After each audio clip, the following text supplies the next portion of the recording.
It's the Mixed Martial Arts Hour with The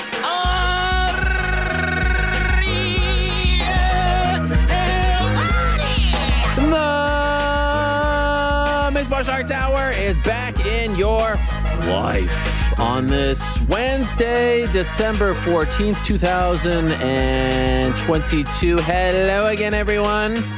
I sure hope you're doing well on this lovely, lovely Wednesday here in the heart of New York City. It is a beautiful, beautiful winter day outside. Is it actually winter yet? I guess it's not, right? December 21st is winter, right? Correct. So we're still in fall. Right. Despite the fact that the weather outside is what, Frank? Frightful. Frightful. I said this when I got in, and Frank, Mr. Know-It-All, said, no, actually, it's fightful, which is a very weird thing to say. That's not a word. How old are you, Frank? Old enough to should have known it was frightful. I mean, that is unbelievable. It is somewhat frightful outside. It is cold, but inside it is toasty as all heck. And you know, we love Wednesdays here on the program. That's when we answer your questions. We let our hair down. Everyone's favorite segment of the week, of course. At times it has become a notable segment. And I'm looking forward to seeing what the audience has on their minds. Of course, UFC 282. Now in the rearview mirror, one more UFC event. It goes down this Saturday. Back at the Apex. Yes. From the maybe sold out T-Mobile, still not quite sure, to the absolute buzzing Apex. It's going to be Jared Cannonier versus Sean Strickland. An important middleweight fight, and perhaps the winner gets Dricus du Plessis in 2023. So we got a lot to discuss. And I love today's lineup because I love all four guests. I think they're very interesting people, and I think we're going to have a great time. And it's all very topical stuff. So let's get into it. Of course, as always, today's program is brought to you by our good friends over at DraftKings Sportsbook. They are the official sports betting partner of the UFC and, more importantly, this program. And so we would like to urge you all to download the DraftKings Sportsbook app today. Please use code THEMMAHour when you sign up. Very important. That lets them know we sent you, and we'd appreciate it. So again, that's code THEMMAHour only at DraftKings Sportsbook. Yes? Did the Packers send you that shirt? Wow. Or was it in your closet?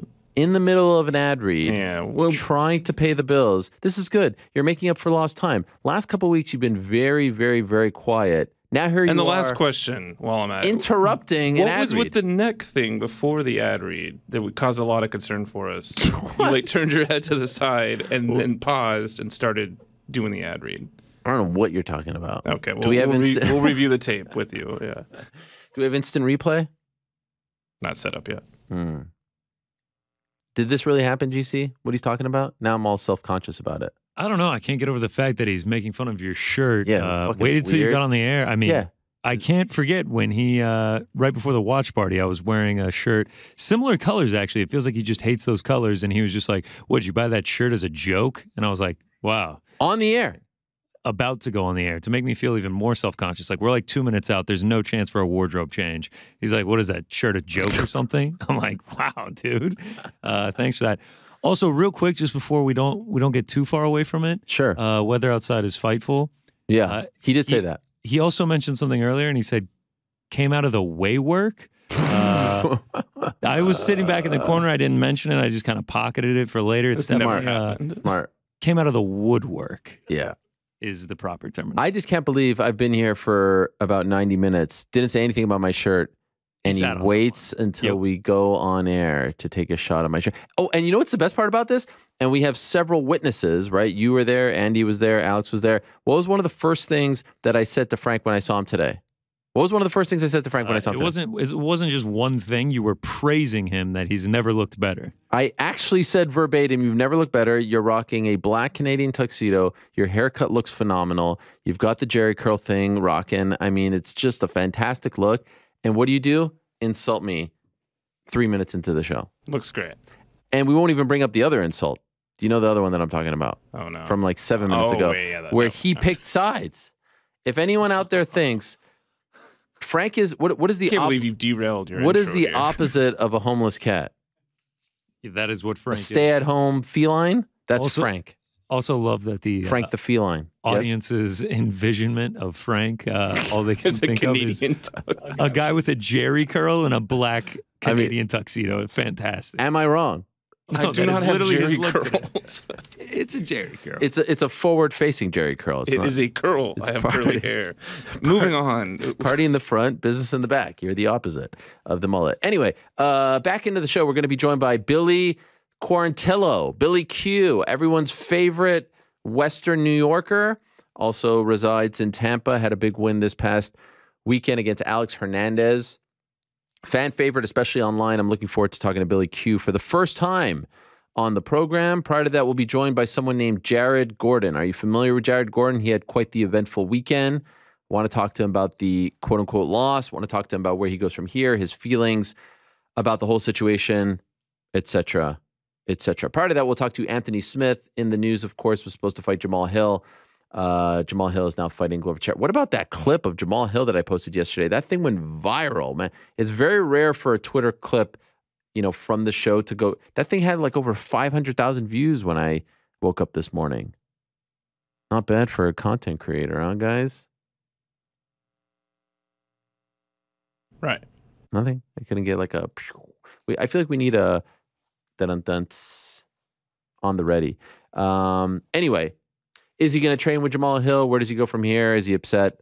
You know the drill. And then prior to that, Raufeon Stots, who had the big win over Danny Sabatello. He'll join us at around 2:40. Prior to that, we'll make our picks. Final UFC event of the weekend. Like I said, maybe a little KS dub if we're feeling frisky. Of course, it's a three-man team, and we are firing on all cylinders. New York Rick, GC, and I.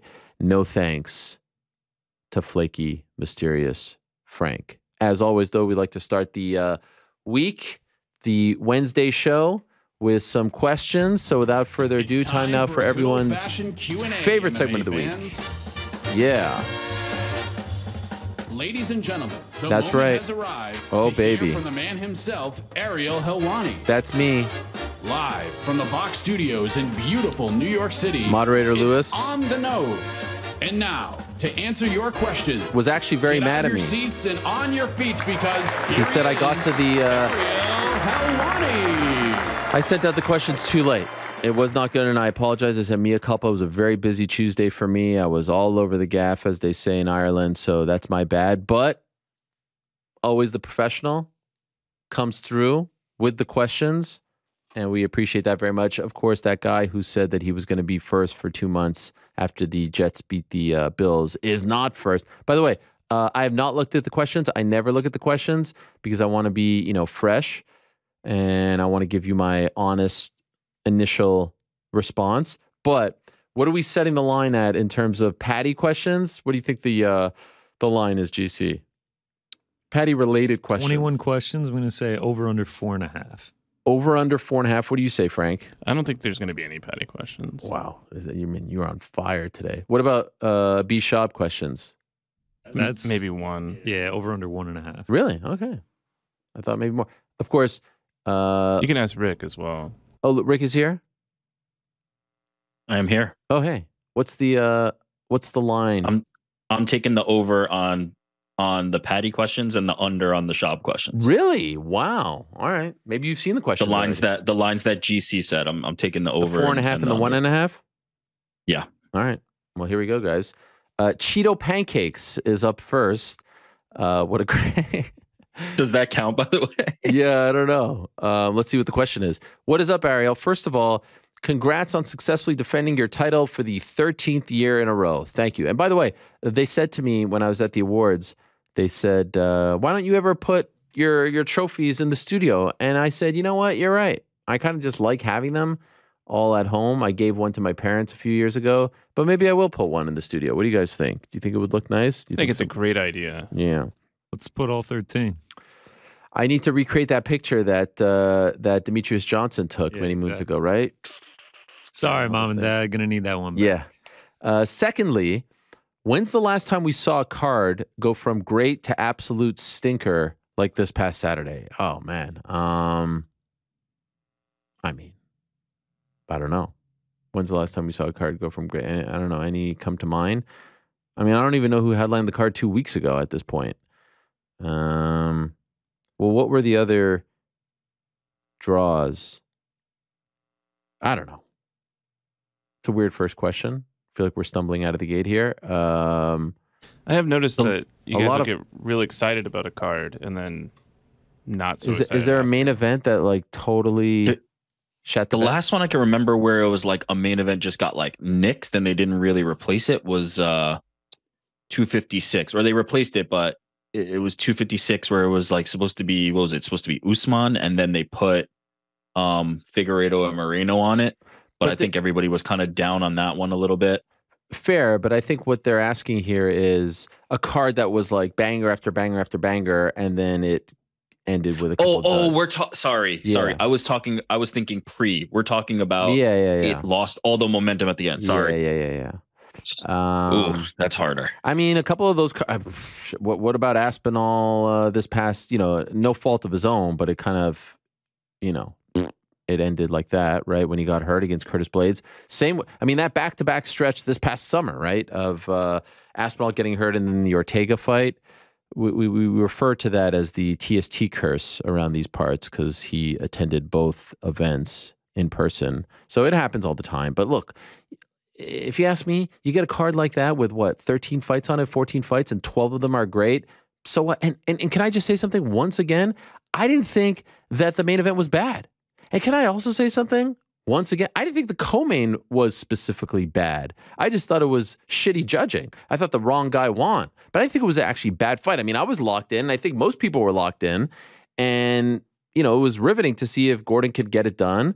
And I didn't think that it took me like a minute to get into the main event because I was still like, wow, I can't believe they screwed Gordon like that.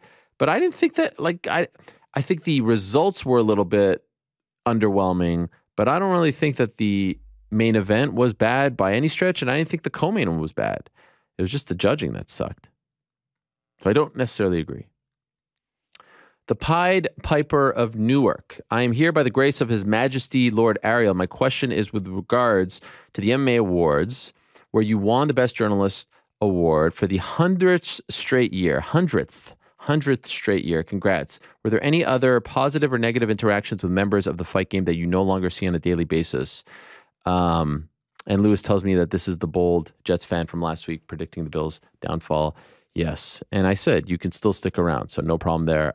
It was lovely to see some faces that I hadn't seen in quite some time. Names that come to mind. Danny Rubenstein, who's been in the fight game before he was even a manager for the likes of Petr Yan and Dricus du Plessis. Good to see him. It was good to see Tai Tuivasa, who I had not seen in person for quite some time. It was good to see Brendan Loughnane, who I, of course, did see in person a couple of times in studio, but it was great to see him. He was there. To corner Darren Till.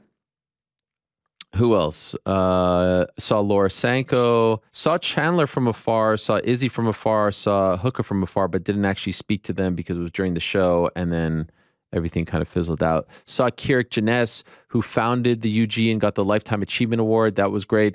Saw fellow journalists, and that's always great. Shaheen Al-Shadi of MMA Fighting. Love seeing SAS. Saw Aaron Bronstetter. Saw Mike Bond. Saw Jose Youngs. Spoke to them for a bit, so that was really nice. Saw Chael P. Probably the highlight I would have to say is Chael P, if only because I had not seen Chael P and his lovely, lovely wife, Miss Brittany, as he refers to her, had not seen Chael P since March 11th, 2020, in person.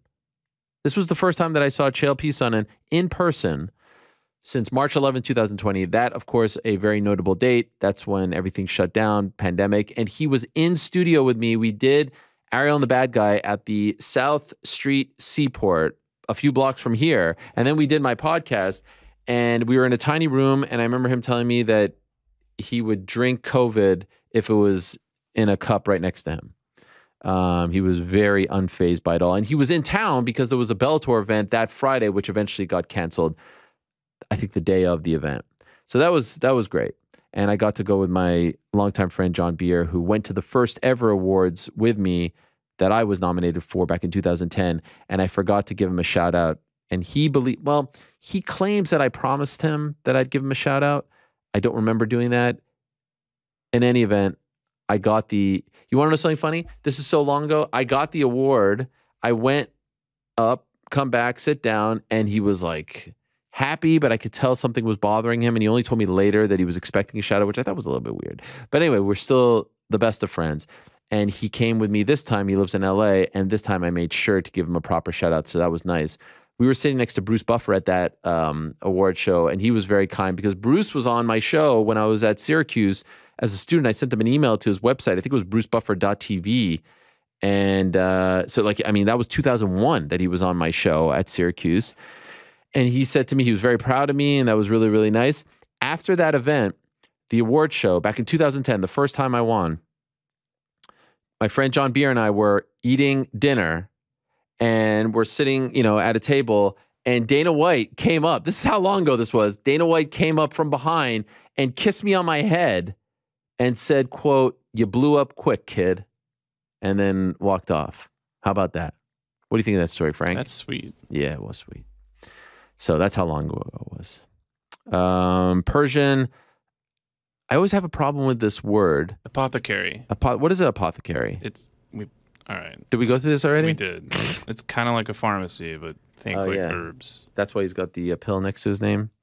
Dear Ariel, I got really fired up last week when you showed your receipts on the Paddy and Dana comments. That was a solid 10-7.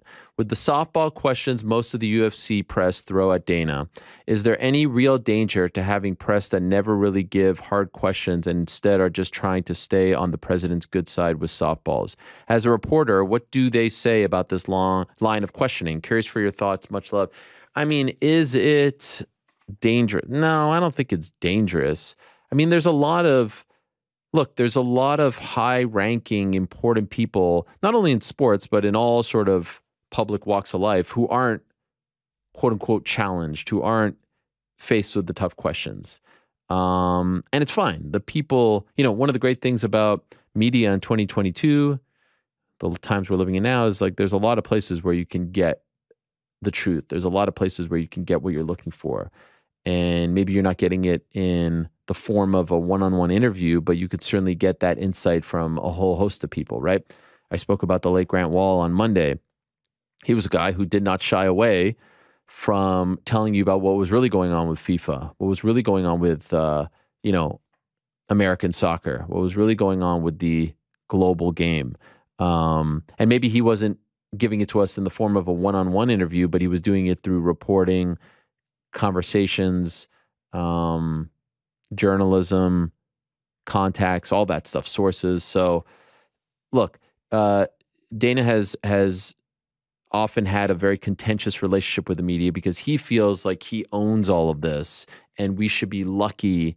We should feel lucky that he is letting us, you know, take part in all this because he feels like he's almost like the owner, if you will, the curator of the sport. And so if you do somewhat challenge him, he feels like that is, you know, a breach of trust. That is insulting. And so he'll either like puff his chest out or he'll bark back. You see it at the press conference sometimes when he's hit with an uncomfortable question or two, he starts to get really, really agitated. So he has created a world for himself where he is surrounded by people for the most part who aren't going to do that. And that's fine. He's allowed to do that. He's allowed to pick and choose who he talks to. I would say that I think by now the audience knows what's up and I think they understand, you know, who's going to bring up some of the uncomfortable stuff, or even it's not so much gotcha this or gotcha that, or even to catch him in a tough spot or a lie or whatever. It's just to ask, you know, do you want to ask about pertinent, important questions because you got 20 minutes with the president, or do you want to talk about candy? Which one is it? You know, do you want to ask him about his year and what his goals are for, you know, 2023 and his New Year's resolutions and about losing weight? Or do we want to talk about serious things? And so you know where you can get that stuff and you know where you can get the other stuff. I don't think it's dangerous as long as there are people covering sports, entities, people the right way. It's all good. King Tyler, warmest greetings to my favorite content creator. Thank you so much. My 24th birthday was Friday, but my celebration was overshadowed by the mishugas surrounding 282. Mishugas is like craziness in Yiddish. 10-7 Hawani says.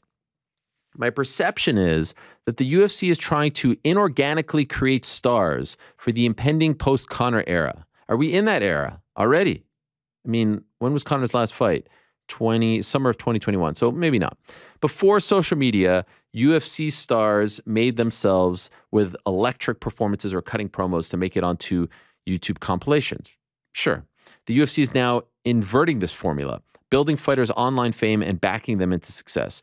How do you think putting unproven fighters over, largely based on personality versus verifiable fightability, will affect the UFC in the long run as it tries to build its next generation of pay-per-view stars? I understand cultivating hype between fights, but continuous exposure without earning it creates artificially inflated expectations for fighters who may not be ready for it. Thank you to the whole crew for always bringing some levity to my lonely cubicle.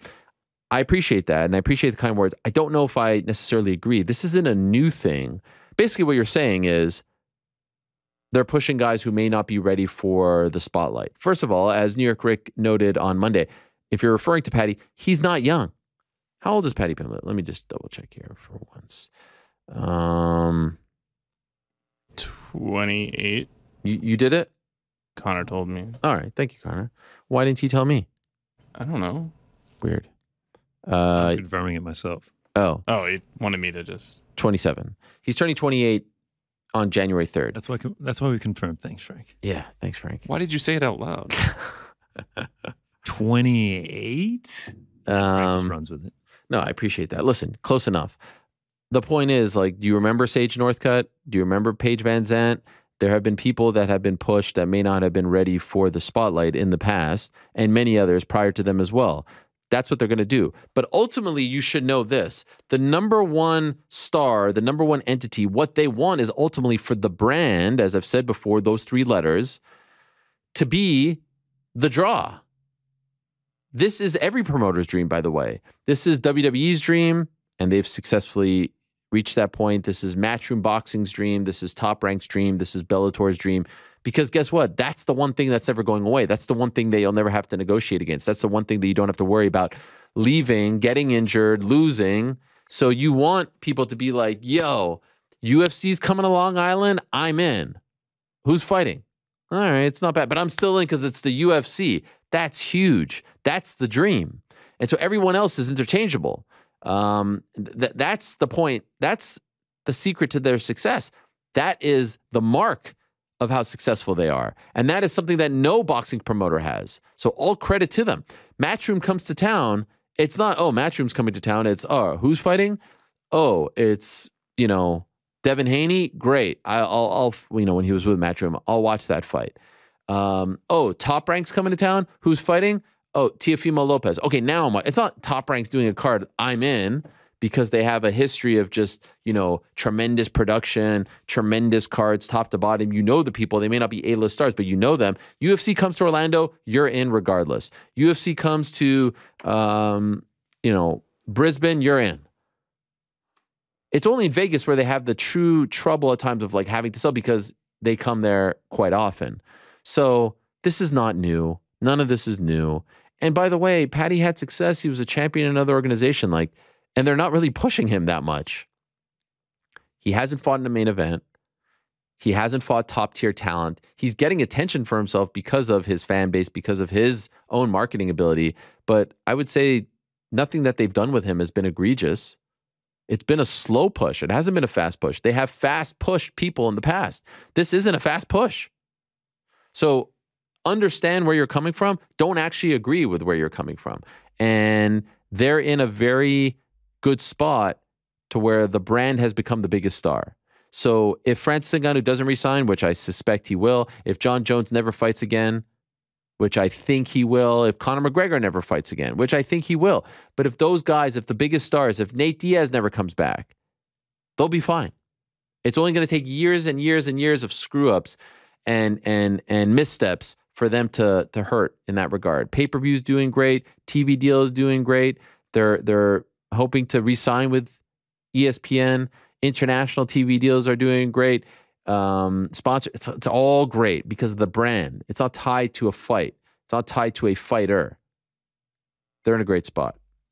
Alex Weber. What happened to Eagle FC? The website doesn't show any upcoming U.S. shows. The last one was May 20th. Where does Kevin Lee fit into all of this? Yeah, I mean, Kevin got hurt, you'll recall, but, I hate to say I told you so, but I told you so. Remember when I told you guys, okay, they're coming to America. They've got these shows. They're not asking people to pay for them. They've got no sponsors attached to them. Where's the money coming from? Very ambitious, and I was curious to see what they would do. But, you know, I know they did a show recently overseas, I believe in Russia. Feels like that's where the brand is relevant, not in some, you know, warehouse in Miami. I had my thoughts on what Eagle FC was, but those are just thoughts. I'll keep those to myself. But yeah, not surprised that it fizzled. Not sure if it's coming back. In America, it's still a thing overseas.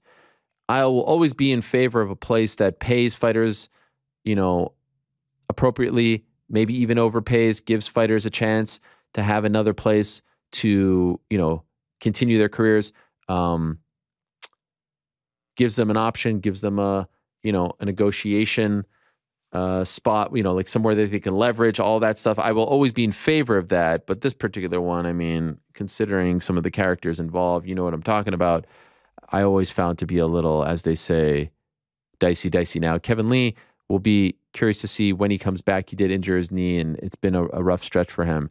And I sincerely hope, you know, anybody back there into this Bitcoin stuff? I've often said I don't understand it, but it's probably not a great time to be involved in Bitcoin, right? I think that's right. Mm-hmm. Cosmo Kramer. Ariel, just a little catnip for the Changs community.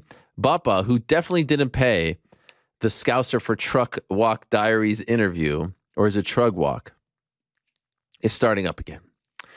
Just making sure you're still the CEO, CFO, COO. He's apparently in your head. Thoughts? I knew it. All right.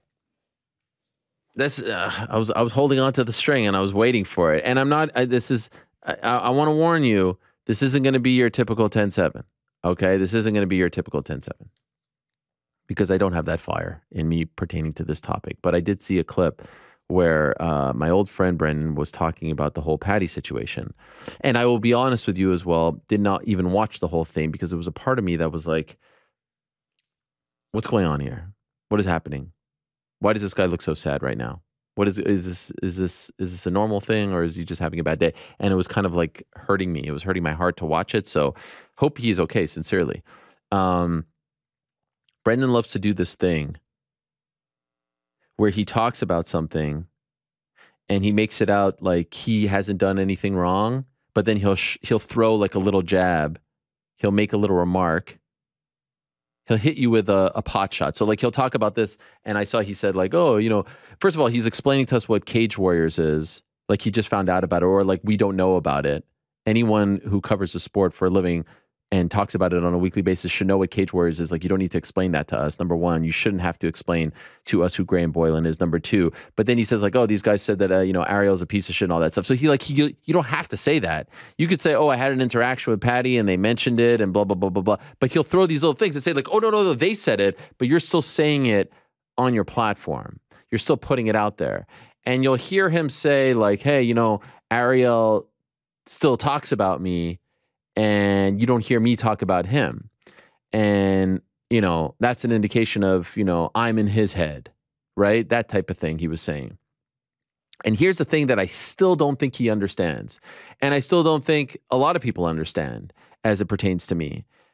As I've said time and again, I will forgive. I will forgive, but I don't forget. And I don't forget, especially when it comes to people who either questioned or tried to harm my integrity, my standing, you know, my ethics, stuff that matters to me, who I am as a person. Again, as I've said ad nauseum, you want to talk about me as a host, as a journalist, as a question asker, all that shit, I don't give a crap. I don't care if you don't like me. It truly doesn't bother me because I know different strokes, different folks. There's people I don't like. There's people this guy likes, I don't like. I like, this guy doesn't like. That's fine. You're not going to be loved by everyone. No one is loved by everyone. But when you start to attack my integrity and my ethics and who I am as a person and my reputation, and you try to lie about that reputation, that's when I get pissed off. And that's when I never, ever, ever, ever forget. So to Brandon and to everyone else, I will never, ever forget I will never forget. I will forgive. I will move on. Like I said, if he wants to call me up, even if he wanted to come on the show, I would be open to it. But I will never forget. And for him to do this song and dance, like, oh, Ariel still talks about me and I don't. Bro, you talked about me for 5 years. You lied about me for 5 years. I still got 5 fucking more years of material on you. And I'd be happy to talk about you in any kind of light for 5 more years. I still owe you. I still got back receipts. I still owe you for all the shit about 199 and Showtime and all the other shit that I talked about. I still owe you. So you're going to sit there with your puppy dog face and be like, oh, he still talks about me. Yeah, you're lucky I don't talk about you more. You're lucky I don't make more comments about you. You're lucky I don't open up that closet. All right? So like I said, best to just leave my name out of your mouth. You want to talk about something because I'm in the news, I'm pertinent, the Paddy thing is up, fine. But I see the little pot shots. I see what you do. I see all the little things that you say. I see it. And you try to compare. You try to go 1 for 1. No. The scoreboard is still 100 pot shots to 10. All right? I still got 5 more years before you could cry foul. So don't start with that shit. Do not start with that shit. And people are like, oh, he called you the best. Oh, now I'm the best. A year ago, I wasn't the best. A year and a half ago, I was horrible to work with. I don't buy any of it. I see right through it. It's all bullshit. And it's like I said about Paddy. It's like I said about Graham. It's like I said about Ali and Dana and everyone in between. They want to come on and bury the hatchet. I believe we have one life and it's all good and we're going to die tomorrow and all this shit is stupid. I don't believe in cutting people off, so to speak. I'm very forgiving, but I will never forget. I will never, ever forget. So I will never forget being in quarantine in Montreal, trying to take some time off and looking at a clip of this guy lying about me and saying that I'm a horrible person to work with, that I treat my colleagues badly, that 1,000 people told him. I will never forget that. I'll never forget how that made me feel. And I had no fucking microphone to speak into at that point. I had no platform. I had nothing. Well, I guess I had my Twitter and Instagram and that would have been fine, but you get the point. I had nowhere to go to defend myself. So I won't forget that. And if that bothers you, if it bothers you that I make a joke here, a Bappa reference there, a Dicey reference there, a Chang's reference here, a what are we done here, there. If it bothers you that I'll say to Alex Pereira, don't listen to Brendan Schaub, tough noogie. I'm sorry. I'll mention you as much as I want. I'd suggest you stop mentioning me, or at the very least, just stop taking pot shots. If you want to talk about my show, news broken here, this and that, great.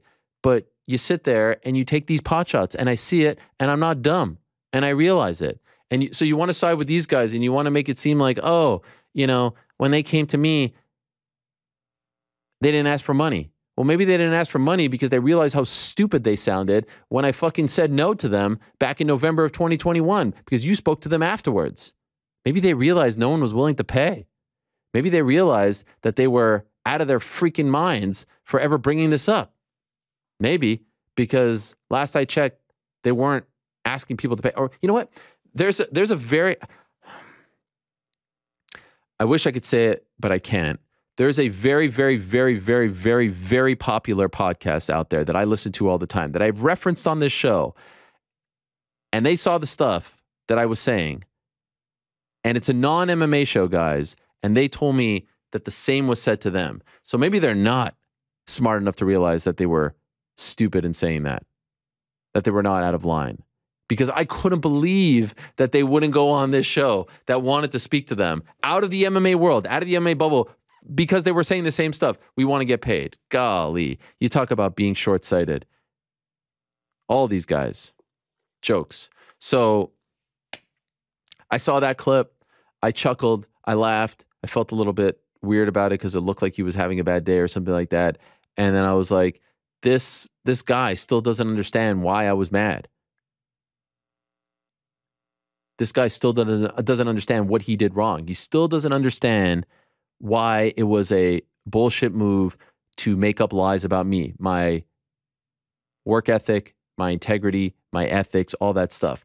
Yo, I've been here way too long and I've been fighting, doing this job way too long, and I invested way too freaking much time, energy, effort, put all my eggs in this basket. I am not going to let this dolt, that dolt, that dolt, the other dolt. I'm not going to let any of these guys ruin what I built. Like I said when I got the award, if I disappear, it's going to be my fault. It's going to be because I fucked up. I'm not letting these guys write my story. I'm not letting these guys cancel me, get rid of me, make me disappear. I'm not letting them do it. It will be my fault. If I disappear, if I go away, if I crumble, it will be my fault. It will be because I screwed up. I could live with that. These dudes aren't going to end me. They're not going to put my career down. They're not going to put a bullet in my head like Dana said back in 2016. They're not going to do that. As far as the career is concerned, they're not going to do that. I will never allow that. And so when I see Paddy talking like that, calling me those names and making up lies about me and saying that I told him to take an interview with me over another interview, no, it's not going to happen. I will defend myself because no one else is going to defend me. No one else is going to have my back. No one else is going to come to my defense except for me. And there was a time where I wasn't allowed to have my back. There was a time where I wasn't allowed to defend myself. Now I can. Now there's no one telling me to take the high road. Like I said, High Road Helwani is dead. So don't mean to belabor the point, but every single time one of these dudes, I don't care if it's the other two schmoes who do their podcast and think they're so important. I don't care if it's, Shab and his little buddies. I don't care if it's fucking Paddy and Dana and Ali and all of them in between. Just don't talk about me. Don't lie and we'll be all good. And if you do lie, I'll keep coming. And I'll keep responding. I'll keep defending myself because you guys aren't going to be the ones because I know how it works. You lie about someone, it becomes reality, it becomes the truth. People gravitate towards that. They believe in it. I see how it happens. I see with my own two eyes. I'm not going to let you do that. And so, come with the king, best on this. Wow, this is a long question. BJJ White Belt. Assalamu alaikum, Ariel. This is Nasibulo, a student in Germany. I'm from Uzbekistan. As the MMA Hour team, and being a student is not always the best time, has some challenges through the journey. When you came back to the MMA Hour last year, you read the very first email from New York Rick regarding the internship. To be honest, that hit me in a way that I'll never forget because I was also, by the way, isn't this around the time that you sent it? Yeah, it was some time around now. It had to be between like December 10th and like December 19th or something, right? It was definitely in that Christmas window, somewhere around there. But it was around Tough 10 because I think you referenced Brimage and Rampage, right? Oh yeah, one of the all-timers. At that very moment, I understood that every single person, even the likes of New York Rick, and you had to deal with it in your own journeys, and made me realize that I was not alone in this. It inspired me, and I would always listen to you guys while submitting hundreds of applications. The MMA Hour gave me energy to do it. Even during the interviews, I remembered Connor's job interview for the MMA Hour. What, he was on the line for that? Shit. And you said Connor was the only one that would fit into the team. I did say that. That helped me too in terms of engaging in a conversation during the interviews. Finally, last week I received multiple internship offers from the top companies in Germany, and I had the chance to choose the best one. That's why I want to thank all the members of the team and ask you to keep doing what you guys are doing. Wow, that was so nice. All the best. Sincerely, Nasibulo. I'm very happy for you, my friend. I hope it's a great internship, and I hope it's the beginning of an incredible journey. Lewis writes, I thought this would serve as a great nod to today.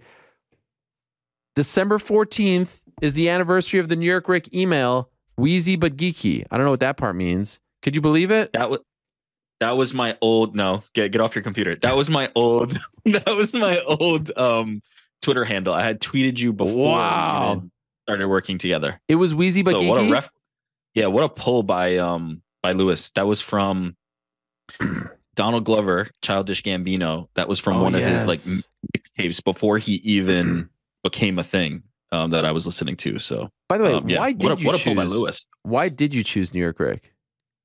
I mean, it happened during the show. What? It happened. No, I don't think I had it at the beginning of the show. No, I wasn't. Or maybe I did it like right before we went live for the first show.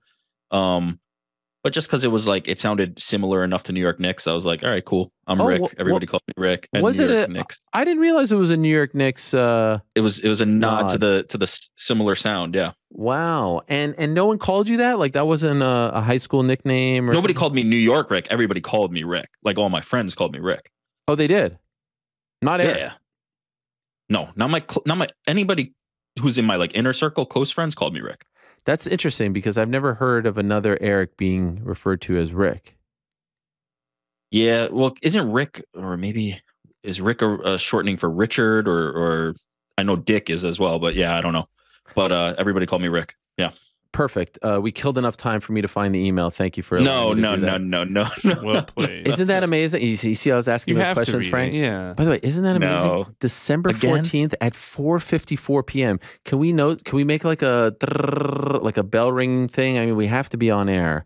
Although Wait, 4:54 p.m.? Yeah, December 14th, 2011. 11 years ago today. Wait, so where was that card? By the way, why does 4:54 p.m. surprise you? Because I thought I emailed you. No, it was on a Wednesday. Wednesday, December 14th. This was a few days so after. I waited, I guess. Yeah, you know what? I think if I recall, and I don't know if I've revealed this part of it. Oh. I think I tried to hunt for the email for a bit. Like I wanted to be 100% sure, and then finally had found the email that, because remember, it didn't go to your more common email. It went to the yes, Jerry Park. It went to the one that referred. So I think I spent a few extra days like after because I wrote this during watching the interview with Rampage and Brimage. I wrote this, and I might have like taken that extra time to try and find the email. Frank, you know this email address. I know the email. You remember me reading it last year? Yes, and I'm anticipating. Do we have to? Connor, you know this email? Yeah, This is like a holiday tradition. This is a holiday tradition. I feel like we need some music. Andy doesn't know the email, so we have to read it for her. Look on her face. Yeah, she has no idea. So Very excited to hear this. see, All right, this is for enjoy, Andy. The title is I'm a New York native. Oh, there he is. Looking for an internship. Help me, Ariel, which I thought was really impressive that he put my name in the title, but also I thought was impressive. Punctuation in a email subject is very rare these days. Like it's a sentence. It's a full-on 2 sentences in this subject. I've been criticized, even I think by this group, for my punctuation and text messages as well. I'm nothing if not consistent. Punctuation, key.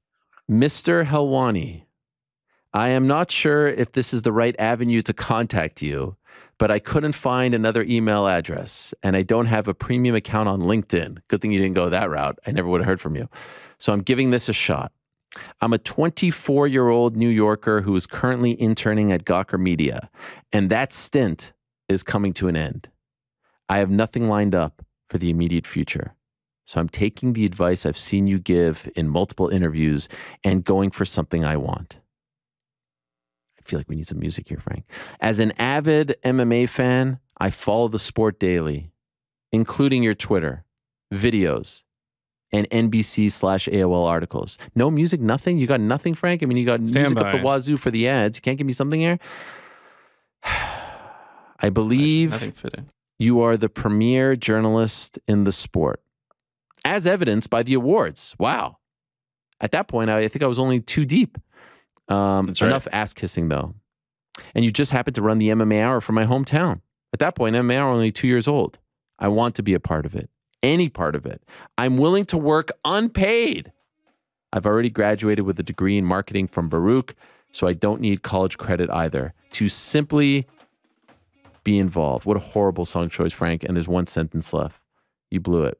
If you need any more information or a reference from my previous employer at Gawker Media, I'd be more than happy to provide that. I appreciate the time, and I hope to hear from you. So you sent that. I replied, I sent it to Chad Mom 19 minutes later. Legend Chad Mom. Sent it to Brian Tucker 19 minutes later. Legend Brian Tucker. Sent it, by the way, to the 2 people that I was working for at Versus, which just shows what kind of a mensch I am. Also, a minute after those, so I was all over the place. Then reply to you a minute later. I remember where I was. I was sitting in front of my computer, apartment in Williamsburg. Hey, Eric, nice to meet you. I just sent your email to my employers. Unfortunately, I don't do the hiring, but you seem like a great get for anyone. I will let you know when I hear back. Good luck and keep in touch. P.S. Thanks for the kind words. Brian writes back. I write back to him. Brian writes back. And then 30 minutes later, Eric responds, Ariel, I'm geeking out like Marcus Brimage meeting Rampage right now. I wasn't expecting any response. No commentary on you. I just know you're a busy man and probably get tons of random emails every day, let alone one this immediate. I mean, this is like one of the fastest replies ever. Words can't express how appreciative I am that you even took the time out of your day to make a single fan feel like anything is possible. He sounds like Kevin Garnett here. Even if nothing comes of this, I understand that is not entirely your call and ultimately a bureaucratic process. You'll always have a fan right here. I can't thank you enough, Eric Jackman. Then I went back. Then I got some replies. And then, you know, the Vox guys jumped on it. The Versus guys didn't. And the ball started rolling from there. And away we went. I think I met with... By the way, have I ever read the follow-up email thread? Yes. January 1st? We've done this. We've done this so many times. But yes. On January 1st. Oh, wait, the January? Yeah. Ariel, I'd like to start out by expressing the utmost gratitude again for taking the time to read my initial email. That act alone meant a lot to me and exceeded my expectations. Due to your email on my behalf, I was able to get a meeting with Chad Mum 2 weeks ago. At that point, he offered me a position in some capacity, helping out with the MMA Hour. Wow, we moved fast. By the way, you got a job on January 1st? Like, that's incredible. Well, yeah, because I must have interviewed like right around Christmas, like I was saying earlier. Yeah. Shout out to Chad. Yeah, that was amazing. By the way, P.S. He writes, I hope you had a great Hanukkah and New Year and great work of 141. The Hedis, the Jimmy Hedis. When's the last time we heard that name? The Jimmy Hedis interview was one of my all-time favorites, and the Volkman spot was interesting. But why no Dana interview? Kidding. Why no Dana interview? Wow. You even went back to then? No. I think it must have been some other circumstances, right? What was the reason then? I don't even know. Do you remember who headlined 141? I don't know. It was. This is your realm. This is your wheelhouse. It was Brock and Overeem. Oh yeah, what an event! Yeah, that was a fun one. Anyways, the first episode of the new era was on January 17th, and this was the rundown. From 1 to 110, I spoke about the new era. From 110 to 130, I spoke to Marcelo Alonso, legendary Brazilian journalist. From 130 to 150, Ben Fowlkes. From 150 to 210, TJ Thompson, who was working for Pro Elite at the time. And from 210 to 230, Sean McCorkle. I mean, what a lineup. All-star. Yeah. And I think the Ben Fowlkes was his return from a ban, right? Or no, the ban came later. The one where the ban was when I banned after. Okay. He was banned, and the return was supposed to be the Monday, but then I became a father, and we had to delay the return. You made the video, I'm coming home, I'm coming home. Yeah, the Carmelo Knicks video was popular at that time. Tremendous. No, Rick, I know that well, you're folks, not here, but there's not a dry eye in this control room right now. Yeah. let me. We always love to hear that email, except everybody except for me. The one thing I'll say is know your worth, people. The only thing I would change in that one thing is don't offer to do anything for free for anybody. 1,000%. You can talk about that later. But know your worth and understand what value you're bringing to the table. But I meant every single word. Was willing to do anything it took, and then did do anything it took. There was some early, manual labor stages. I mean, you had to hold the plexiglass, right, on the subway. Well, here's the thing: I didn't have to. I took it as I did it as like a check me out. I'm really wanting this. And then when I got back, they were like, I think it was Kyle at the time was like, why don't you just get a cab? But I just wanted to hustle. I just wanted to save the company and put $250 on that Metro card and get it done. But by the way, what has GC ever carried? On the subway? I'll tell you what. Yeah. Wow. What? He's carried this show at various points. So shout out to GC. Yeah. Got the world on his shoulders. Frank talking about bringing in a very light bag of some sort of taffy today, and he's like, I can't believe how hard this is. First of all, I think we should break the fourth wall. Yoon, who was previously on the team, brought us Christmas gifts. And dropped them off of me in Lower Manhattan last night. I had to drag them out to Brooklyn. Explain to my wife why I had a bag full of gifts that wasn't for her. Drag it back over to. What are you talking about? Drag? It's like a Ziploc bag. No, it's like weighs half a pound. Yes, say that to my back, which is now sore. Oh my god! I'm carrying all of that. I brought an entire air fryer on the subway. You did. A giant duffel bag one time, Frank. I'm pretty sure I saw you sign for that from Amazon. True. So. Also, you brought your Xbox, right? Didn't you bring your Xbox? Xbox, GameCube, countless decorations. I mean, me and the Subway. Yeah, you're right. I take back. You know what? I take back what I said. That wasn't fair. GC's put in the work for sure. That wasn't fair. Now, the Belgium jersey was one that you brought in that you probably shouldn't have. But By the way, what are you wearing today? Do you want to let the people know? Yeah, I got the 10 on. Yeah. Mbappe, France, 2 o'clock. Slam Morocco. Yeah, I mean, for those that have been paying attention, before the World Cup, gave them out. Argentina to win, France to win, Denmark to win. That didn't go so well, but we got a chance at locking up guaranteed profit. How many soccer jerseys do you own? Quite a few. I didn't realize you were such a big soccer fan, or you just like the jerseys? A little bit of both. I'm not a huge soccer fan, but I do like their jerseys. Got an Ajax jersey, Madrid. Yeah, there's a lot of cool ones. I believe it's Ajax, for the record. I will not be adjusting my pronunciation. Ajax is like, I think that's a detergent. Yeah, I'll stay with Ajax. All right, fine. They're going to kill you for that one. Yesterday, I was in Midtown. I went to the Nike store. Holidays coming up. Got my middle son, Walter, an Mbappe jersey, France. Very excited about that. We did they had the jersey, but then they said, do you want us to put a name on the back? And you could choose from several names. Not everyone is available because I guess it's just the Nike athletes. It was at the Nike store, but I had to get him the Mbappe. And then I got my son a Foden England jersey, my older son. Very excited about that. So they're first jerseys with names on the back. Foden. Foden. He's a big Phil Foden fan. Foden's his favorite player. Wow. Yeah. Wow. Didn't I expect that. There it is. There it is. Yeah, I wish this was the World Cup one. I mean, you got lucky. The gold rooster is super sick, but yeah, we got the 10 on today. All right, we'll see. Very happy for Messi, by the way. I think that's an amazing story. Did you see that clip that dude posted? Some guy was like filming the last goal. I think it was the last goal. Unbelievable. The angle that he got there. Oh my God. To see the way he moves his feet is unbelievable. Danny Breezy, Ariel, the fearless leader of the Nose World Order. New world order. I wanted to ask you a question, less about MMA if I could, more about your career journey. You've been someone that has dealt with personal adversity, plenty of adversity throughout your career, and had many people trying to bring you down. Yeah. Yet you've stuck to your guns and doubled down on your love of the sport of MMA and covering it throughout all that. Can I just tell you guys one thing? I don't want to say, the amount of calls and texts that I've gotten from fighters, and some fighters that I think would be surprised, has been really freaking awesome. Because again, it was like, oh, you don't really care about the fighters. You're just trying, and they're like, no, man, we know you care. We know you're the only one at times who speaks up on our behalf or that, has stuck your neck out. I do freaking care. And that really pissed me off. I mean, the whole thing pissed me off. Yeah, you're right. You're right. It did fucking piss me off. And that's why I spoke about it for an hour and 50 minutes. Okay? And then you're going to be like, oh, you're still talking about it? Yeah, I am going to still talking about it. All right? I know you want it to go away. Petty Wani doesn't want it to go away. Well, I kind of do. But you get my point. I'm sitting in front of this damn microphone for all this time. I'm going to talk about it. What advice would you give a young professional who is questioning what their future career path may look like? And also, what advice would you give a young professional who deals with self-doubt or the doubts of those around you? Thanks a lot. Up the Parlay Pals and Viva Hiawani. Well, I mean, I would try to figure out what you're passionate about, what gets you excited to wake up and attack the day. What do you like? I liked MMA and I liked interviewing people and I liked it. So I was like, man, why don't I try to make this into a career?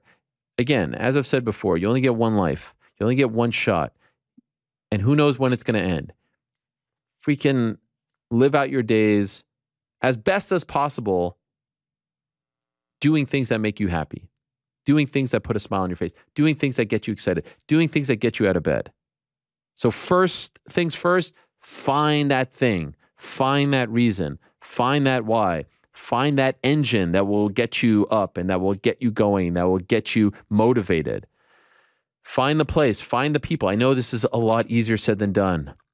And I'm still finding these places and I'm still finding those reasons. And I'm still I'm not some sort of guru here, but feel freaking blessed that this is my job. My job today is to wake up, get in a car, work with these great people, do a show, talk to fighters in front of a microphone and go home. That's my job. I mean, how did I get so lucky? I don't know. Work hard, be professional, treat people the way you want to be treated. And self-doubt is a motherfucker. Like, self-doubt can ruin you. Don't let that happen. Don't feel sorry for yourself. Don't lick your wounds. And he asks about people doubting you, the ones around you. Like I said, don't let them decide. It's your life. You write the story, because guess what? They don't truly care about your success or your failures. A lot of it is them projecting. A lot of them is them just being a-holes.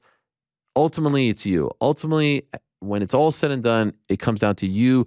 You're in your bed. You're by yourself. You're staring at the mirror. Do whatever makes you happy.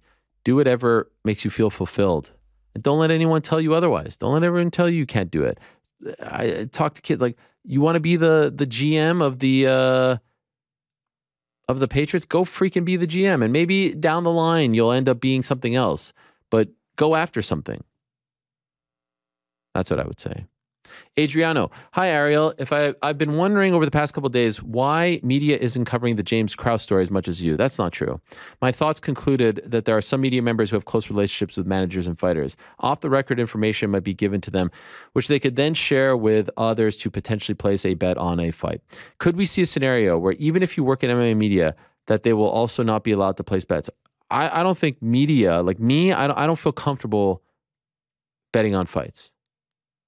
I don't. I think it's totally different for someone like GC who doesn't talk to managers, fighters like I do. I don't feel comfortable doing it. And I don't think it's a good look because then you get too emotionally invested. I think you could talk about it, the lines, the this, the that, but it's not something, I mean, honestly, I don't really gamble to begin with. You all know this. I think the gambling aspect of sports, I think what it's done to sports media for the most part is very, very positive. I think it's an interesting story. It's an interesting gauge at who the public thinks, well, all that stuff. I have no problem with any of that, but I don't think I should be sitting here being like, man, my parlay got busted because freaking Jared Gordon didn't get the nod. I don't think you want to hear that, and I don't think that's appropriate, honestly. And I will say that I don't agree that we're covering it more than anyone else, or I'm covering it more than anyone else. I think we've done a great job and have tried, but there's plenty of people that have been covering this. I think Mark Ramundi and David Purdon. Is it David Purdon? GC, is it the name of the guy? Purdum. Purdum? Yeah. With an N, right? With an M. With an M. David Payne Purdum. Okay, yep. Aaron Bronstetter.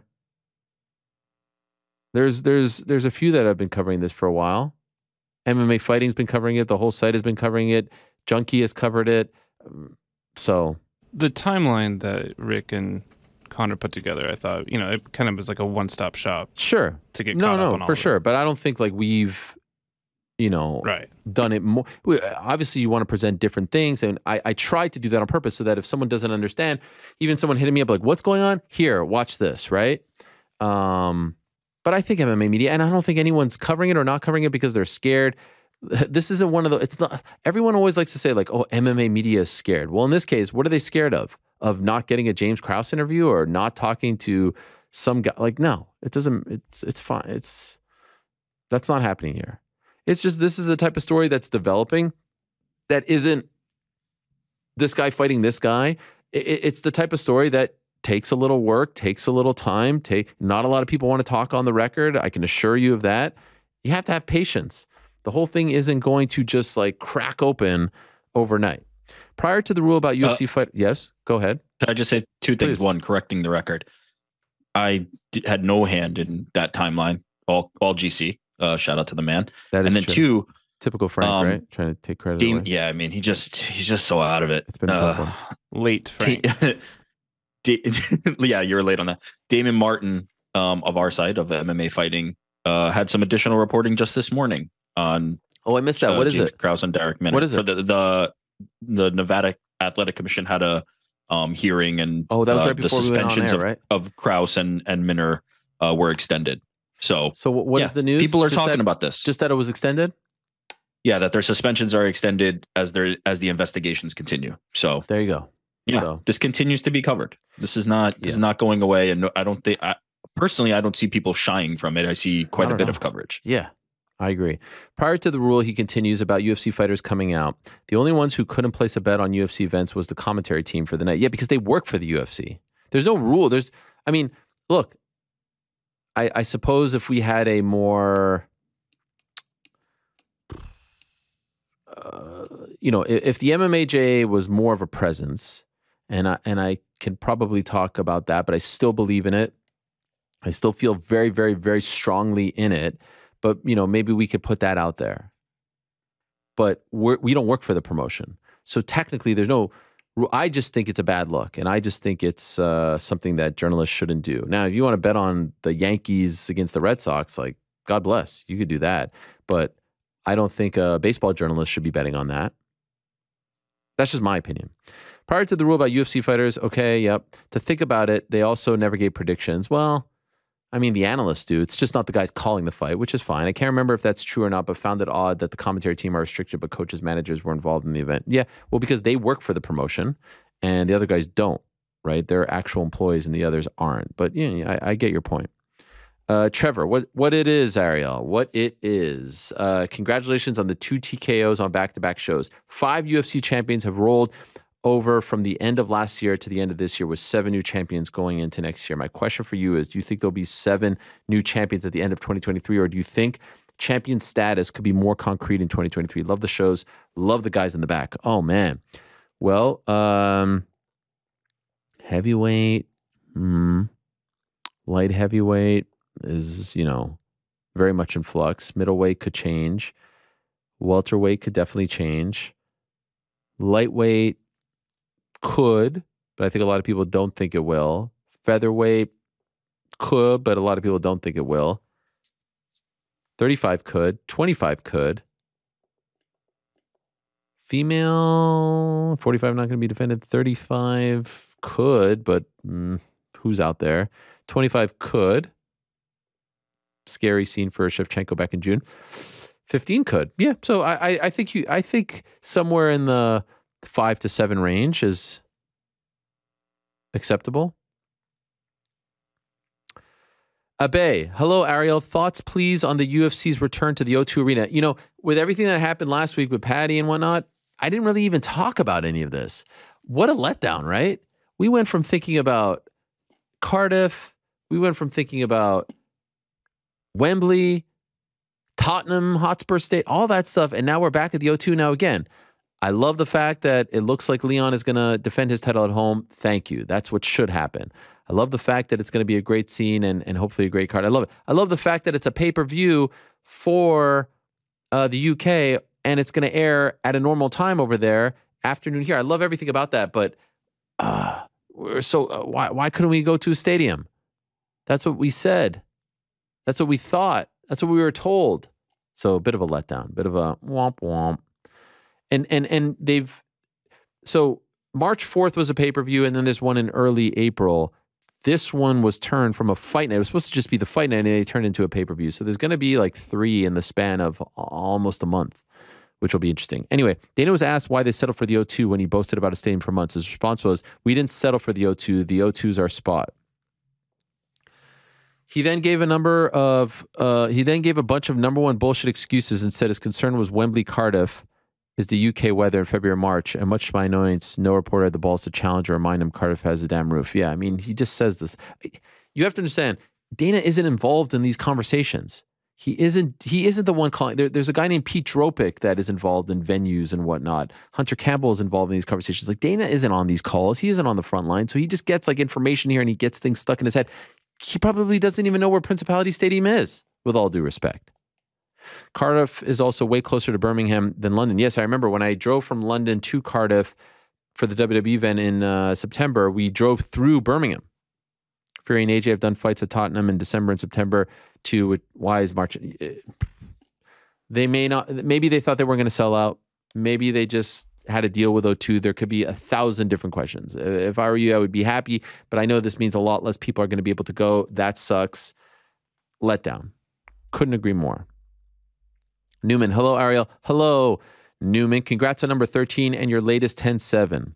Rumors are swirling that Kamaru Usman might not be able to fight in London at 286 in March due to issues with his hands, and apparently Jorge Masvidal might replace Usman and get another title shot instead. While there's obviously the three-piece Minnesota backstory, I feel this would have to be the most undeserved title shot of all time. I would be very surprised. Jorge is coming off 3 straight dominant losses in the octagon, 2 of which were for the belt, and has absolutely no momentum right now. I mean, I saw a video that Henry Hoof posted this morning, and it looks like Usman is totally fine, so let's chill. I think this came from an interview with Wonder Boy and a young reporter, but as of right now, I have not heard anything that would back that up. Plan as of right now, last I heard, was still Edwards Usman 3. Connor from Canada. Hey, Ariel, following the NBA's decision to change their awards to be named after legends of their sport, it got me thinking about what MMA could do for their sport. I know there is a UFC Hall of Fame, but I feel like it's generally pretty underpromoted. I agree. There are so many pioneers of the sport that did a lot to make the sport what it is today. They don't get the credit they deserve. What are some of your ideas to better honor the legends of MMA? P.S. Congrats on being MMA's best journalist for 13 years in a row. That is tremendous. A tremendous accomplishment and a testament to your hard work. Very well deserving. Thank you, Connor from Canada. I mean, there's little things that I've mentioned in the past. Like, I wish that legends would be honored at events. Every international fight week, you have something in the cage for them when it's the 30th anniversary coming out. Why can't they name the 30 greatest fighters in UFC history? Wouldn't that be great? Wouldn't that be a fun ceremony, a fun thing like the NBA did last All-Star Game, 75 years? Why can't they do that? Oh, I know why. Because there's a lot of conflicts with a lot of those guys. I would love to see that. The UFC is not the NBA. You have to understand that. But so there's no MVP of the UFC's year and all that. And then maybe they could do their own awards, but I think they just leave that up to the World MMA Awards. But doing a better job of reminding people of who did what, where the sport came from, they had. So the MSG pay-per-view was on the 29th birthday of the UFC. During that pay-per-view, how many reminders, how many special, it was on the actual day, November 12th. It was on the day, and it was just kind of largely forgotten. Why? I know the first day in NBA history. It was the Basketball Association of America. It was the New York Knicks at the Toronto Huskies on November 1st, 1946. Ozzie Shetman scored the first point in Basketball Association of America history, which then became the NBA. You know why I know that? Because the NBA talks about its history, promotes its history, honors its history. When he was alive, God rest his soul, Bill Russell was sitting courtside. He was handing over the MVP trophy of the finals. You always see the legends at the games. You always see them celebrated at All-Star Weekend, all that stuff. Why don't we do this in our sport? It's the fight game, and it's just filled with conflict and controversy and all this stuff. But man, they want to act like a real sports league. I wish they would. They want to be treated like one. I wish they would. So let's start with the 30th anniversary. I am challenging the UFC for their 30th anniversary show, November of 2023. Name your 30 greatest UFC fighters, as voted on by the fans, as voted on by committee. Wouldn't that be freaking great? And for one night, all grudges put aside, and Hoist Gracie is brought back, and Randy Couture is brought back, and Frank Shamrock is brought back, and Ken Shamrock is brought back. If they make the cut, I'm thinking off the top of my head, there's been a lot of fighters since then, but wouldn't that be special? The 30th anniversary of this freaking amazing organization that has defied the odds and has become a juggernaut and has become a mainstream entity, a mainstream sport. Let's honor the past. Let's remind the people. The new fans need to know who these people are.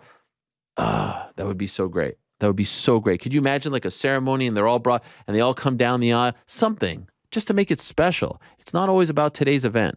The past is important too. Maddie Matt. Bonjour, Wartime CEO Ariel Helwani. I do not have any money to pay you for this interview. That was another one that I got a lot of, like, hey man, just want to let you know from now on, you got to pay me. Amazing. But in light of the 282 post-fight presser news, I mean, what a blunder, right? Like, could you imagine one fight in and you're asking for payment after all those, and then that comment like, the best comment was, I guess I was always just dollar signs for him. Bro, in 2016, when no one outside of the UK was talking about you, where were the dollar signs? I should have been charging for the spots on this show. And then GC found this thing. Again, the contradictions. You found this, what was it? Like a post from when he visited the studio in 2018. And what did he say in the post? That like, oh, Ariel Helwani's a legend. He's going to be remembered like the fighters are. And then fast forward 4 years, I'm a nobody and I only care about fighters. It's just tremendous. Yeah, it was like on Facebook or something. He says, how much of a legend you are. Hashtag legend. Just, yeah.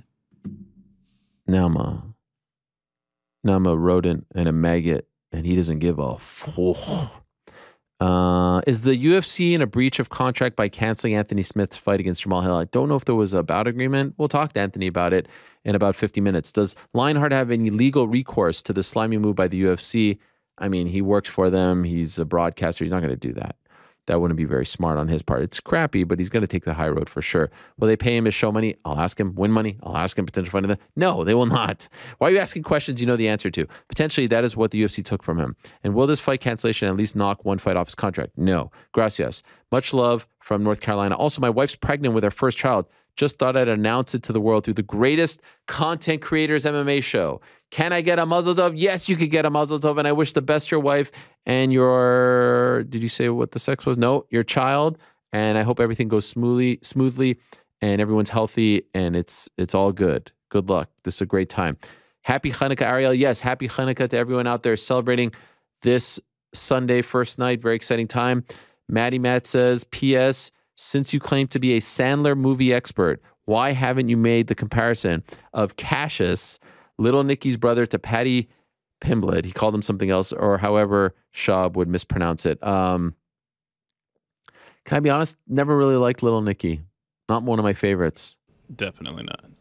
You know, there's Billy Madison, there's Happy Gilmore, there's Big Daddy. Wedding Singer, which I would actually put higher up on the list. Waterboy. 8 Crazy Mr. Nights. Deeds. Punch Drunk Love. No? Punch Drunk Love was so good. Wow, what a pull, Frank. This is your best contribution to the show. An hour and 12 minutes Great. in. Punch Drunk Love was Mr. Deeds. Really? I love Mr. Deeds. It was fine. Mr. Deeds. But it's not in Mr. that Deeds. it's not in that top 5, He's in right? the Pantheon, bro. Nah, maybe not top 5. It's got so it's many flirt words. proof. Ugh. They got a All little, right. Now, you see, there's some, that's oh, not the right. you know what's a great one that made me cry like a baby? Click. Oh my gosh, dude! I knew you were gonna say that. I love Click. That is about as close as you can get to crying during a comedy movie when he's in the rain and he falls and his kids are leaving him. I'm gonna cry now. Oh my god, he gets older. They hit it hard there. Yeah, Click was fantastic. What else? You know, he's on this tour now, and Nate Diaz got to meet him. And I was in Vegas on the same night. I would love to see his concert. 51st Dates. 51st Dates, Great fantastic. Oh, what a legend. What a legend. And then you see these videos of him playing basketball and stuff. Doesn't he just seem like the coolest guy on the planet? God, I love Sandler. He's just the coolest. Yeah. Shout out to the original CDs from Adam Sandler. Oh, those were the best. Oh, yeah. Why don't you have some cantaloupe and come on? You know that skit? Yeah. And come play with your They're all cock going to and laugh at balls. you. They're all going to laugh at you. Which is a reference to Carrie, actually. Is it? That horror movie Carrie, because the mom's like, they're all going to laugh at you. And also this recent one, the basketball one, the scout one. Yes. What is that one called? Jesus. It's like the last movie I've seen and the only one in the last 5 years. You know what I'm talking about? The one on Netflix. You made me watch it, yeah. You didn't think it was good? I thought the beginning was all right. Kind of. Wow. Is it the prison one? No, that's no. Trey Young's in it. Like, he literally recruits a basketball player. Hustle. It's called Hustle. There it is. Good ball, Rick. Yeah. Or a good Google search. Yeah, it was the Google. I just listened to a podcast, him talking about it, and I still forgot. Can I tell you guys? First of all, Hotel Transylvania is a favorite for the kids. This, I'm actually embarrassed to admit this, but this just is very on brand for me as of late. I think you guys are going to kill me for this. You're going to roast me for this. I have not seen Uncut Gems. This is unacceptable. Because people say, I mean, the best things about it, right? Yes, but I will say this. If you're not somebody who likes tension, if you want a casual movie experience, This is not that movie. This is a you're gripping the sides of the chair from start to finish type movie. And I know there's some people who can't handle that. If you cannot handle that, then don't see it. But isn't it kind of like a different side of him? Oh yeah, it's like not a comedy at all. Rick is it's right. a serious actor. I saw it like a little bit hungover on New Year's Day, and I think it was like an 11 a.m. showing. It was a lot to handle in the morning. Wow. Have you guys seen Sandy Wexler? That's another one that I don't think gets talked about a lot, but I've heard is good. I have not seen that one. I mean, he's had a lot of freaking movies, you know, after the blow up in the night. You guys ever see that one or no? No. I have not. Never saw Grown Ups. Opera Man is probably his best character. They should make a movie. That's not a movie. Don't Mess with the Zohan. I enjoyed that. Did you guys see that? You didn't like that? No. I liked it. He's got bangers. We know this. Sandman's we all the have man. opinions, but fuck 50.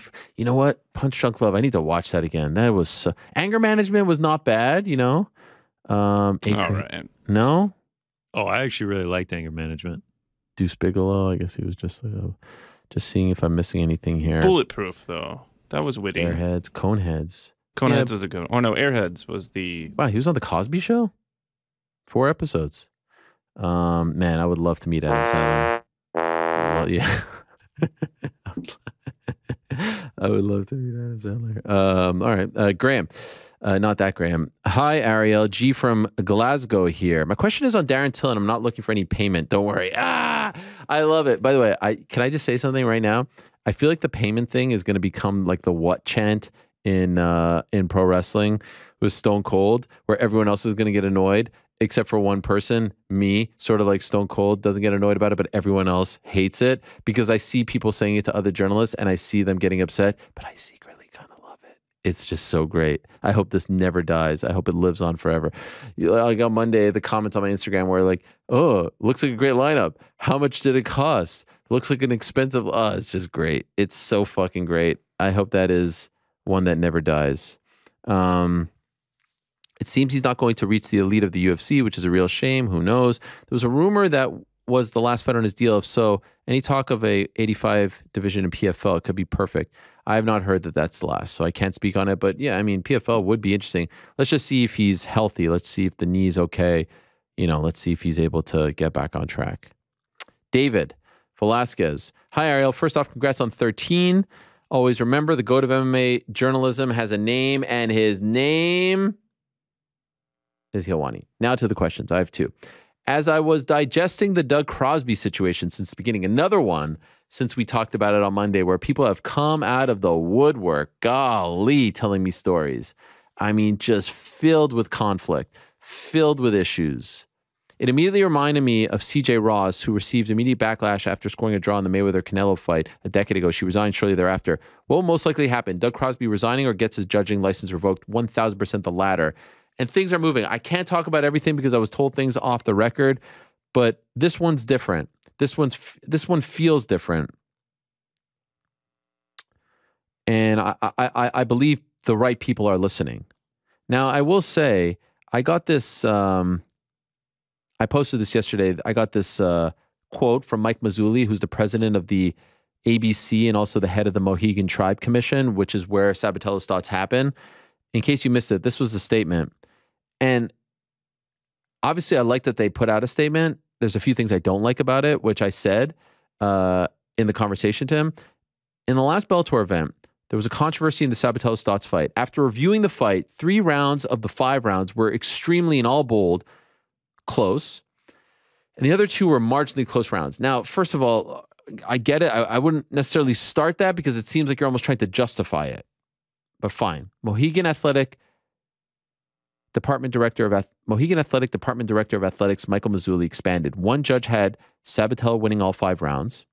I would love to name that judge. Why are we beating around the bush? Name him, which is controversial. Thank you. But ultimately, this is a problem for me. Stotts won the decision, which is the correct result. No, that just means that the other 2 got it right. You can't say one was egregiously, historically bad, 50-45 in the direction of the loser, but it's all good because the other 2 got it right. No. Hold up. You need to, like, throw a flag, do this, do that, smoke signal. No, that's a problem. Ultimately, Stots won. The decision was the correct result. In an effort to make this a learning moment, I've informed all 3 judges who will be reviewing the fight together. Love that. Great. Need more of that. This is a very serious situation. Love that, he said. The Mohegan Tribe Athletic Department always looks out for the best interests of all fighters. Great. In the past, the Mohegan Tribe Athletic Department has sanctioned officials that are not performing to the level that is required. Great. Don't love this. Such sanctions, when they occur, are not made public. Why? Why? Let them, let the world know. No different than someone testing positive for steroids and you keeping it under wraps. Let the world know. That's how we know that you're truly in favor of cleaning up the sport, making it better, getting the dinosaurs out, holding people accountable. How do you hold people accountable if you don't make it public? You got to make it public. The fights are public. The sanctions need to be public. I'm sorry. Don't love that. So if the Mohegan Tribe and if the ABC decide enough is enough, make that public. Let the world know. Don't let any person who is not working in the sport ethically, who is breaking rules, who's doing whatever, don't let him get off. Why would you? It only reflects positively on Mohegan if they come out and say, you know what, enough is enough, we're not going to license this guy. And where's Nevada in all of this? Where's Nevada in the scorecard talk where everyone, including John McCarthy himself, whose son was one of the people who scored a 29-28 in favor of Paddy, where are they on reviewing? Where are they on allowing a judge to go from Connecticut to Vegas in a 24-hour period after that egregious scorecard? We've seen Dana White pull a judge. We've seen Dana White freak out and pull a judge mid-event.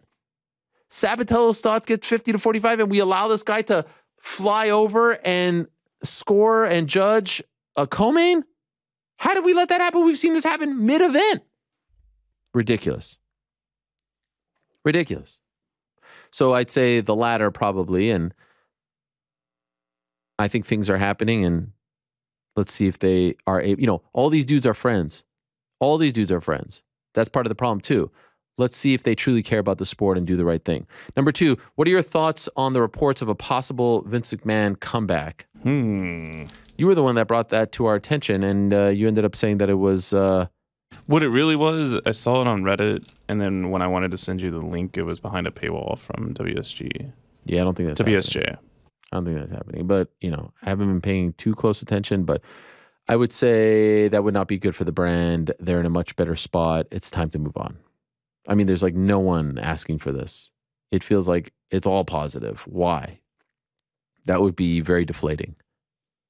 By the way, another thing about Doug Crosby that people should know, he works as a stunt guy in movies, and he dangles this in front of fighters. And sometimes he comes through, but oftentimes it's just like an empty promise, like, oh, I'm going to help you out, I'm going to get you in movies and all this stuff. And it's like, what is going on? You're a judge. You shouldn't be conflict. Yeah, you shouldn't be doing that. What the hell are we talking about here? You're telling fighters, oh, come, I'm going to teach you about movies, this and that. Like, you should have no relationship. You should actually have zero relationship with fighters. It should be as pristine as possible. But the sport, even though it's 30 years old, is still filled with all kinds of conflict. Hugo knows, hot take for 2023, have moderator Lewis to keep this on the record. We saw the rise of African champs in the UFC. 2023 will be the rise of Latin American champions. Moreno, Chito Vera, Yair Rodriguez, Aldana, and Grasso will be champs. Viva la raza. Hugo, that's a big time prediction. That's 1, 2, 3, 4, 5 champions, all hailing from Latin America. Let's see. Should I squeeze in one more? Hey, Ariel and crew, Vince McMahon was famous for saying monsters don't talk. Could this work in MMA? Rosenstrike does what he did in the 20 seconds to Dawkins, and then someone else takes the mic to cut a Helwani type promo. Or am I crazy to think that Mysterious Frank, if he dialed up his persona, could be, wow. Listen to this statement. Am I crazy to think that Mysterious Frank, if he dialed up his persona, could be a great Bobby the Brain Heenan type manager for some beast at heavyweight? Thoughts? Whoa. This gentleman, Daryl, who says he loves the show, is suggesting that our own Mysterious Frank could be a mouthpiece for some of the hardest hitters behemoths, monsters, as he says, in the sport. What do you think about that? What do you think about that? I mean, all of a sudden, go ahead, Frank. I don't know who Bobby the Brain is. Oh my God, that is so deflating. But he sounds great, and Only I could the be a greatest manager, arguably in the history of pro wrestling, and certainly one of the greatest on the mic. What promotion? Pro wrestling, WWE and WCW. Okay. He went to WCW. So originally WCW. No, originally WWE. The problem is, what would you wear? You'd have to wear like some sort of mask, luchador mask. Yeah, I could do that. Yeah. But what is all this? of a sudden dial up the persona? Like this is me. I don't understand. I mean, I don't know. He seems to. So I have 3 more questions. Do I finish the questions or do we do the picks? Should I just finish? I think them? it makes sense to finish them. All right. Christian, yo, Ariel. I know it's best practice to wait till the end of the year to give out awards, but as a tease for the coveted MMA Hour Awards, I thought I'd throw some different categories your way, and we would love an impromptu answer from you and the crew. I provided nominees, but feel free to go off script if you've got something better. All right, here we go. Number 1, the New York Rick Award for Worst Take of the Year. And he even provides nominees. All right, guys, we're going to weigh in on this, all right? 1, Ally Quinta on open scoring. B, DC's top 5 combat sports athletes of all time. I'm trying to do do you ever see Home Alone where he goes 1, 2D? Buzz. 1, we live in the safest street in America. 2, no, I was trying to do that. C, Josh Thompson on the MMA media. Thanks for explaining to us how media works, Josh. D, Ariel Helwani's Izzy versus Pereira was stopped early. Wow, I'm catching strays too. I'll go first.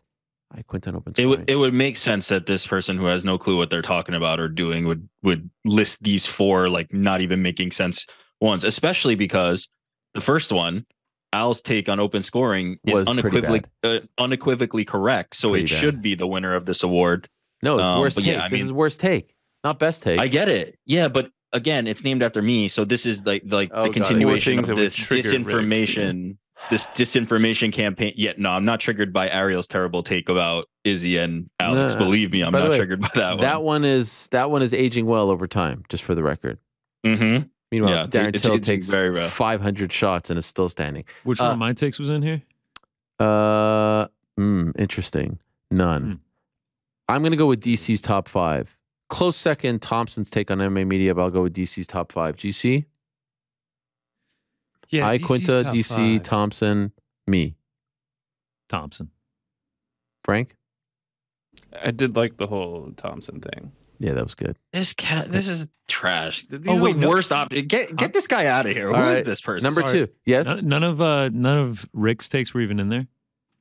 Amazing. No, my first. Okay, all right. I thought these were it's just named after you. Oh, okay. It's named after me France because was scoring, taking the lead. I got a little distracted. What happened? 1-0? 1-0?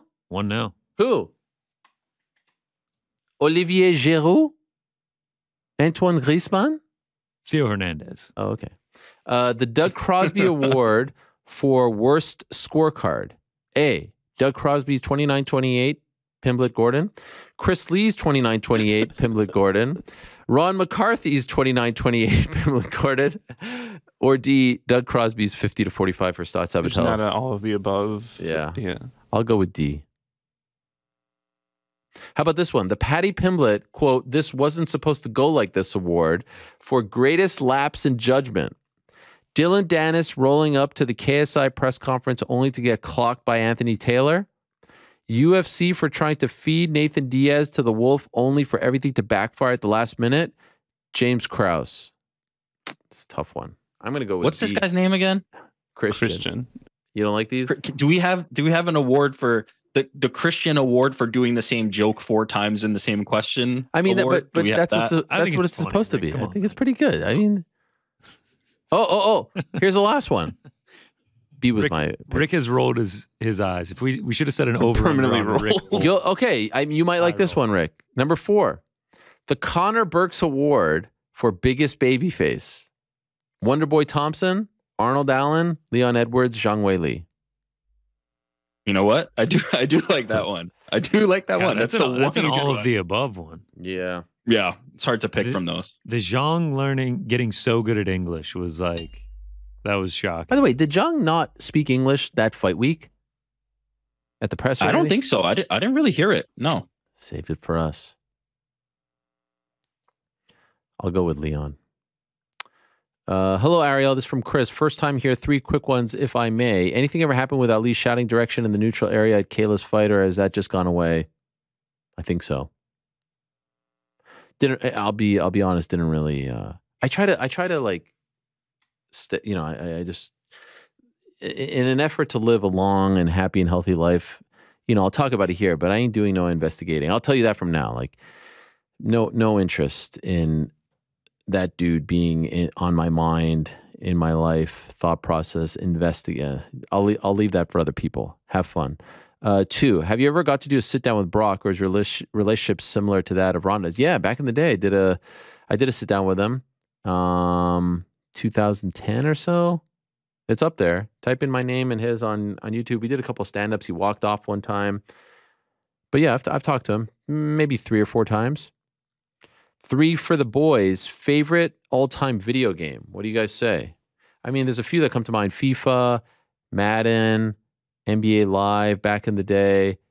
Mario Kart's pretty good. GoldenEye. I'm a Metal Gear Solid. That's my series. Good on you, Rick. Yeah. Nice. Yeah, Metal Gear Solid for sure.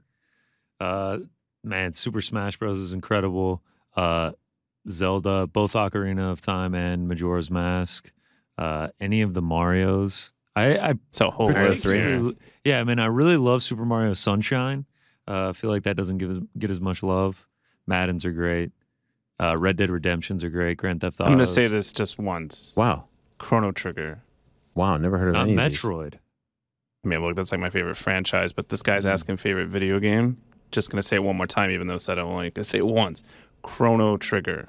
Frank is currently playing through every Metroid game. I don't even know. These are facts. You know Metroid. Come on. Samus. Started in 1982. Samus, is it her?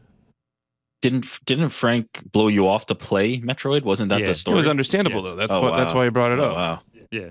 Wow. Did you really blow him off to play a video game? There was a mixture of that and finances. He said no. He was like, no, I can't come out. And then 3-4 hours later, Instagram story, he spent hours eating Metroid. That's how you found out? Yep. Yeah, it was hard. Wow. I mean, was I supposed to just, I can't make it now, I'm just going to sit in stasis for the rest of the night? You could have played it, but you didn't have to rub it in my face by posting it on your Instagram story. Wow. I'm sorry. That's a blunder. Do you agree? That would be the mysterious Frank Award of regret. Blunders, yeah. Last one from Rami. Happy holidays. Wondering what your favorite tradition is to do with your family that you did as a kid. Much love. Well, I mean, I love lighting the menorah with them and doing all of that. We weren't actually a big family. Like, we didn't do the gifts on Hanukkah thing, but I've introduced that a little bit. Not 8 days. That's a lot. Go away on Christmas break. I love doing Seders, Passover, if that means anything to you. I do that. Shabbat dinner. I love Shabbat dinner. Challah, the wine, candles. That's a big one for me. Best holiday movie. Christmas Vacation. Eyes Wide Shut. Eyes Wide Shut. That's a Christmas movie? Yep. Get the fuck out of here. It really is. I don't want to start the debate, but it's Die Hard. Hard. It's Die Hard. That's the thing. If people are going to say Die Hard, then Eyes Wide Shut is also a Christmas Die Hard, unfortunately for you guys. Wow. People love this one. This is a hot dog a sandwich? Yeah, this is up there with that, right? Yeah. I mean, I feel like it's a Christmas movie. Home Alone, isn't that? That's Home Alone. I mean, that's Home Alone 2. Which one? Both. But if I had to pick one, I'd pick the first. But both are amazing. I think I like 2 better. That's fine. I think I would do 2. The New York scene. The New York scene is cool, but the original to me was amazing. But okay, fine. Yeah. Better than all of those. You guys ever see 8 Crazy Nights? Vacation. I have seen 8 Crazy Nights. I love it. Yeah, it's great. That's a technical foul.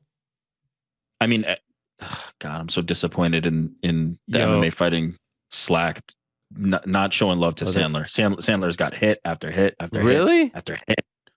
Yeah, people saying only I like 3 movies, 4 movies, 2 movies. Come on, you just man. can't pay attention. Everything. To that, come on, Rick. Everything. A newer one that I love, Netflix, Klaus. Fantastic. Oh, with a K? Yeah, it is. I think I saw a commercial for that or like a trailer for it, but I really, really like it. It's very good. Klaus. Is it a horror movie? No. Oh, Jed Mishu has. Wait a second. Is Klaus? I think I may have just seen that. Is that a cartoon where the kid gets sent off by his dad? Yes. Post office. Oh, we just watched that. That was actually really good. The entire thing. Oh, with my kids. I loved it. I watched it for the first time last year. I will definitely be watching it again. Jed Mishu says Elf, also a great choice. Elf is very Bad good. Santa. Bad Santa's tremendous. Jingle All the Way. Bad Santa. Which one's that again? I have Phil Hartman, which we were talking about at lunch. Yeah, Jingle All the Way. Arnold Schwarzenegger.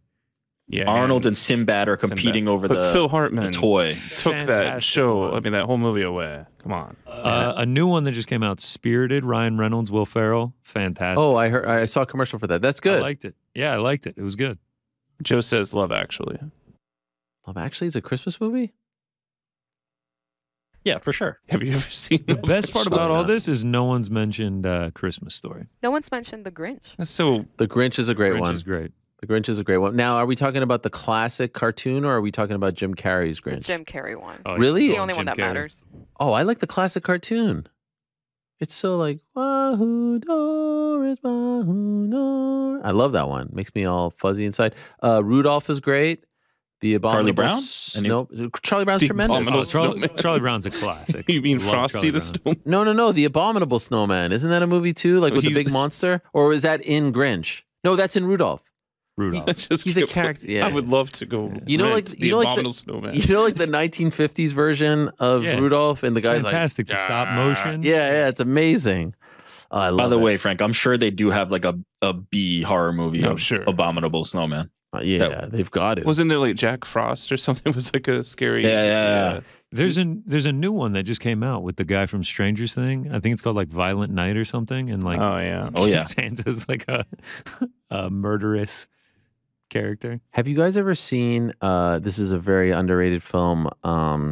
Is it called New Year's Eve? Where it's like a million celebrities. Oh God, yeah. And then they did Valentine's Day, and it's just like, oh, we were voting on worst movie ever. Like, I forgot. The most unbelievable. No, I like it. It's like it's an incredible cast. It's like all these A-listers. The American Love Actually. Oh my God, it's so good. Wait, Love Actually? That era of movies where they just combined 100 celebrities was terrible. And like someone's down on their luck, and their car breaks down, and then they meet the guy who fixes their car, and then they it's so good. It's just like Valentine's Day. They literally the poster for the movie is literally just a list of everyone in it: Halle Berry, Jessica Biel, John Bon Jovi, Robert De Niro, Zac Efron, Ashton Kutcher, Seth Meyers. Like, it's unbelievable. Michelle Pfeiffer, Sarah Jessica Parker, Hilary Swank. How could it be so bad? Sofia Vergara. Because there's no storyline. They spent all the money. That's not how you tell a story. Celebrities. I know, but Jesus, just to see all those people together is great. They saw Crash, and then they were like, "All right, let's do a really bad version of this. Let's just combine everybody." The poster also says, "From the director of Valentine's Day, New Year's Eve." Yeah, there you go. By the way, what's the greatest holiday TV show? Meaning, like the one episode, like the holiday special. Oh, very special. Yeah. I mean, I think one of the most iconic ones. First ever episode of The Simpsons, right? Right. Where they get Santa's little helper. That was a great one. Charlie Brown has to be up there. Charlie Brown, iconic. But that, like, I'm thinking of like the Fresh Prince Christmas episode, or you know what I mean? Like that's a special as opposed to the holiday themed episode. You know what I mean? Family Matters, the Star Wars holiday episode. Yeah, none of the individual ones are coming to mind, but all of them were great. I always looked forward to the very special episodes. Festivus. Seinfeld, that's a good one. It's tremendous. That is a good one. One of the few episodes I've seen of Seinfeld. That's crazy to me. The Office has a whole bunch of good ones. Yeah, The Office. Bob's that's right. Burgers. Yeah, never seen Bob's Burgers. Oh man, Modern Family's got a lot of good Christmas episodes. That's your favorite, right? Oh, love it. All right, we can talk about this forever. Should I do the? What do you want me to do the ad read here before we get to our first guest, Frank, or should I save it? You should save it. You think so? Yeah. What about Athletic Greens? Or it's better for you if I save it? Let's just do it. Both or one? Both. Oh, wow. Okay, here we go. We're going to get to Raufeon Stots in a moment. Thank you for all the questions. Appreciate all of you. So we'll do the picks on the back end, so stay tuned for that. For now, though, a quick word from our good friends over at DraftKings Sportsbook. They are the official sports betting partner of the National Football League. I love every time New York Rick goes off Zoom, you hear that noise. Yeah. Is he going to come back? I'm sure he will. They are the place to go when betting on the National Football League this holiday season. New customers can bet just $5 on any NFL team to win their game and get $150 in free bets if they do. Plus, listen to this, everyone can earn up to 100% boost with DraftKings stepped up same game parlays. Don't forget this Saturday, it's Bills, it's Dolphins, it's in prime time. It's going to be frigid, baby, and I can't wait. Download the DraftKings Sportsbook app now. Use code THEMMAHour. Place a $5 bet on any NFL team to win their game and get $150 in free bets if they do. That's code THEMMAHour. Only at DraftKings Sportsbook. Please support them because they support us. And also, 21 and older in most eligible states, but age varies by jurisdiction. Eligible restrictions apply. See DraftKings.com/sportsbook for details and state-specific responsible gambling resources. Gambling problem? Call 1-800-GAMBLER. In New York, call 877-8-HOPE-NY or text HOPE-NY 467-369. Bonus issued as free bets. 1 boost per eligible game. Opt-in required. 10-plus leg required for 100% boost. Deposit, parlay, and wagering restrictions apply. Eligibility and terms at sportsbook.draftkings.com/football terms. I also want to tell you about our good friends over at Athletic Greens. We love Athletic Greens, one of the newest members of the fam. Very good for you. We're very health conscious over here. And I want to let you know that Athletic Greens has an AG1 mixture that provides a special blend of ingredients that can support your gut health, nervous system, immune system, energy levels, recovery, focus, and more. 1 scoop in a smoothie, just one, is a great way to kick off your morning. Their formula is lifestyle friendly, whether you eat keto, paleo, vegan, dairy-free, gluten-free, and it has less than a gram of sugar, no GMOs, no nasty chemicals or artificial anything, and it tastes so very good. 1 scoop of Athletic Greens, get this, gives you 75 high-quality vitamins, minerals, whole food source superfoods, probiotics, and adaptogens. So invest in your health with Athletic Greens because your body deserves the best. I've tried it. I think it's great. And right now, if a comprehensive solution is what you need from your supplement routine, Athletic Greens is giving you a free 1-year supply of vitamin D and 5 free travel packs with your first purchase. Just go to athleticgreens.com/MMA hour, athleticgreens.com/MMA hour. That's athleticgreens.com/MMA hour. Please support them because they support us. Let us go to our first guest of the day. He is the reigning defending Bellator interim bantamweight champion. He's the man who defeated Danny Sabatello on Friday at Mohegan Sun, fair and square, despite what one judge thought. He's Raufeon Stots. There's the man with the taco meat. Am I live? Yes. Let's go! Let's go! Fuck you, Sabatello! Let's go! And Doug Crosby. Fuck both of y'all. I'm here. You're here. I love the chest hair, my man. Thank you very much for coming. For taco meat. I had to bring the taco meat out for the, you know what I'm saying? Yeah. For the nose, I had to bring the taco meat out. Respect. Thank you so much. Congratulations on the win. By the way, are you annoyed when I say interim champ? Do you feel like you should be the undisputed champ? No, I feel like for me, in my head, I feel like the interim championship is just a different, like I'm a different world champ than Sergio Pettis, you know? I don't feel spited because I don't want to take any shine away from Sergio and what he's done. You know, he is he's the undisputed champion. I just feel like I'm a different champion. You know what I mean? And we'll figure that out like after we both, you know, meet after this final. But I definitely respect everything, you know, that Sergio's done. So I don't feel any like slight when it's like an interim champion. I just feel like it's a featherweight champion. Okay. And, you know what I mean? That's kind of how I feel, or that's how I'm looking at it, I guess. You see him at the event? He was there, Sergio. Did you see him there? Yeah, Sergio was there, yeah. You guys cool? Yeah. Yeah, we cool, man. Me and Rufus sport. Everybody's cool. And even after we fight, you know, we're going to fight. We're going to definitely try to beat the shit out of each other. I know, you know, because I feel like we owe that to each other to see who's better at this point. But I'm always going to love Sergio. He's my boy, you know. Was Danny tougher than you thought he would be? Yeah, he was tougher than I thought he would be. I'm going to be honest with you. I also didn't wrestle with any high-level wrestlers in my camp, you know. Adrian Yanez and Mashnell and everybody kind of gave me the wrestling look, but I don't think we prepared for how much of a bitch Danny was gonna be and try to hang on to me, you know, like with dear life, like, you know what I mean, like his life depended on it. So you thought he fought, as you said, like a bitch. You feel like he wasn't fighting honorably? Yeah, I wouldn't. No, I feel like he was. Yeah, but a bitch is like what he is. That's like how he can fight. So he fought to the best of his ability. But you know, I just think it's a coward way to fight. You know, I don't necessarily think like wrestling is a coward's way to fight. I just think like the way he try to like use like he tries to use his wrestling to just impose a lackluster fight. Like he tries to impose that on the and I don't like. I think that's like a bitch way to go, you know? I think like he should, you know, progress, get better, you know, either submissions or ground and pound or, you know, like things of that. I just think he, you know, he don't fight to like dominate or he just fights to like outposition you. And I feel like that's kind of a bitch way to go, you know? Did he hurt you at any point? God, no, he didn't hurt me. Not one point did he hurt me. Not even like, even when he would land, that's probably the least amount of pain I have felt after a fight or during a fight, the least threatening I have felt. Like I didn't feel threatened at any point of the fight. At no point of the fight was I like, as far as like damage. I felt threatened at no point, you know? Yeah. Which rounds do you think you won? So I think I won 2, 3, and it could be argued that I won 4, but 2, 3 definitely, and then 5. Right. Yeah. So I scored at 48-47, 2, 3, and 5.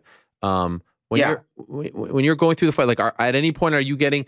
I thought, wow, okay, Sabatello. I thought he won the first round. I was like, okay, this is interesting now. Let's see what happens. Like, were you ever getting nervous? Were you ever like, shit, I got to pick this up. I gotta switch gears here. What are you thinking as he looks in the first round? I thought after the first round, I thought like, okay, hey, he's gonna be here. I need to like.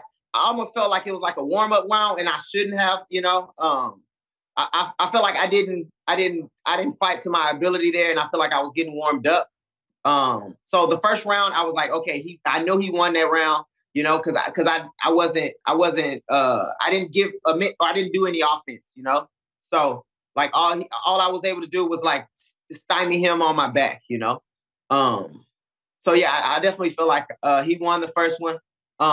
The other thing, like I'm thinking about like within the fight, and I guess we'll get to like the Doug Crosby deal. Yeah. I don't like the way they like classify like control. So he feels like he had 10 minutes of control, but is it really control if you can't commit any offense? Like if you can't progress to a submission or then progress to like ground and pound or like progress to damage? Because what I feel he was just like hanging on to a fleeting position. And is that control? Yeah. Or just, you know, because I was about to escape the whole time. He couldn't commit any offense. He couldn't commit any, you know, submission threat. He was just solely focused on trying to keep me in the position because that's all he could do, you know? Yeah, no, it's a great point. There's no actual control happening. It's just kind of, as you said, sort of like hanging on. So you go through the 25 minutes. They're reading the scorecards. You hear 50-45 for him. What is going through your mind when you hear that?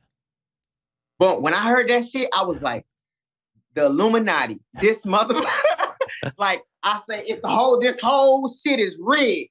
Everything is rigged. You know what I mean? I was thinking like, kind of like Black Panther, like the man that finally got me. You know what I'm saying? I'd have made it all the way to the top and it didn't got me. No, I just thought it was just outrageous. And then also I'm thinking in my head, like, man, am I that Am I that off with what I'm thinking in my head, like how the fight went? You know, like 50-45. Like I didn't expect that at all. So like all rationale, you know, in my head was like, am I like, did I hit him?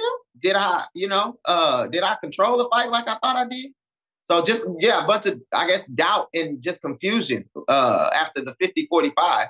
I think when even as they were reading the rest of the scorecards, the 50-45 would just like, it just throw me off. Yeah, no, threw me off as well. And I wasn't even a part of it. I was watching. I was like, what? This can't be right. What the? Yeah, I was like, what the fuck is going on? Were you, prior to all of this, familiar with Doug Crosby? No, I didn't know at all. And I need to ask the general public, the MMA fans, how the fuck do you get Doug Crosby suspended from my fights? You know, because I seen he was like banned from Ray Longo's fight. I want to join that ship. I don't want him nowhere near none of my cards. Like, I think you need to tell the commission. Possible, I need to figure that out. I think you need to tell the commission that, you know, like Brock Lesnar once told Nevada he didn't want Steve Mazzagatti reffing his fight. So you can make that appeal and they take it under advisement. And you should feel that way. You should explore that because, I mean, that is egregious. And then I definitely think, you know, or I don't want him judging anything related to me. None of my friends, none of, like, I just don't. I mean, I've seen what he did to my homeboy Jared Gordon. You know, he did that 50-45 to me. Like, I'm cool. Professionally, I'm cool on, you know, Doug Crosby. Hope he has a good life away from me. But as far as anything that you got to do to dealing with me, you know, I don't want a part of it. Could you believe that the next day he went from Connecticut all the way to Las Vegas and he's sitting there and then gets that one wrong too. He gets the Pimblett Gordon one. Like, he shouldn't have even been working that card after. Like, how? Right? And then who is that on? Well, I feel like it's on fucking Doug Crosby. Like, why the fuck are you taking that job? You know? Yeah. Like, that's professional courteous or what do you call courtesy, it? Professionalism. You wouldn't do. It's different time zones. You got to worry about jet lag. You got, I think it's like 3 hours fucking time difference. Then you're going to come over and then make more bad decisions. And the thing that gets me too is like afterwards fucking, I mean, if this stuff wouldn't have happened, like if like he wasn't like so off or whatever, he just go up or if they wasn't you know, giving him the review at Mohegan Sun, which shout out to Mohegan Sun commission for reviewing him. But he just going by his merry goddamn way and, you know what I'm saying, just fuck over somebody's life and then go do the same thing next week or whenever the fuck you want to do it. Like, that's fucking disgusting, bro. It's disgusting. And I'm like, it's like long overdue. You fucking up somebody's trajectory, somebody's livelihood. And in my head, and granted, you know, I don't know the dude personally, but in my head, I think like, oh, he's like, I got that one wrong. Maybe next time I'll get the right one. Or, you know, he just like, it's just like a shit, brush it off his shoulders and he goes on about his day. And by the way, you saying you don't want him to judge your fights is one thing. Like, Bellator should say the same because ultimately, as you know, fans aren't educated enough to know. Most people think it's the promotion that picks the judges and referees, which is not the case. You know that. It's the commission. But most people think, so they see that or they see Pimblett Gordon, they're like, oh, this shit is rigged. The UFC wanted Pimblett to win. That's why. Yeah. But it's not. So it needs to be the promotion saying to the commission, we don't want this guy. We don't want this ref. We don't want this judge because it only reflects poorly on us. No one even knows what Doug Crosby looks like or sounds like. He could just fly in the darkness, right? Exactly. He going about his merry way and freaking, you know, just like sneaking through and how, I don't know. And he's been doing this for years. But also, it's like, it's crazy too, because like, I didn't know about him until he did it to me. Right. So like, it's a million people that don't know, like he's just sneaking through the fucking cracks. Like a million people don't know about the motherfucker and he's steady making terrible decisions. And my thing is, I'm not, even if you would have scored it for Sabatello, right? Like I wouldn't have been mad at that. But my thing is, when I've been reading up on him, he's saying he got his own set of criteria that he's judging a fight to. Like the fighter we should know the criteria that you're judging a fight before we fought. When we have a fighter meeting at the back, what's his name? Mazzulli? Yeah. Mazzulli? Yeah, Mazzulli. Mazzulli told us, ran us down the criteria of what will win you a fight. You know, he ran it down for us. So if he's going by something different, we need to be made, you know, aware of this type of shit. You know what I mean? That's like, it's bullshit. I agree. So let's see what happens. It's very upsetting. Ultimately, thankfully, the two judges got it right, but it could have been disastrous. I mean, what is it going to take? Hopefully, they figure this out. Can I ask you? Did you say anything to Danny? Did he say anything to you after the fight? Yeah, I seen him after. I seen him coming down the escalator, and me and Danny never gonna be. I mean, I don't like the dude. I ain't gonna never like the dude. So he came down and he said something like, "Yeah, I'll see you again," or something like that. And I was like, better luck next time, motherfucker. You ain't give it this time. And fuck you. Go on about your merry way, goddamn. So this isn't one of those things where you fight and you bury the hatchet and you're all good. It was just promotion. No, I ain't gonna never. I'll never bury the hatchet. I mean, yeah, not in the foreseeable future. Okay. I just don't like him. I don't like the way he carries. He represents a lot of stuff that I just don't, you know, fuck with. So I don't like him. Did you happen to catch the? And it proved it to me too when he walked out like fucking pissed off because it didn't go his way. You know, like a little bitch.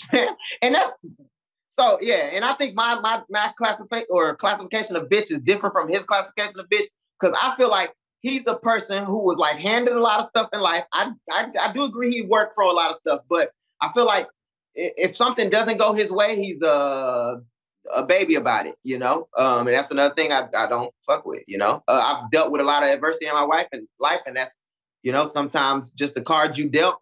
And, you know, yeah, that's just how I feel. Did you happen to catch the Patchy Mix win over Magomedov? I did. Impressive, right? I ain't gonna lie, I was impressed. Yeah. So now I feel like I'm back on, like, this is like how the tournament should be. I feel like Sabatello, granted, you know, it was a tough fight. I feel like that was an interlude, you know, to like the real Grant. I don't feel like Sabatello should have been in there. I feel like he talked his way to get here. He's had some impressive performances, and he did show up that night. So I'll give him half a kudo for that. But Patchy Mix will be a real test. He looked amazing. He finished Magomedov, who never been finished, and I'm looking forward to the challenge of Patchy Mix. So when we had you on, I think we talked about this last week. I was like, man, they should put you guys on CBS if you're good. Any talks of that? You versus Patchy Mix on CBS would be incredible. You know, okay, so like I'm good with the CBS card. The only everybody in the world got to convince my wife that it's that pretty much if y'all can come out, if everybody come out here and babysit my kids, man, for like and give her a break, because that's who take the blunt of like, you know, the duties at the house. My wife takes the blunt of those duties while I'm off training, you know, and my family is taking most of the hits. Where's your wife? Let's talk to her right now. Where is she? Like, I gotta start camp like now, especially fighting Patchy Mix, you know. I gotta start camp now, and I told her that, and she was like, she's like reluctantly, like a slither of her is like, I mean, if you have to do it, you can do it, you know. But you know, I don't want to have to put her through that if you know, it's just like rushed and So where's Mrs. Stots? Let's speak to her. I mean, this is a huge opportunity. Oh, so she at work. Oh, come on. She's a teacher. Wow. So she works through the day or whatever. I mean, I'm buying her a car like right now because this is like the most selfless person in my life. She works a full-time job, and then I'm training all day. Then she has to pick up the kid because usually I do stuff with, like, I'll pick them up and drop them off, do breakfast and dinner, you know, like just little stuff. But she has to pick up all of those like duties. Yeah. You know what I mean? So it's like she's in camp, like literally, you know what I mean? So I don't want to put her through another camp like back to back. But here's the thing. It's CBS. It's a big time platform. And it's less than 2 months away. Like, we're going to get over this in a second. Plus, there's a holiday break coming up. So, you know, kids are out of school. So that comes in. Really, it's only like 4 weeks of a little more suffering. And you're good. Hey, I'm gonna give you Michaela number, and Come, if you can it's a big opportunity for you. CBS. Also, they gotta. I mean, if they make it interesting for me, you know what I mean. If they pique my interest with it, you know, if they really want me to fight on it, you know, I'm down to fight. You know, that's my reservation right now because I'm healthy. I'm 100% healthy. And I can go like right after that. It's just that like we're gonna have to skip Christmas. At least I will. And then, you know, and then, yeah, I got like 6 weeks now. So, and I got to really prepare for Apache. So I got to like, you know, I got stuff planned, but I got a lot of stuff to do, you know? In other words, like the great Rampage Jackson once said, the cheddar makes it better. The cheddar make it better. Yeah. Hey, the cheddar will definitely give me, hey. Well, guess what? Scott Coker, if you hear that, the cheddar do make it better. But listen, 6 weeks from now, you can have $1 million in your bank account. So there's the cheddar right there. Let's go. That is cheddar. That is cheddar. But have they asked you? Cheddar. Have they asked you? Have they asked you? Have they said? Yeah. Oh, they did. They asked me Monday. Wow. Monday. They were like, yeah, if you're available. And I was like, man, that's like really soon. But if y'all want to make it work, you know. Okay. You know. Is he in? We can make it work. Is Patchy in? My wife she's one of the not obstacles, but I'm looking out for her, you know. Sure. No, you're a good man. Is Patchy in? Do you know if he's in? I don't know if he's in. Yeah, I don't know. You and Patchy cool? I'm assuming they asked me first, but maybe they asked him too. I don't know. Okay. Are you and Patchy cool? Professionally, like I respect him more than I respect Sabatello. I respect him. You know, I still want to beat the shit out of him, and I feel like he was running for me for a while. Oh. But other than that, I mean, he was definitely running for me for a while. But other than that, we cool. When was he running? Well, he was so. When I first got to Bellator, he was, I think I was like 2 fights in or 1 fight in. He was supposed to fight Juan Archuleta for the interim belt, I think, or the belt. No, the vacant belt. Supposed to fight him for the vacant belt. And then Juan Archuleta fell out of a fight. And then I got a contract. To fight Patchy Mix that weekend for the belt. And it didn't, you know, it didn't come to reality. So I went up to Patchy, because anything I say to these guys, I'm saying it to their face, you know? I came up to Patchy and I was like, hey, bro, like, what's up? You because I think it was after maybe me and him had fought on the same card. And I was like, hey, what's up, bro? You trying to fight? Let's fight, bro.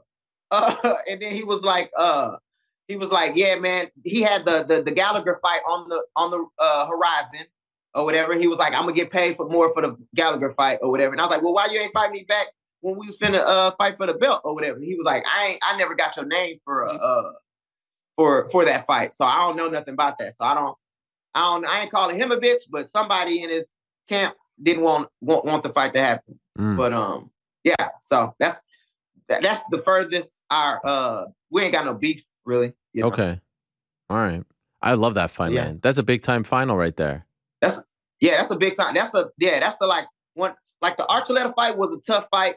I feel like the Sabatello fight, it was a tough fight, but it was like more good for like, I feel like bringing eyes to the division. And then this fight is like I feel like this is like a real final, you know. Patchy Mix is a dog, and I gotta really prepare for him. And by the way, how's that weight cut? I saw the picture of you, the weigh-ins, man. Is it? It didn't look like. Okay. I felt good, but one of those pictures, it looked like I was like super dead. Yeah. Was it just the lighting or something? Because another picture I didn't look as bad. Okay. The weight cut wasn't so. Like for me, I had I think I had 5 pounds the last day to cut, and I cut it in like 2 hours. It wasn't like the worst weight cut either. Like my weight cuts aren't usually that bad. Okay. But it did look bad. So it looked worse than I've looked in a while. Yeah, your eyes were super like sunken in, and yeah, like I was like, man. Yeah.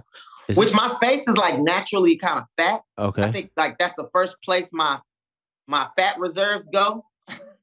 So I don't know if that was like because my face is so fat, like normally that when I cut down, it looks like bad. But yeah, I'd agree. I seen a picture and I was like, man, I wish they didn't post that picture. That shit was, I look ugly as fuck. I look like Skeletor in one of them motherfuckers. Well, you look great on Friday night. Congrats on the big win. We can now move on from all of this. Who knows if you meet in the future, but you got bigger fish right now. $1 million, patchy mix. I hope they make it right by you. I think it would be absolutely amazing if you're on CBS. You're the type of fighters that should be on CBS.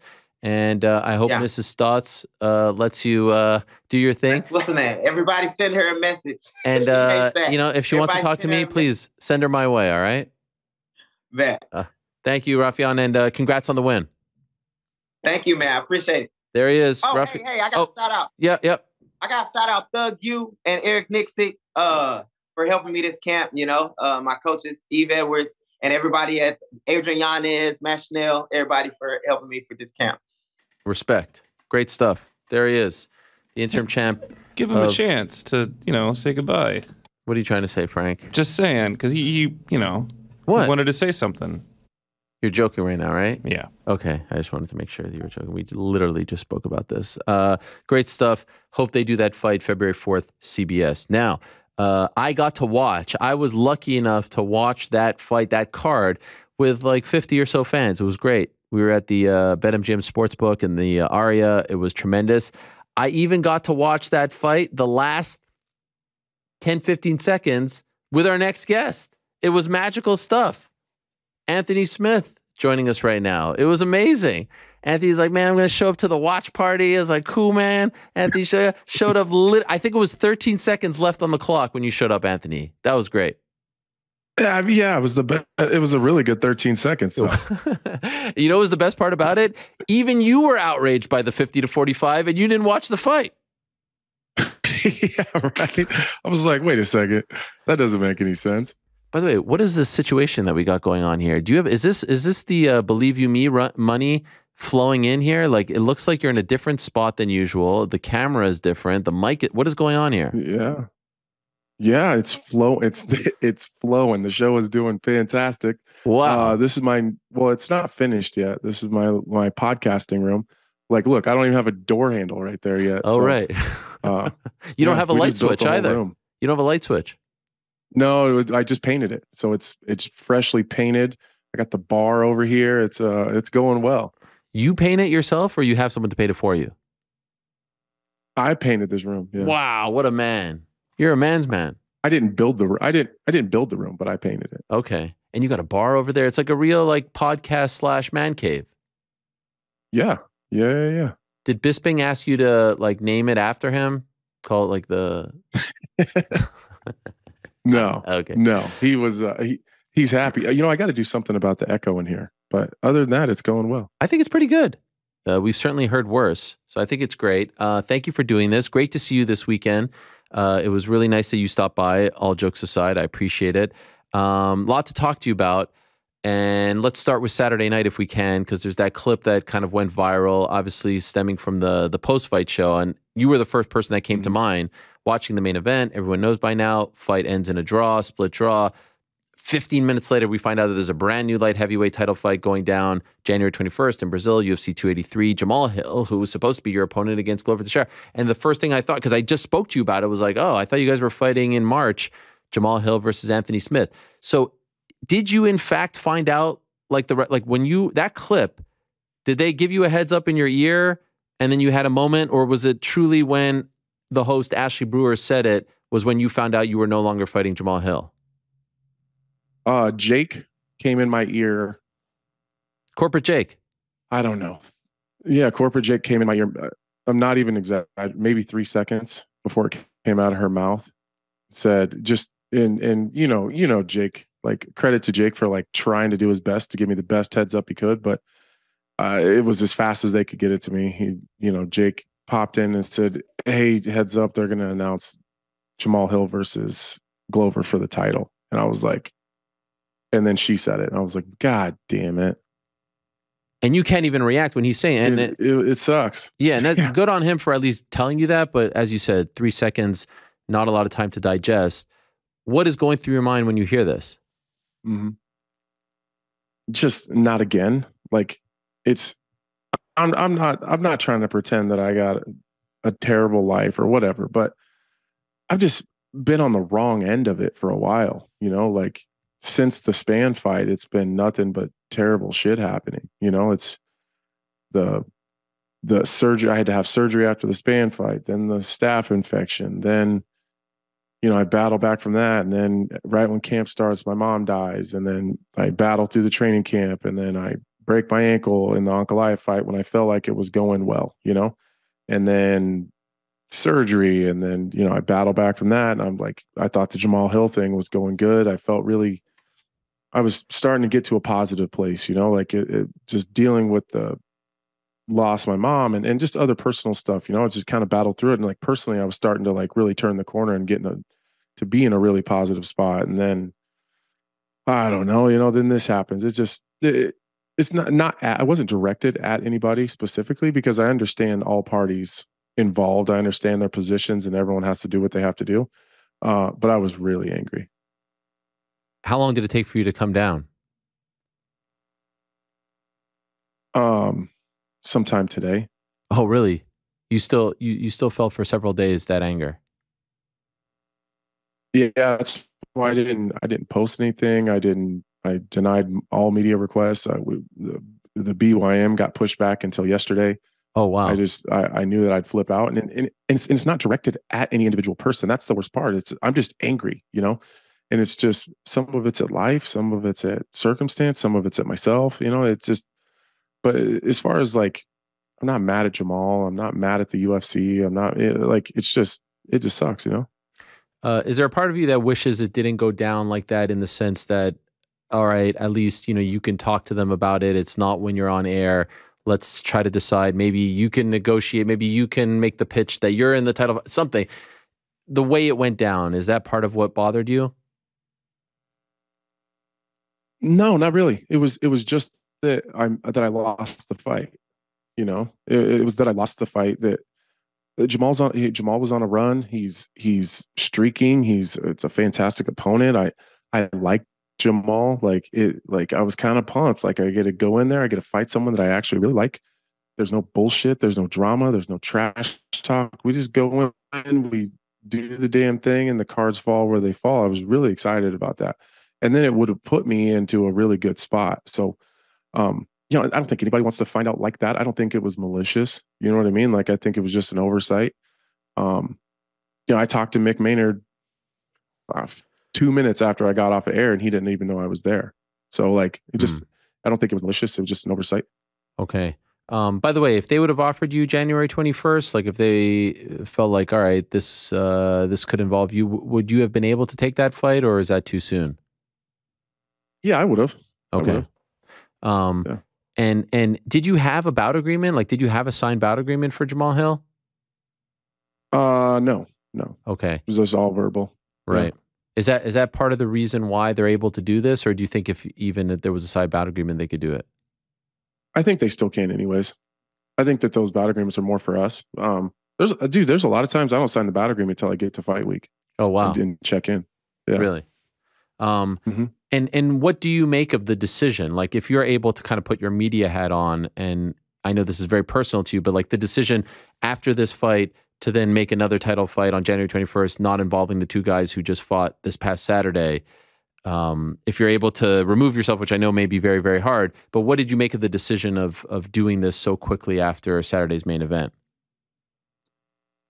I think that they're just it seems like they're trying to close like an open circle, you know, with the Yuri kind of just relinquishing the title, and then them like, oh, this works out perfect. We have this fixed. We have this situation where we already have two top level light heavyweights. One's already held the title before, the other one's right in title contention. We'll just make that fight. So that's supposed to close the loop. And then when it doesn't happen, I honestly think that Brazil is a fantastic market for the UFC. I think that there's some intrigue there. I think that they're trying to add to that card, and I think they owe Glover, you know? So I think that that's some of it. Like, all right, well, this is an opportunity to get Glover back, add some pop to that card. I mean, it makes sense. And then you don't have like because what do you do if it's not those two guys, you know? Like, I think you can make that fight right now because there is no champion, and let's get this moving. But if you start putting time, then I think it gives a lot of people opportunities to start inserting themselves and making arguments. It's easy just to make it right then and there. And I get that. Like, the wheels of business have to keep turning, you know? Who do you think won the main event? Jan Blachowicz, in my opinion. Wow. Which rounds? Do you remember? The first 3. Okay. So you didn't think Magomed or that it was a draw. You thought Jan deserved. Even Jan doesn't even think like he deserved to win. Well, 2 and I didn't get it when he said that either. Yeah. Because I thought 2 and 3 was super decisive. 4 and 5 extremely decisive. I didn't see a 10-8 in the 5th round. Right. Me neither. That's me personally. But and I thought Jan won the first round. It was close. So I wouldn't argue with someone that says, you know, I think Ankalaev won the first round. But in my opinion, watching it, and then after watching it back, I still think Blachowicz won the first round. So I thought it was 3-2 Blachowicz. One of those super, super close fights, and another reminder of how like the system that we have, the scoring system, at times could lead to these somewhat polarizing and controversial decisions. So I don't disagree with someone who said Jan or Magomed or even draw. I can understand it if you think that 5th round was a 10-8. One thing I didn't agree on was that the main event was bad. Like, Dana seemed really mad about the main event. I didn't think it was like a boring fight. Did you? I thought the last 2 rounds sucked. Okay. And that's what I think typically people remember is the last thing that they've seen. Because I was watching the round, like the 4th round, thinking, all right, let's just get through this round and let's get Blachowicz back on his feet so we can have a more exciting and fun to watch fight.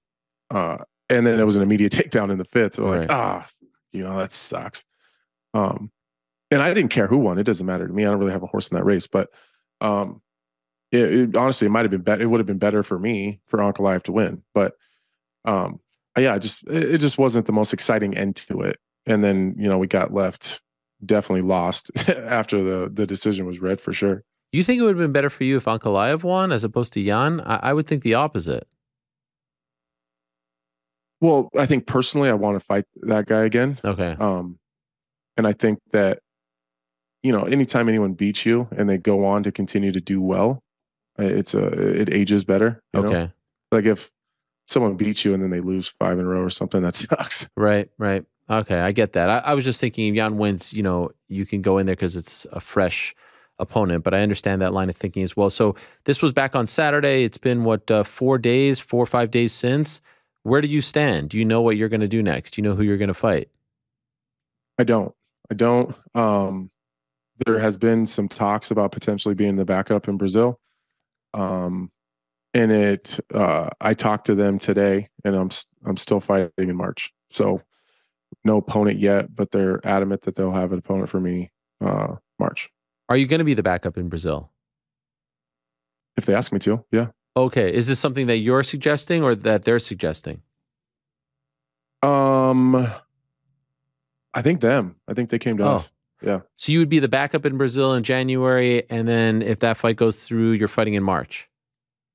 Yeah, if they give me the official offer and ask like, will you be the backup in Brazil? Yeah, for sure. Are you okay with that? That's two. I mean, I don't think you cut a tremendous amount of weight, but that's like 2 training camps, so to speak, in the span of 2 months. No, it essentially would just be 1. So I would just train, continue to, because I'd be training right now for a March fight anyways. Right. So, you know, we would pick it up a little bit until you know, we get close to the January date, and then just cut the weight. And if it doesn't happen, then we just come back and continue training. Jamahal told me on Monday that he tried to reach out to you before the news got out, but then ultimately got out. Is that accurate? Did you get a message from him in retrospect like that? Did he try to get a hold of you beforehand? Initially, it was from Brian, his manager. Brian Butler, yeah. But yeah, he did. That's pretty cool. And then he said that he extended an invitation to you to help him train for Glover. Is that accurate? It is. Yeah. Are you going to do it? Yeah. Wow. So you're going to go to Detroit or Grand Rapids? Yeah, we got to figure that out. Just the dates. It's not going to have to be for a super long period of time, but if he wanted to come here or meet me in Denver, we'll figure out the logistics. But yeah. Wow. Are you surprised that he offered you that? Not really, to be honest with you. Not really. Jamahal and I have always been very friendly. we're kind of cut from the same cloth a little bit. We're as weird as it would seem, we probably seem from the outside like we're two completely different types of personalities, but he's a father of like 6 kids. He's just chasing this dream to change his family's life forever. He's aside from what maybe people think about Jamahal, he's extremely respectful. He's been nothing but respectful to me. From the first day I met him, from his UFC debut. He's always said nice things about me to me. We've never had a beef. I don't know how anybody has a beef with that guy. He doesn't seem to give a shit about the small, stupid stuff. He's about respect, and I get along with people like that. What about, I mean, you guys are kind of in the same orbit, training with a guy who you may very well fight this year, or I should say next year, within the next year, right? How do you feel about that?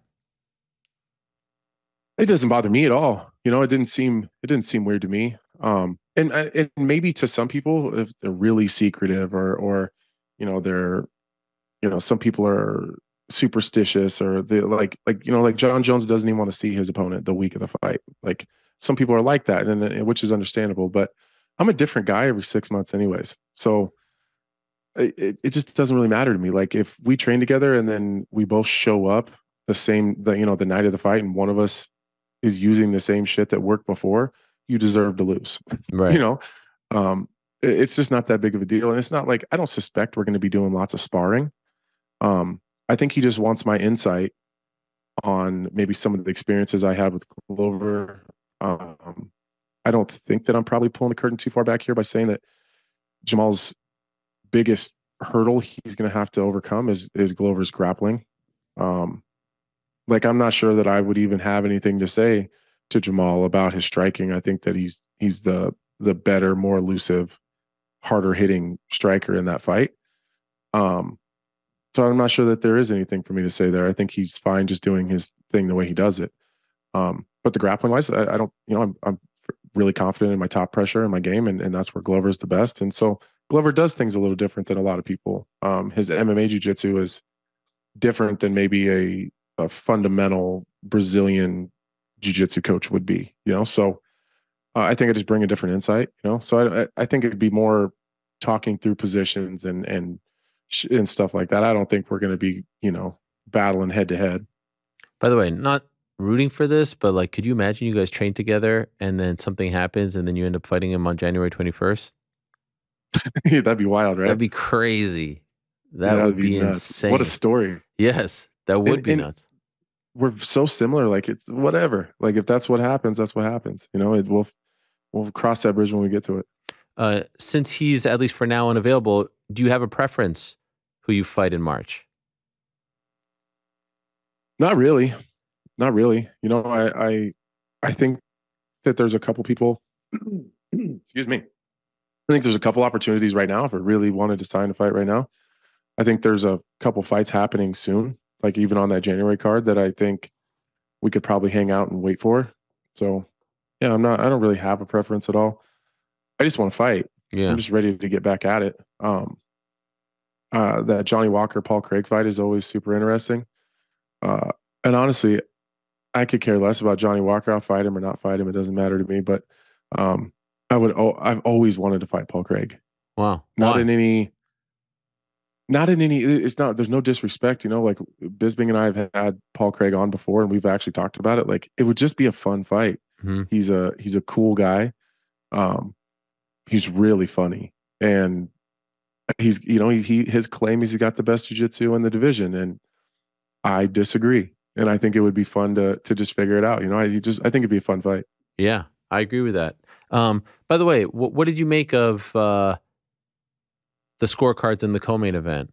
Did you score it for Paddy or Jared?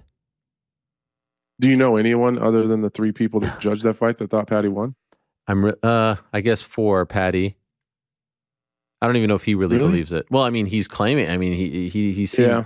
No, I always come off sounding like such a hater, when you have these conversations about people. I like Paddy. He's different. He's created something a little bit different. I think a little bit of it's inspired by Conor, but he's wild and crazy, and he's a good fighter. I don't think he's elite, but he's a really good fighter. I like his aggressiveness. I like his interviews, and I have no issue with him. But I think he lost that fight 30-27. I think he makes a lot of mistakes. His chin's up in the air. He never gets his head off the center line. His hands are down. He's flat-footed. He's overly aggressive, and then he's gotten away with it up to this point because of the caliber of guys that he's fighting. I got a lot of love for Jared Gordon as well, but he doesn't quite carry the power in his hands to back off a big, strong guy like Paddy Pimblett. And I think Paddy's able to take some of those shots and have the power that he carries because he does allow himself to get so heavy in between fights. So I think that he does carry that with him a little bit. But I think the second that he runs into a guy that's got really serious lights out power in his hands and isn't afraid to wrestle and grapple with Paddy, I think he's got serious problems. If I was Paddy Pimblett, I would avoid Ilia Topuria at all costs. So once again, it's like every few months, judging becomes a hot topic in the sport. The 50 to 45, this scorecard, even the main event scorecard. I'm of the mindset now, like let's just weed out the bad guys, and then because that's the easiest thing that you can do, and then we could fix the system because we've been talking about this system for 20-something years and no one's, going into the lab to fix it. Let's just get rid of the dinosaurs who clearly don't know what they're looking at, who have agendas, who have conflicts. What is your take on the state of judging? And do you have any thoughts on what could be done tomorrow, let alone 2, 3, 4 years down the line?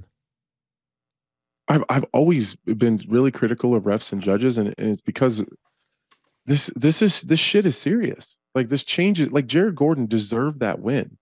Like he's never gonna get an opportunity like that probably ever again. Like could he build his way up and end up in some good spots for sure? But to be the showstopper for the Paddy Pimblett hype train, he's not gonna have that opportunity again. And that's unfortunate. He didn't get the second half of his check. So we need to get people in those seats that understand what the hell they're looking at. Like if a judge doesn't understand, think of this sequence, right? A guy gets a takedown. He passes from full guard to half guard, or from full guard to half guard, right?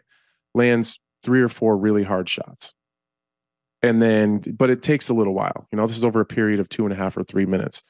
And then he passes the side control and he lands a few shots there. Guy on the bottom scrambles to his feet. There's 10 seconds left in the round. Guy on the bottom throws a flurry of 20 punches, doesn't land really anything hard at all. That round ends. A lot of those judges, most of them, will score that round for the guy that spent most of the time on the bottom. We need people in those seats that understand how hard it is to get a takedown in the UFC, to then pass someone's guard, which is goddamn impossible sometimes, then to control someone enough to where you can lift your body weight and chest off of them to land those shots. And so just because they scramble away at the end, all of us as fighters and anybody that knows shit about fighting knows who won that exchange. The people in the seats should also know that. And that's the problem. We need people that know what the fuck they're looking at. It drives me absolutely crazy that these nerds in suits, sitting behind desks in big buildings with cushy paychecks to not do shit are the ones making the decisions on our career. Why are there not guys that have spent a lifetime doing this and after they retire or after they're done coaching? Or I understand that there's going to be, I think the one knock on having former fighters or coaches or whatever, having those kind of people in judging positions, I think the argument is the biases in their styles or maybe people they're connected to, but it can't be any worse than what we're doing now. So I don't necessarily fully subscribe that we need former fighters or whatever in those seats, but at least people that understand each intricate part of the game.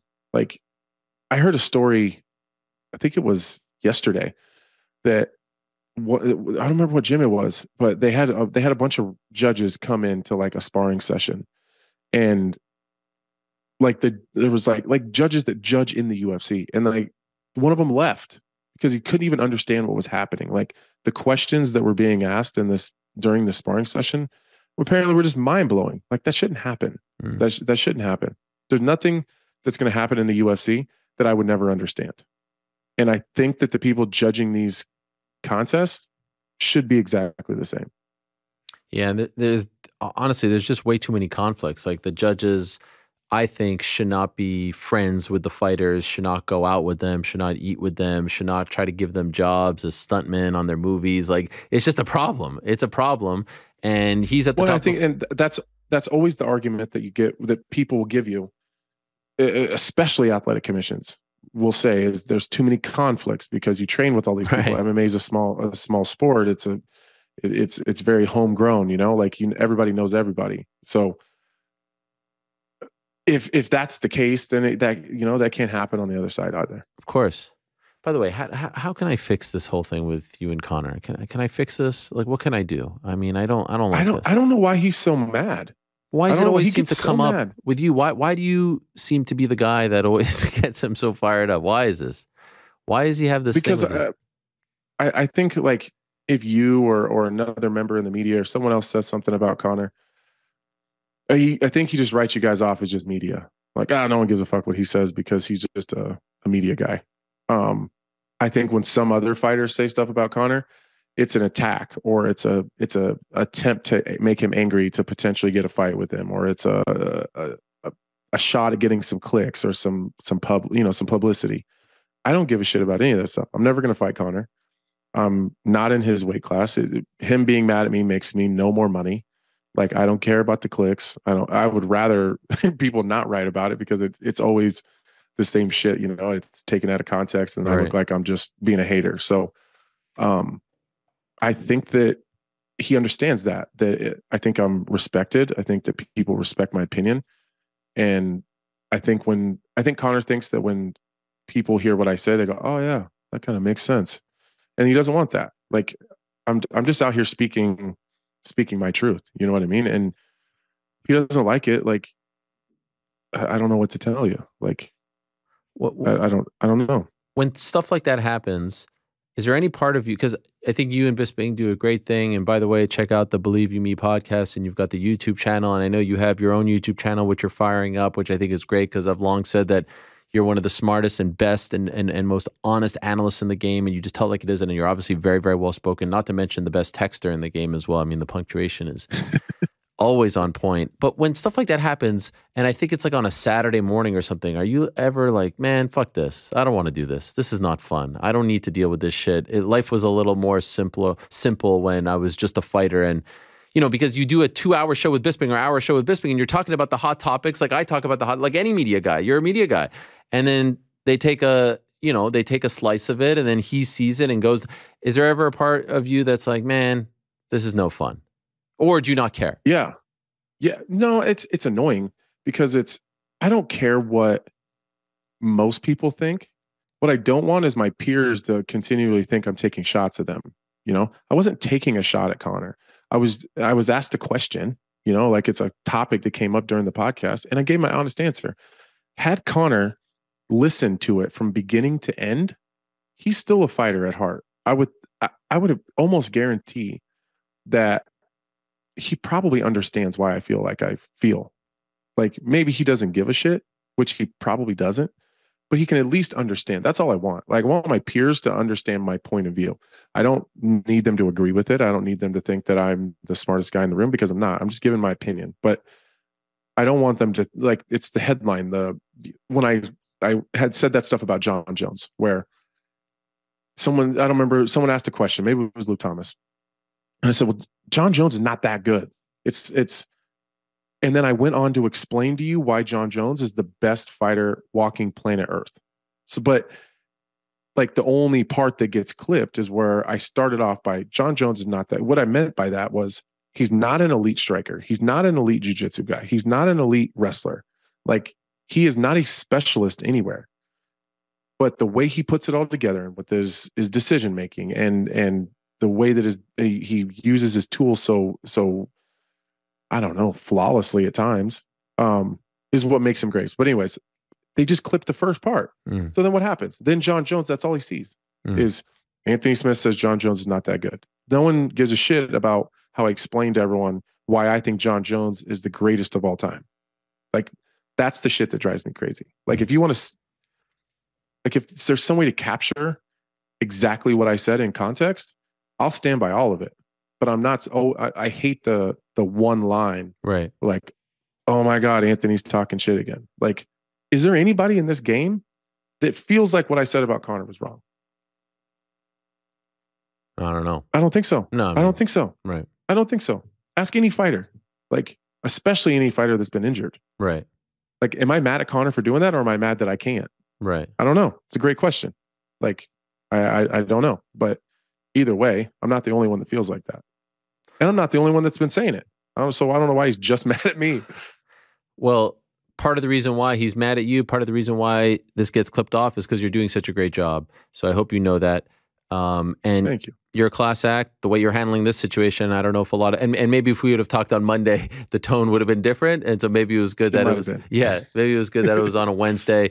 Great to see you as always. I'm sorry this happened, but hopefully, hey, maybe you get a little payday for January and then fight in March, and everything's right in the world again. So thanks, man. Appreciate you very much. I appreciate you, Ariel. Take care, man. All right, there he is. Anthony Smith, always the class act. And yeah, you could understand why he would be upset. And you could tell he's upset, but you know, company guy, and you sincerely hope that they do right by him. Speaking of doing right by someone, you hope the same for Jared Gordon. We've been talking about him all week long, even last week as well, leading up to this fight. And of course, the aftermath has been very interesting. Everyone, as Anthony said, except for 3, maybe 4 people, if you want to include Paddy, thinks that he won. I thought he won 30-27, at worst 29-28. He's kind enough to join us. Let's say hello to Jared Flash Gordon. Hello, Jared. How are you? Thank you for doing this. I really appreciate it. No problem. I'm doing well. How are you? Well, honestly, you know, you see people and you say, how are you? And they say, I'm doing well. And then you walk by and you hope that they don't say more. But I'm actually genuinely curious how you are doing in the aftermath of all this. How do you feel about it all? How are you handling it? I mean, obviously I'm pissed off and bitter, salty about the decision. But, you know, I could take a lot from this and turn it into something better and bigger. And that's what I'm going to do. You know, I'm getting more attention now than I ever have received in the past. Biggest spot on a card against, you know, high profile fighter, and, you know, huge controversy.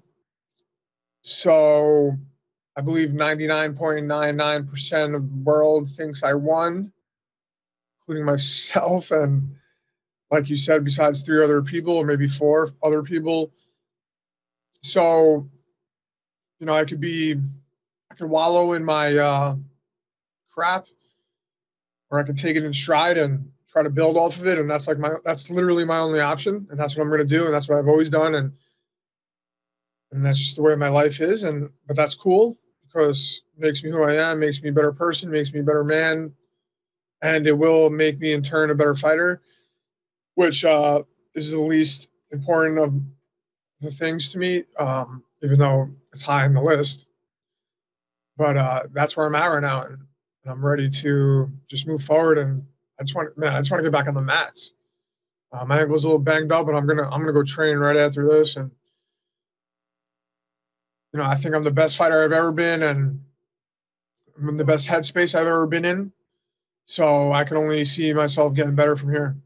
Is this one of those things where like it kind of flows? Maybe on Saturday you were in shock, and then you're upset, and then you're like, have you? Has it been a range of emotions, and where would you say you're at right now? I would say that like I'm pretty neutral right now. Like I'm not too upset, and I'm not too high or low. But definitely Saturday night, dude, couldn't come near me.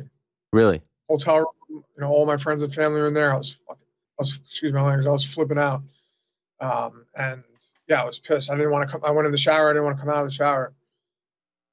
You know, I felt like everyone was conspiring against me, or the world. Or I was like, man, I'm still getting karma for all the bad and crime that I've done. But I can't look at it that way, because this could have been better than winning. If I won, the narrative would be flipped. Oh, you beat Paddy, he sucks. They would flip the narrative somehow on me. So the fact that I'm getting more attention now than I've ever gotten before is a good thing. And, you know, I'm getting bombarded with interview requests. I just got off the Bruce Buffer one. I just did one with Mike Bowen. I'm with you now. I have Bisping podcast tomorrow or Friday. I got Brett Okamoto, so I'm getting, Brett Okamoto never asked me for an interview before. Bisping never asked me to come on the show before. I'm on your show, which is one of the biggest. So it's good, man. And I believe, I spoke to Dana after the fight, and he was like, look, unfortunately, the 3 people that matter most didn't think you won. But you came out with the best possible outcome coming off a loss, which is true in a sense. So he said, we support you and got your back. And so that obviously makes me feel a little better. I mean, words are words, but I, need to have faith in what he says, obviously. And, that's where I'm at. And that's what I'm going to do. I've been dealt way worse cards before. And I got through it. And that's the only thing I can do, man, is just keep moving forward, bro. And just curious, and if you don't want to answer, I understand, but do you get paid like show win? And if you do, are they going to pay you win based off what Dana just said to you? Because that to me is the biggest crime in all of this. You were robbed of 50% of your purse if you are paid show win model. Yeah, I'm paid show win. I didn't get my win money. So what does that mean? We got your back. I mean, I'm not trying to cause a thing here, but like, you know what I mean? I don't know, man. I really don't know, and I'm not trying to put words in his mouth or saying that he's going to do something for me that's not going to happen, or that he's not going to do anything for me.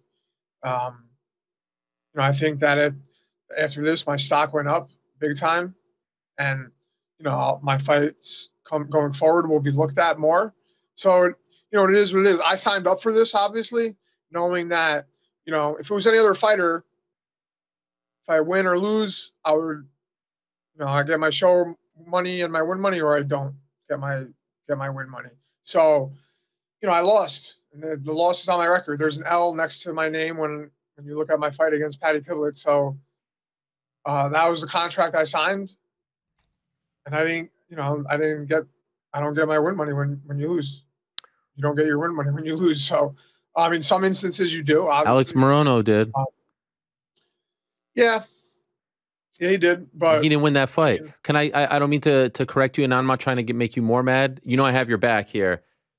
You didn't lose that fight, and it annoys me to hear you say that you lost. You did not lose that fight. 3 people thought. Well, what on paper, whatever. I know, I get it. Fuck that paper. Trust me, man. You didn't lose that fight. I think I won too, and so does everyone else that I spoke to, including the past guys that I just got off interviews with. Buffer thought I won. In the cage, Joe Rogan was like, "You got this." He thought I won, and we saw his reaction, on camera after. So it is what it is, man. And I wish that I could do more. And of course, I wish I can get my win money. But you know what? Money is not the only difference between winning that money and not winning that money is that I would just have a little extra money in my checking account, and I don't need that. I'm not hurting for money. I own a house. I own everything I need. I have an income from other sources. So for me, this fight wasn't about the money. I wasn't fighting for a check this fight. I have everything I need plus more. And, this was just to make my platform bigger, and which it did, and move on to the next level, which unfortunately, I don't know what's going to happen now. Maybe hopefully I'll get a big fight. Maybe I will. You never, this sport, guy gets injured, you step in and win, and then next thing you know, you're ranked. So anything can happen, and I just have to have faith that something like that will happen. And I got nothing. I love fighting for the UFC, man. The way they handle things, the way they do everything. I love competing. I love MMA. I love fighting. Win or lose. Today, 3-4 days later, I would feel the same way. I would just have a couple extra zeros in my bank account, I guess. But that doesn't change me. It will never change me as a man, as a brother, as a husband, as a son, as a friend. And so I don't give, it is what it is. Obviously, it would be nice to have the other money, but yeah. I just got to take it for what it is and move forward, man. It's the only thing I can do at this point. Can I ask, usually when there's like a controversy as far as scorecards, you know, so, like the main event, some people thought Jan won, some people thought Magomed, some people thought it was a draw. It's usually somewhat split. It's very rare that it's unanimous. Like we saw the MMA media scores, as you said, this is very, very rare. And so I'm just curious, do you think that there was any foul play involved? Like obviously the word rig, this, that, like, do you believe in that stuff? Or do you think it's just some weird thing that three dudes who happen to be the most important guys in this situation didn't see it like the entire world did? I believe that the judges were swayed by the crowd. When John McCarthy spoke about his son, he was like, you got that one wrong. And then I think his son said something like, oh, yeah, the crowd, like, the oohs and the ahs. And I mean, they were all over the place, the judges. Right. Oh, Dana said I threw the last round, which was my only regret in the fight, that I didn't go for it a little more in the last round. But two of the judges gave me the last round. Then I lost the first round on all the judges' scorecards. Right. But that was the most decisive round for me. Right. So I don't know what these people were thinking or doing.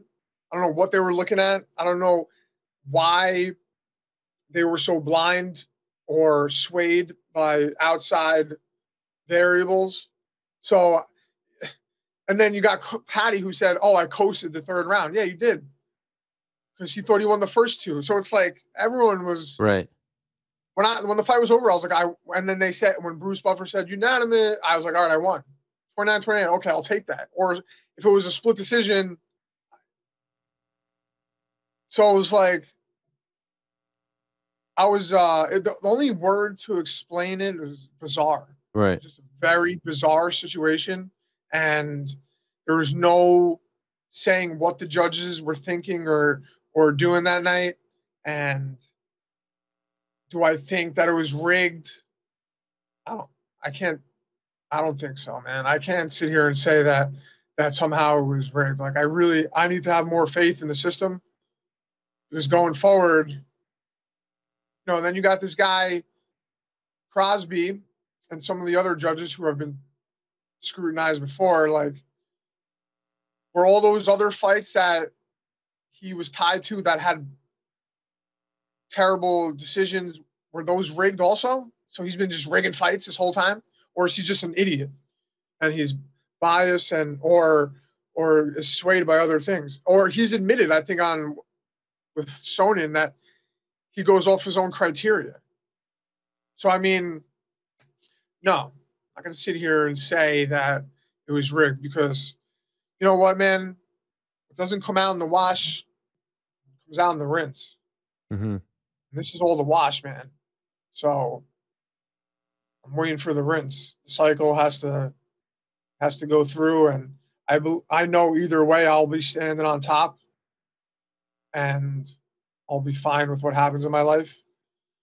So, you know, this is something I wanted to do since I was a child. Fight in the UFC, be the best, you know, be a superstar or whatever you want to call it. And this is the way that I'm going to get there. So, you know, I got to take it in stride and just keep going forward. It's literally the only thing I can do. How would you score the fight? When I was done with the fight, I gave myself 30-27. Looking back at it, I could see 29-28. I mean, looking at it now, 29-28. I don't see how I lost 2 rounds. Would you give yourself first and third? I thought the second. I thought the second too, but when you say you could see 29-28, which round could you see maybe going? I mean, the only one that I could see them saying that I lost was maybe the second round, because I clearly controlled the third. He didn't, you know, people said like, "Oh, you didn't do anything in the third round." And Dana said it, and then looking back at it, I still regret what I did in the third round. So I'm not. I think I agree with people that I could have done more, but I still controlled the whole third round. I was the one you know, he did. If I didn't do anything, he did absolutely nothing. Right. In the third round, he just laid there and was throwing shots like this behind my ear, you know, around my head. I'm kneeing his leg. I'm changing levels. I'm going for takedowns. I had his back standing at one point, not hooks in, but, you know, then he went for a takedown. I reversed it and ended up taking him down. I lost position, so he had control for 20 or 30 seconds of the last round. How do I lose that round? I don't know. I was pushing the action by trying to take him down and holding him there. He just laid there. And then he goes and says, I coasted the third round. And the judges gave me the third round. So yeah, it's just super perplexing. And I talked to all the other experts and they said I win. So why confused and why did you fight like that in the third when you were having so much success in the first and second? Dude, my ankle is banged up right now. Oh, I sprained my ankle really badly in the Grant Dawson fight, and I've been dealing with it since then. When I fought Leo Santos, my ankle wasn't good until 3 weeks before the fight. I was really having to be careful. I couldn't throw kicks. I had to wear an ankle brace. I was wearing wrestling shoes and sparring, so I didn't roll it. And I was calf kicking Paddy in the first round or 2 rounds, and I couldn't even walk after. So in the third round, it stiffened up on me, and it's my back leg, my power leg. So balancing on it, I can't put my foot down like flat without being in extreme pain. I have to just be on my toes, but pushing off of it super hard. And I was in a lot of pain. So I'm like, all right, I'll just try to take him down. And that's what I was going for. Unfortunately, I didn't really get a clean takedown and get control, which was my fault. I don't know. I believe I'm levels, I was at least one level above Paddy. And I know there's levels way past me. And that was fine because I was ready to admit that even if I got the W, that I know, I still have a lot of work to do. But I take each fight individually and I just have to win those fights. I don't have to win all the fights at once. So, I got to work on some things, and that was why I did that in the third round. I was in a lot of pain, and I just felt like I was better than him everywhere. So if it was against the cage, the judges gave me that round. So I did what I had to do in that round. So what the fuck? I don't even know what to say. Your left hand was money. I mean, it was just landing repeatedly. Yeah. The striking was tremendous. Were you surprised at how much success you were having in the first 2 rounds? No, I knew I was a better stand-up guy than him. I knew that he gets wild and his chin's up, and if I just threw my left hand out there, it was going to land. And I landed the right hand. I landed the left hook. I should have added. I should have been 3, 4, or 5 punches, not just 2 or 3. But it's over. And, like I said, I regret some things. That's the other thing I regret is just not opening up a bit more. And that's something I've always been critical about myself in fights. I need to, just go in there and believe in myself a little more. And I know I have it in me. I do it in the gym. And I have fleeting moments of it in fights. And I know I can still put more together. And so my next one, is my most important one, and I'll make it hopefully my best one. So I just have to have faith and keep working hard. I'm going to the gym right after this, man. I'm gonna go do something right now. That's all I can do is be healthy and smart and consistent and go. I'm already back on my diet. I ate like crap for the first 2 days. I'm not getting fat. I do not want to. I want to fight in 2-3 months from now. Have Christmas and Hanukkah, and get back in there, man, and just show the world what I've always done. And that's work, have faith, work hard, and persevere, and go. That's just my story, bro. Just the way it's going to be for me, and I don't care. So I know deep down that I won. I know Paddy deep down knows that I won. There's no way that he watches this fight and says I won. It's impossible, especially when the whole world is yelling that he lost. So I just got to hold my head high and do what I do best. Grind. What do you make of how he handled it in the aftermath, in the cage afterward? Because it doesn't seem like he thinks, at least what he's saying and how he's acting, that he thinks you won. Of course he's not going to. I mean, there's a way you could say it. We've seen guys get. Of course. Look at the best example is O'Malley and Jan. Yeah. O'Malley was forthcoming, man. I don't know. Yeah. I'll rewatch the fight, man. That was close. He was so humble about it. And, but, you know, Paddy's got to keep the circus going. He's got to just keep that persona going. And I understand. I like him as a person. He's a sweetheart. He was very nice to me, cordial. He was hugging me. We were laughing. So I don't have anything against him. It's not him. I don't, you know, like, he's not Doug Crosby or whoever, you know, the other two guys. Like, so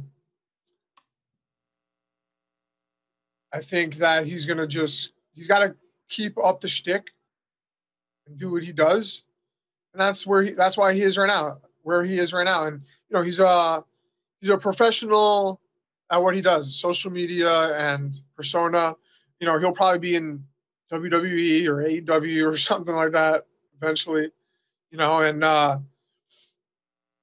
but good for him, man. I wish him all the best. I don't wish anyone in this sport anything bad. I watch these guys, new guys come in, guys that have been around for a little while, guys that have been around for a long time, and I sympathize with everyone, man. When I see guys lose, I'm like, damn. So I know what it feels like. And when I see guys win, I'm like, good for them, man. They deserve it because I know what it takes to get in there and do what we do every day. There's no seasons. There's no days off. Christmas, Thanksgiving, we're training. And, you know, I see guys come in, they go 0-2, 0-3, and they're gone. And I'm like, you know, I'm just grateful that, you know, that was almost me at one point. So I know what it's like, man, wondering, am I going to get another contract? I know what that feels like. And, you know, when I see guys that are, you know, they get right there, or they get right there and then their careers die out, I'm like, fuck, man. I feel terrible for these guys. Or when I see guys, you know, that don't come, you know, they don't pan out to what people believe they were going to be. Kills me, dude. And I'm like, because this sport is so, man, it chews us up and spits us out, dude. We're racehorses, and we only have so much time. We got to make the best of it. So, you know, I don't wish anyone ill will. I don't want to ever put that energy out there, and just because it's just not right, man. Like, whatever. If I'm ranting now. No, I appreciate everything you're saying, and you're handling this really, really well. And I agree. You're making a lot of new fans for yourself, and I know you wish that it wasn't under these circumstances. If the UFC called you and said, "All right, we're going to make it right by you. We want to make it right by you. What do you want? What do you want to do now? What do you want next?" What is your response? I mean, I would love to fight Paddy in London, even though, like, I thought the cards were stacked against me in Vegas. Like, right. You know, going over there is going to be a whole new ballgame, but I don't care because I don't really have anything to lose. I'll wake up the next day and life will go on. And no one really, in a week from now, no one's going to give a crap about this anyways. So, yeah, that would be perfect world. I mean, I don't really know. You know, obviously they're not going to give me a top 15 guy, obviously. So, but you never know, man. This sport is instant. Things change instantly. And, you know, maybe I'll fill in. Maybe someone falls out, top 15 fighter, and then, give it to Jared. You never know, man. I'm going to stay ready. I'm going to stay low, in, you know, my weight. And maybe I can jump into a fight that will propel me back to where I believe I should be or want to be. So, I mean, you see it all the time, man. The sport it's not linear whatsoever. So, I mean, look at Alec Quinton. Guy made history, jumped into a title fight on what, 2 or 3 days notice or whatever it was. You know, things change so fast, man. So, like, I know something's going to happen. And, you know, I know God and the universe is for me. So, by the way, have you or your management, your representatives, have they asked for this? Like in the conversations that you've had since the fight, like, yo, let's run this back. I don't think like formally. I don't think Ali's my manager has said anything like to Dana or anyone. Okay. You know, it's also only been 3 days. Yeah. No, I get it. So I mean, you know, we'll see what happens in the next couple of weeks. But like, you know, I've never said no to anyone. So whatever comes my way is what I'm supposed to do, and that's what I'll do. Are you confident? Like, do you think there's a shot? I personally think that this would be a bigger fight than any top 15 guy just because of the story. I mean, the magnitude. I mean, that tweet that you posted on Saturday, I think has like 65,000 likes. It's insane. Do you think this has a shot? Like, do you think you have a shot of getting the rematch? I think anything's possible. Yeah. I think it makes sense, at least for me. But I also think it makes sense for him because obviously everyone's saying like you didn't win. So why don't you prove it and fight me? And it'll be on your turf, on your terms, in London, where everyone is rooting for you, where everything is going to be on your side. And then, you know, he's fought me already, so he knows what he's getting in there with, in a sense. And instead of giving him a top 15 guy, just look at that top 15 right now. Everyone is a killer. Mm. Is that where they're going to go after the performance he had against me? Give him a little more practice, a little more experience. Throw him back in there with me, and let's see where he's really at. You know. So I mean, I think it would be awesome, and I think it makes sense to a certain degree. So I mean, I guess we'll have to see. Last thing for you, and again, I really appreciate this, and it is sort of along what you were talking about at the start. My friend Chael Sonnen loves to repeat the line that the definition of insanity is doing something over and over and over again. And I think I might have even botched that, but he always repeats that line. And I'm just wondering for you and your mental health and your sanity, you just ran through all the interviews that you're doing about this. That doesn't sound very fun. How are you dealing with all of that? Like you're now going to have to, you know, I hope not answer the same questions every time, but it's one thing to go through a media tour when you win, and I know that everyone's showing you love, and everyone who you're talking to probably scored it for you, and they're all coming from a good place. But is there a part of you that's dreading all of these interviews and just can't wait for all of this to go away? Like, how are you going to tackle this mentally? I mean, I was getting, you know, messages and texts and calls like nonstop. Oh, can you do this interview? Do this? And I'm like, dude, leave me alone. But I can't wait. I got to do it now. So I understand it's part of it, and I got to get my side out there, and it's a way to capture more of an audience. So I'm fine with it. This isn't really like, this is like what every fighter wants, right? Is to be in the light. So I got to just take it for what it is. And that, man, I do so much to keep my head on track that there's no way that doing an interview with Ariel Helwani or Brett Okamoto or Buffer or Bisping is going to throw me off. You know, so I have to take advantage of this while I can, and it's only going to do good for me. So that's why I'm on this, doing this with you right now. And, you know, it's not really like, it doesn't really mess with me mentally. So. Okay. Well, I'm glad to hear that. It is annoying. It is annoying.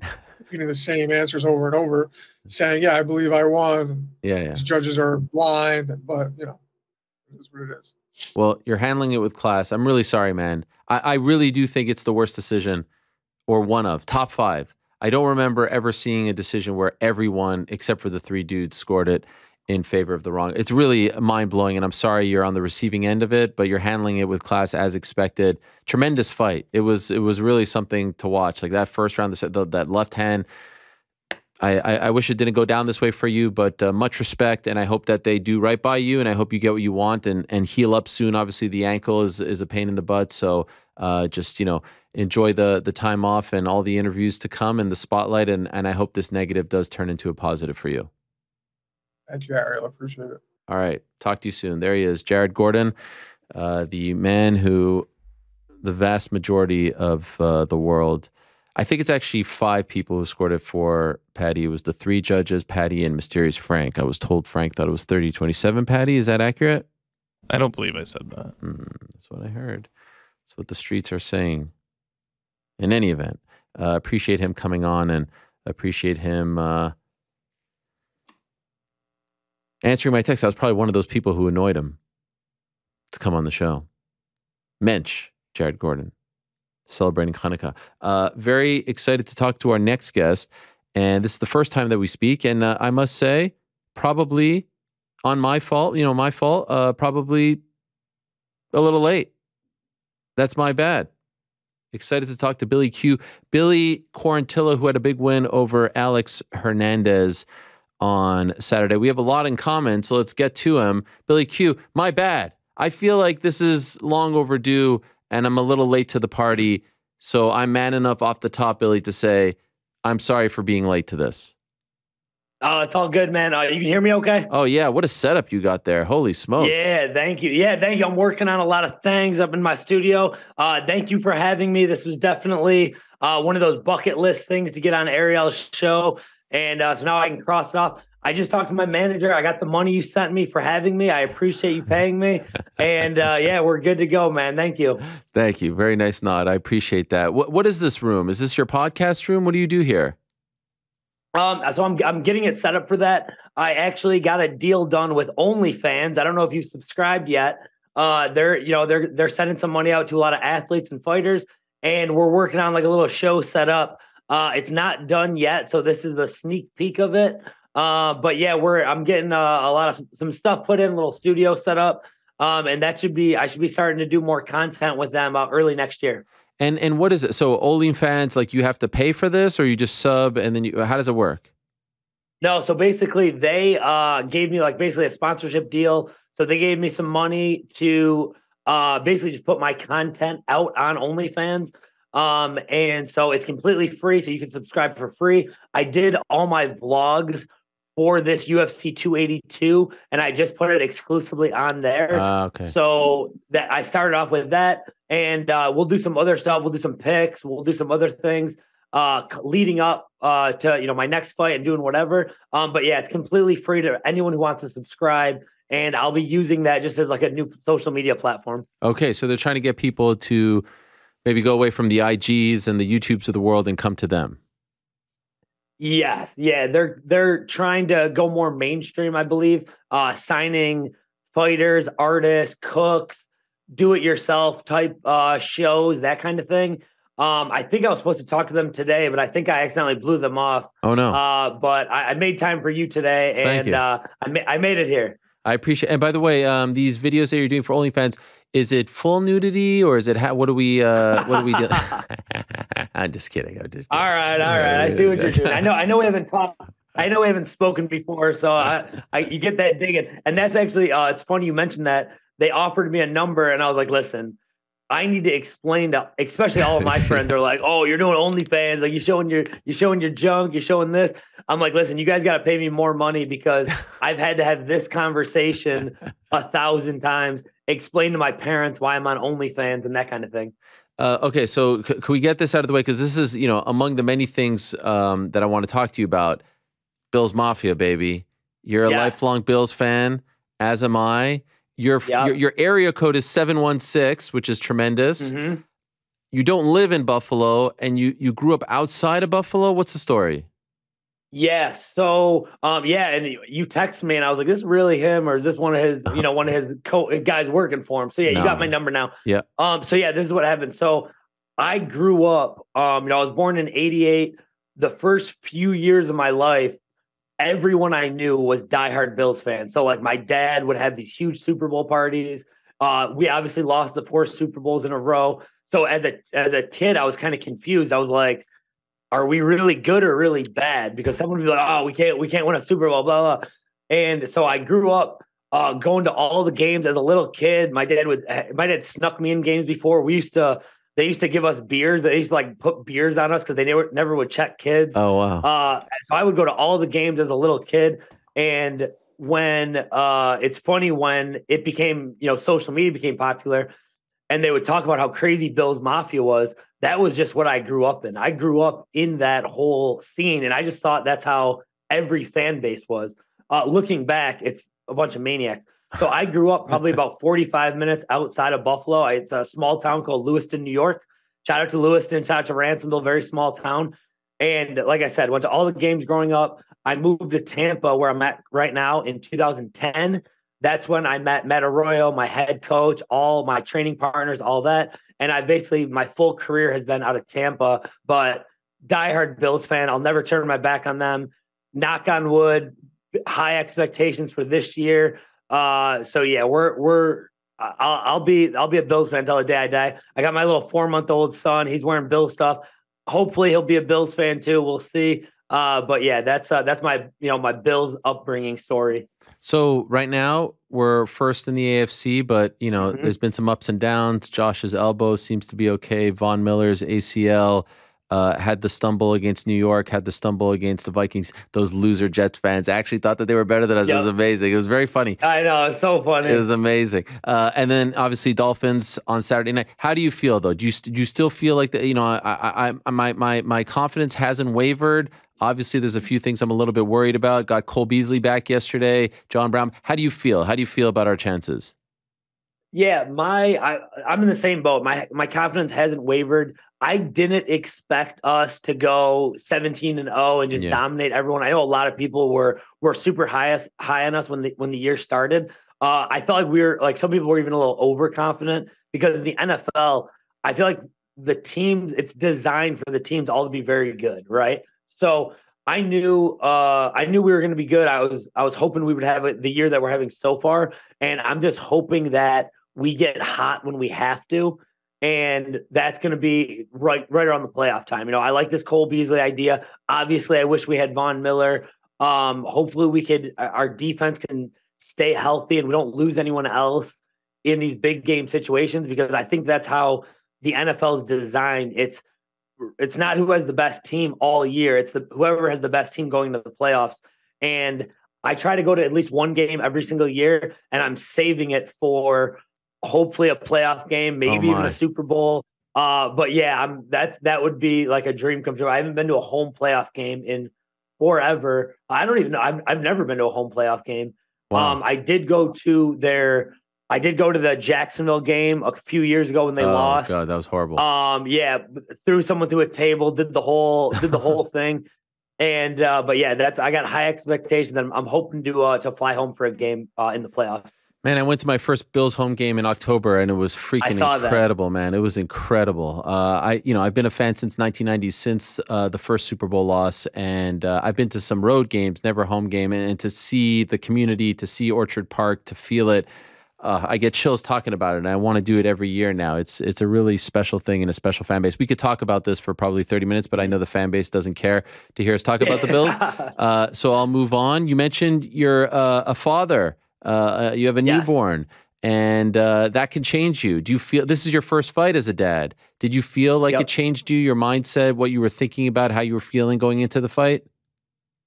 Yeah, like the whole training camp was just a different feeling, because now I always put pressure on myself. Obviously, it's important to win every fight, especially in the UFC.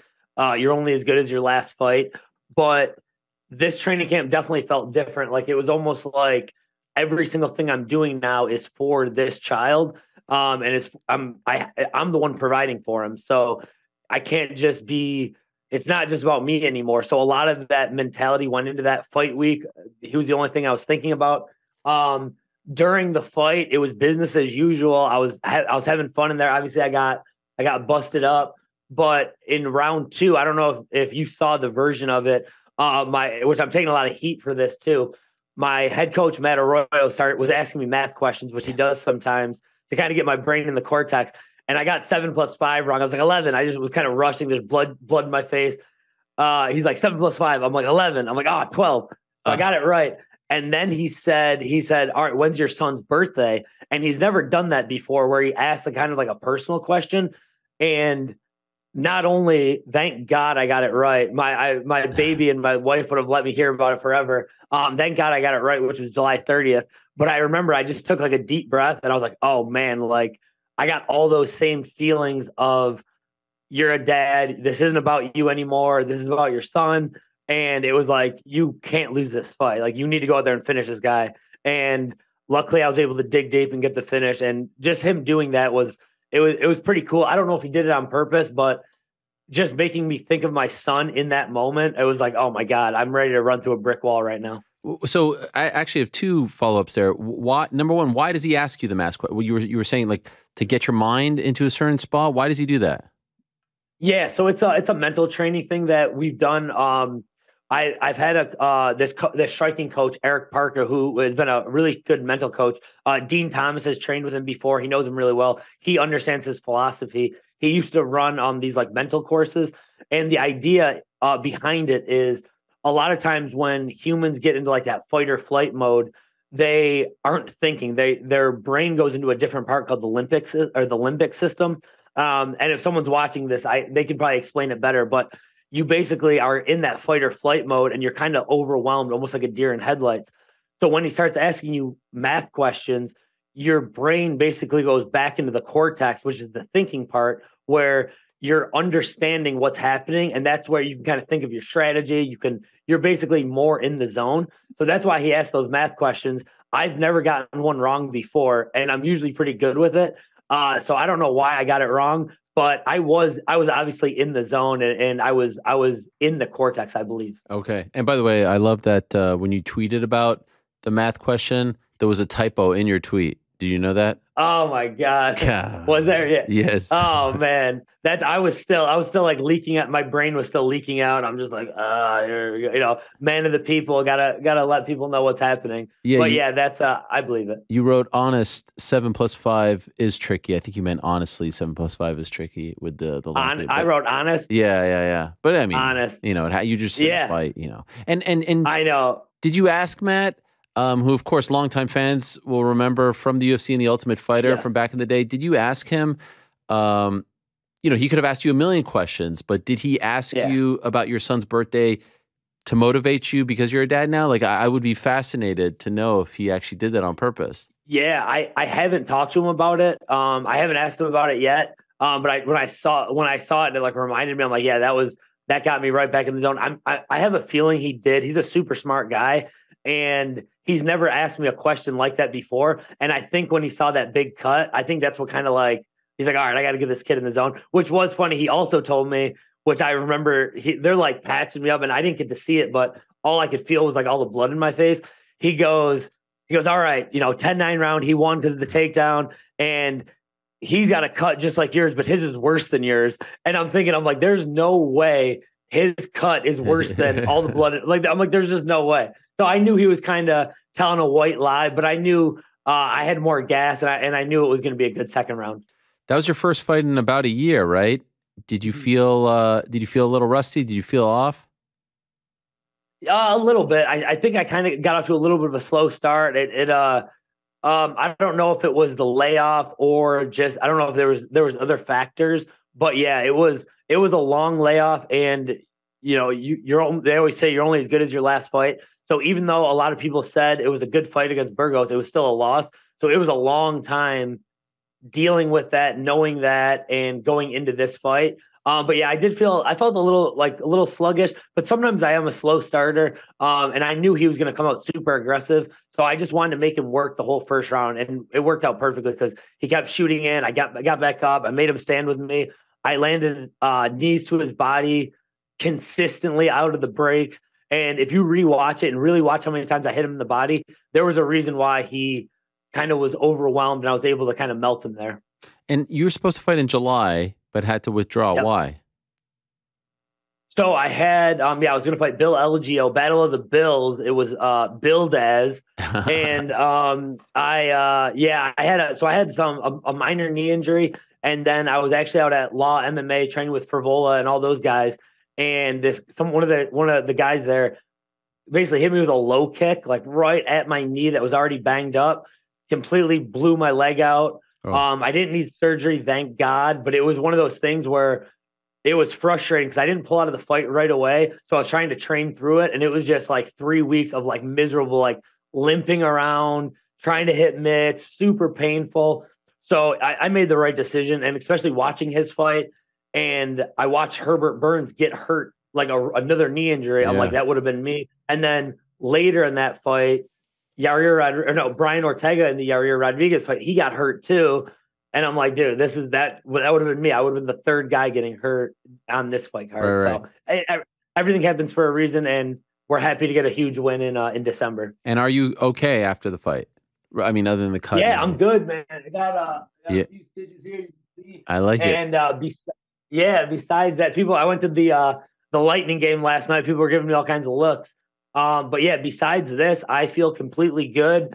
Already talked to my manager. We're already talking about some names. Ooh. And I want to have a super, super busy 2023. So we're already looking and seeing what's out there. Who are we talking about? Okay, so you want to hear it? So my ideal situation would be, picture this, and I don't know if the UFC is going there, but Buffalo Sabres Arena, Key Bank, April, Edson Barbosa. Who says no to that? No. Banger alert. Oh, it's a tremendous fight, but what do you think the chances are they're going to Buffalo in April? Oh, I'm just putting it out in the universe. Maybe they're like, oh, maybe they're putting it out there. Well, so they haven't been to Buffalo in a while. Yeah. They haven't been to Tampa in a while. So those are still on like my bucket list things I need to do in my career. So those are ideally what I would like. I wasn't even thinking about Edson Barbosa. One of the reporters like, what do you think about Edson Barbosa? I wanted to call him out after the Burgos fight. Then I kind of forgot about him. And I was actually watching your show, and that little rodent, Nate Landwehr, was calling me out, and he was like, and he said, and you didn't correct him, he's like, oh, Billy Q's coming off 2 losses in a row. Never lost 2 fights in a row in my whole career. My bad. And I was ready to jump in there, and I was ready to make a video and go full heel, calling him out.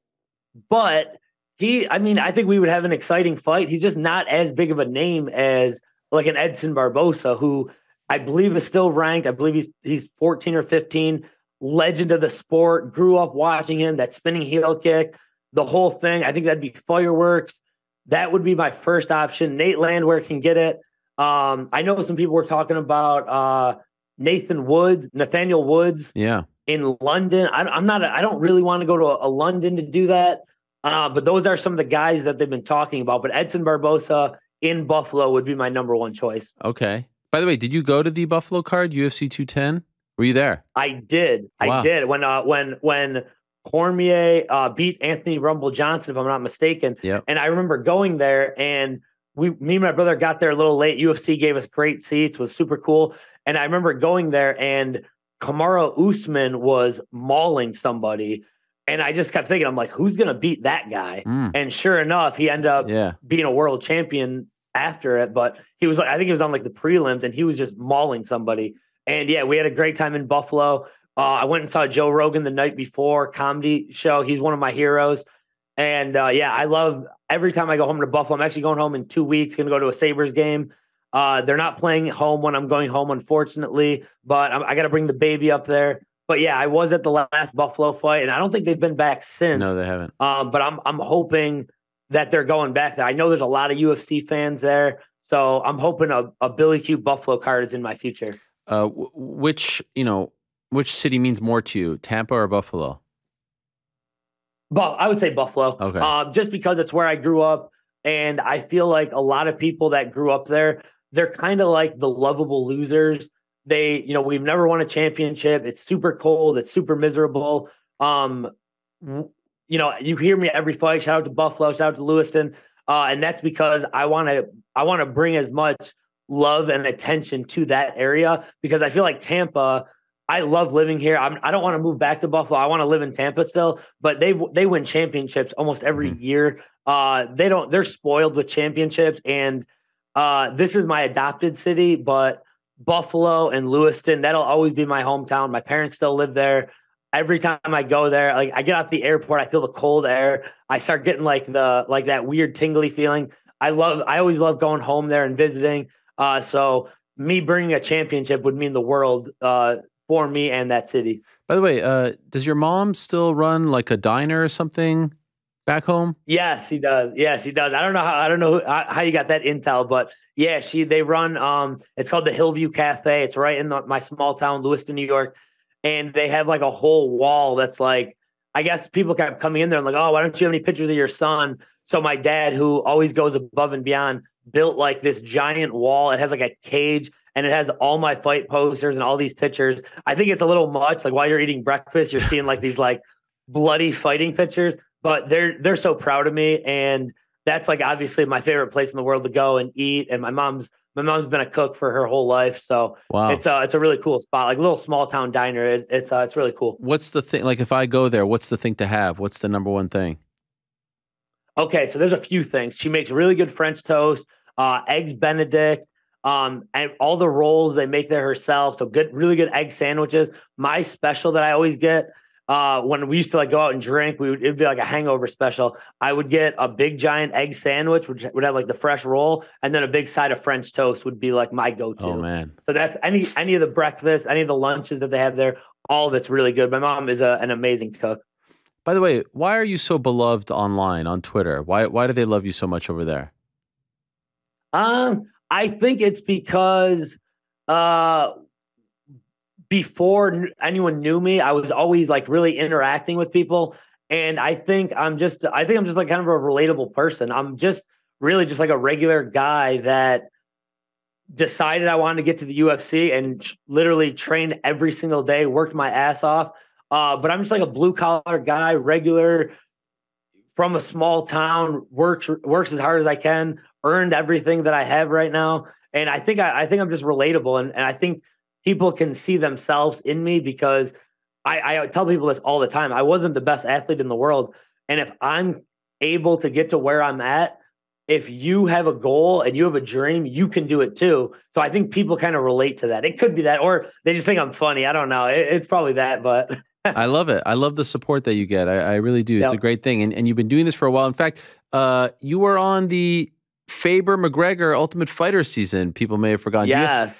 Do you have any like good behind the scenes? That was a weird one, man. Like the thing I remember about that was Conor never wore the jersey and all that. He always wore his suits, which was a first. Any good behind the scenes stories from those tapings? Yeah, they were. Oh man, that was it was crazy. And yeah, it is funny that the first time I saw Conor McGregor, this was right after he beat Chad Mendes. Yeah. And before he beat Jose Aldo. So a lot of the talk around there, and I'm definitely guilty of it too, was Jose Aldo's going to smoke this guy. He's a hype machine, blah, blah, blah, blah, blah. I do remember seeing him. The first time I saw him, it looked like he was like from like heaven or something. He had his belt on. He had like a suit and he was like basically glowing. And everyone else is wearing like regular ass clothes. And he's got like a 3-piece suit on, his belt, his sunglasses, his whole look is, his whole look and his attitude. No crazy stories. They took us, Dana White took us all out to dinner and like all the clubs after. So it was a cool experience. I'll never forget being at dinner it was me, Dana White, everyone on the show, like Ryan Hall, Julian Erosa, Saul Rogers, who beat me, Artem Lobov, Conor McGregor. But then there was also like Uriah Faber, Cody Garbrandt. It was just the who's who at this big giant table. And I just remember thinking, I'm like, this is crazy. And I'm like, oh man, your life's going to change now. And sure enough, it didn't change that much. Like they're basically after the UFC's like, you're not ready yet. You know, here's a few $100, be on your way.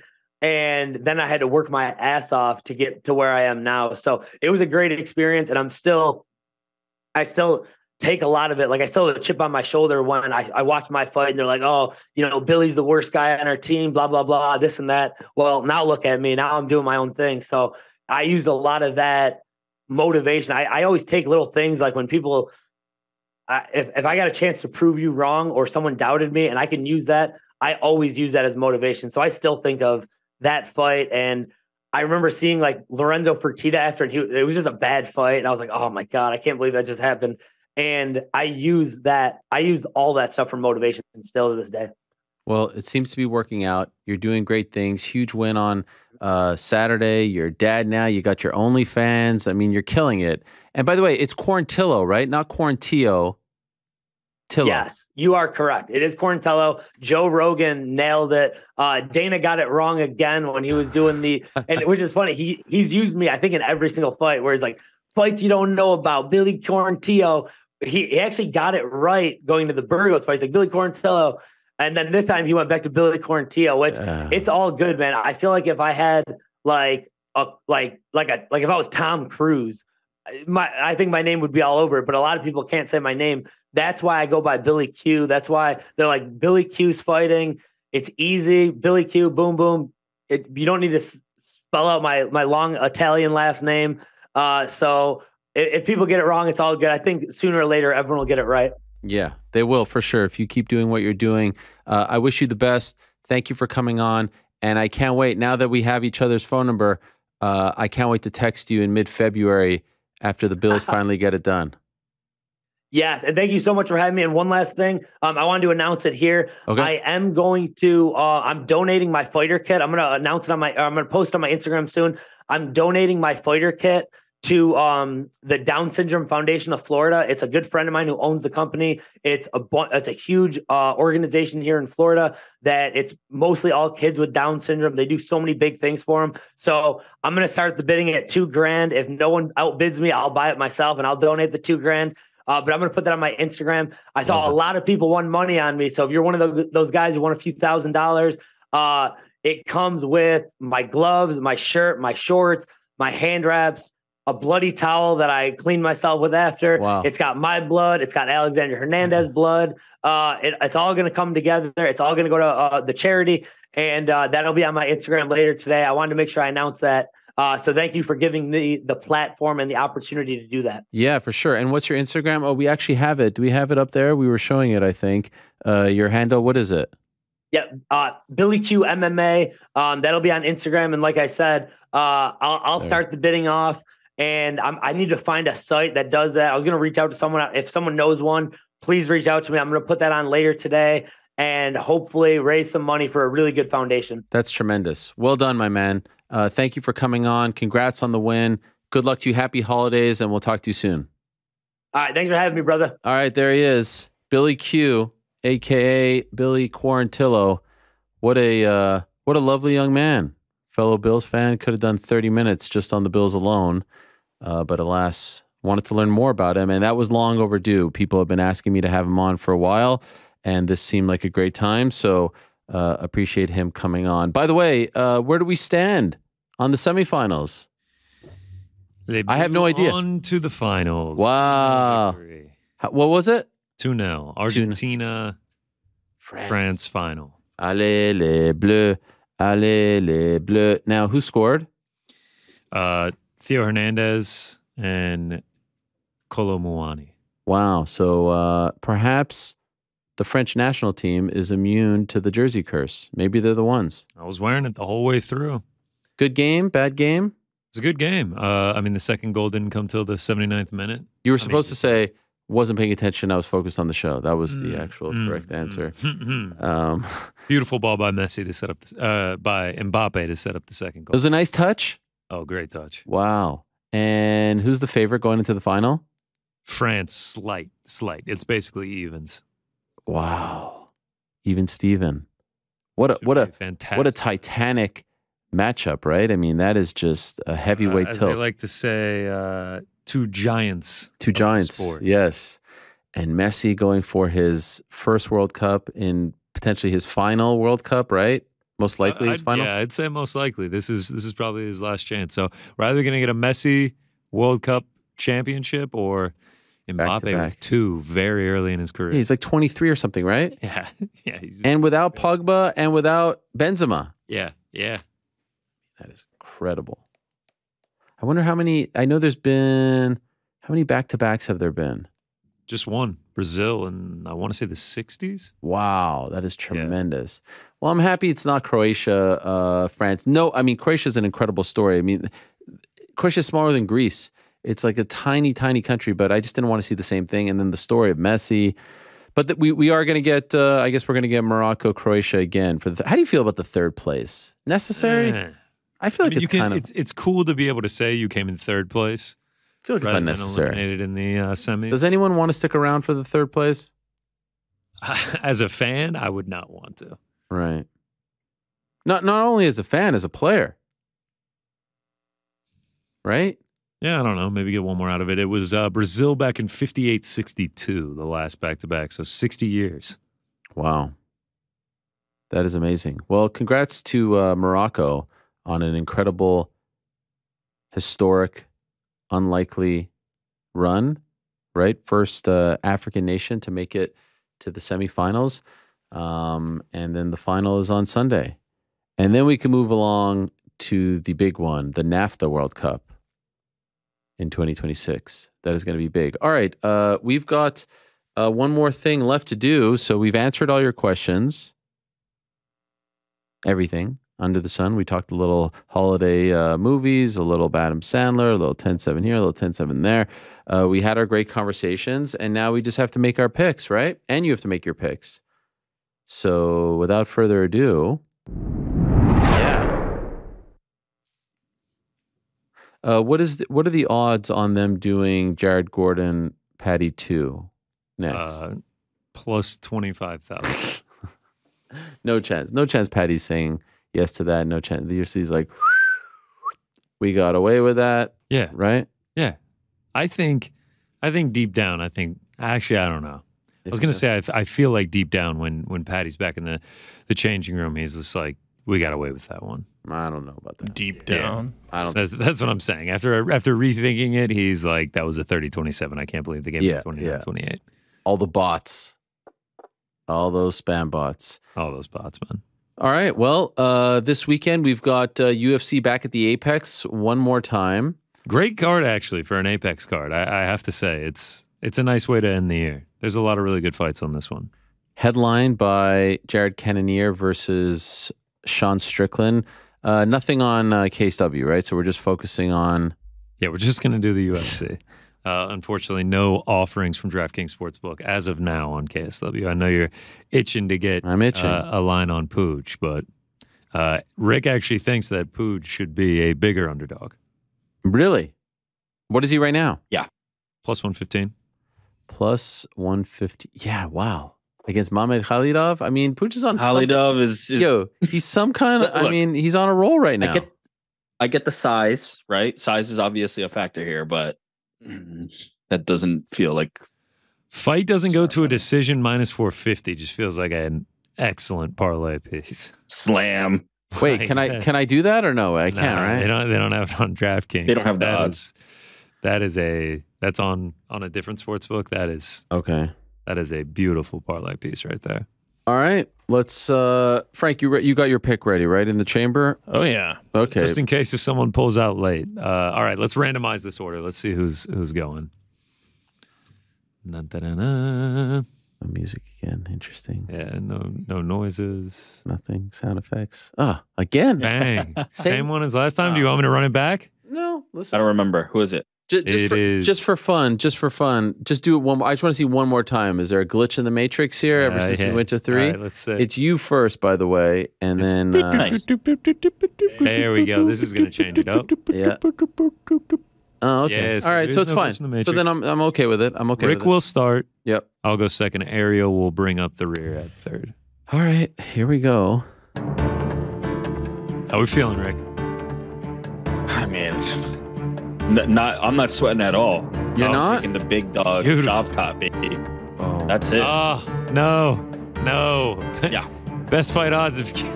They've ruined it. What? He's not fighting this weekend. Yeah.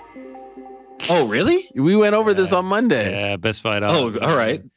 Then let me have Amir Albazi. That was one I was looking at. Nice. Yeah, I mean, I think he's going to look pretty good there. Prepared. Amir Albazi minus 425 against Alessandro Costa plus 3. No, you know what? I was about to say, like, you can take that. I have others, but every time I do that, it ends up not going well for us. I'm just going to take Albazi. I like that. I wish Best Fight Odds would move that Shavkat thing. I wish Shavkat was on this card. Wait, hold on. So is Shavkat and Neal not happening, or did it get moved? No. They're the co-main on the first card of 2023. Okay. So this would be. I knew that fight card was announced. There's already 2 people from Kazakhstan fighting on this card. They could have made it, the trifecta. Historic. By the way, gun to my head right now. I don't even know what the main is for the first card. Is it Calvin Kattar against Giga Chikadze? No, no, that was 2022. Yeah. Is it Gastelum? Oh, against Nasruddin? Yeah. Yeah. Wait, that's the main? I'm almost positive that is what it is. Jesus. Wow. I mean, just put Shavkat in the main, baby. Just I don't know why he's not. Yeah, Kelvin Gastelum, Nasruddin. That feels Shavkat. Jeff Am Neal I crazy? But Shavkat and is a Neal way bigger feels like fight. a Way better bigger. fight. Yeah. Way bigger. You're talking about a guy that, like, if Shavkat goes in there and runs through him like he has been everyone else, like the murmurs of title shot really have to be coming to fruition. Wow, that is a that was our preview of the card that's coming in 2023. Yeah. Anyway, you went with Amir Albazi. That brings us to me. Let's go. In the most typical fashion, I'll be taking my talents over to the alternate total rounds on the DraftKings Sportsbook website. I will be taking Drew Dober, Bobby Green over 1.5, minus 370. Yes, Drew Dober does have an affinity for finishes, but Bobby Green, prior to the Islam Makhachev fight, which can't even really count that, you're getting short notice against the now lightweight king. 14 of his previous 16 had gone to a decision. Drew Dober, 7 of his last 10. While he gets finishes, 7 of his last 10 have gone over the 1.5. I think it's going to be a fantastic fight. Beautiful striking battle, and I think it goes long. Okay. That means it is my turn. Can I pull the... I had a feeling you were going to say the group. There's a few things I'm looking at the moment. I'll tell you about 3 things that I'm looking at. Whoops, my thing just went crazy. Okay, so the first one I feel least confident in, but I'll just throw it out there in case you guys feel otherwise. The previously mentioned Manel Cape against David Dvorak. You mentioned, what gives me pause about this, you mentioned that we've had some bad luck with Manel. I was actually wrong about that. Oh. I don't know who I was thinking of. Maybe O'Day Osborne I was thinking of. Okay, weird. By the way, what about Saeed Nurmagomedov, minus 110? When's the last time Nurmagomedov was a minus 110? I know, but Kak Ramanov is nice. Okay, so forget about that. Okay, we'll keep it on ice. Yeah, keep that in there. Yeah. Sergey Morozov against one Journey Newson. Sergey right now is a minus 280. Newson is a plus 235. Manel K, by the way, minus 240. Dvorak, a plus 200. And then the last one, which is probably the one that I'm leaning towards right now, Jake Matthews, minus 260. Matthew Semmelsberger, plus 220. What do you guys think?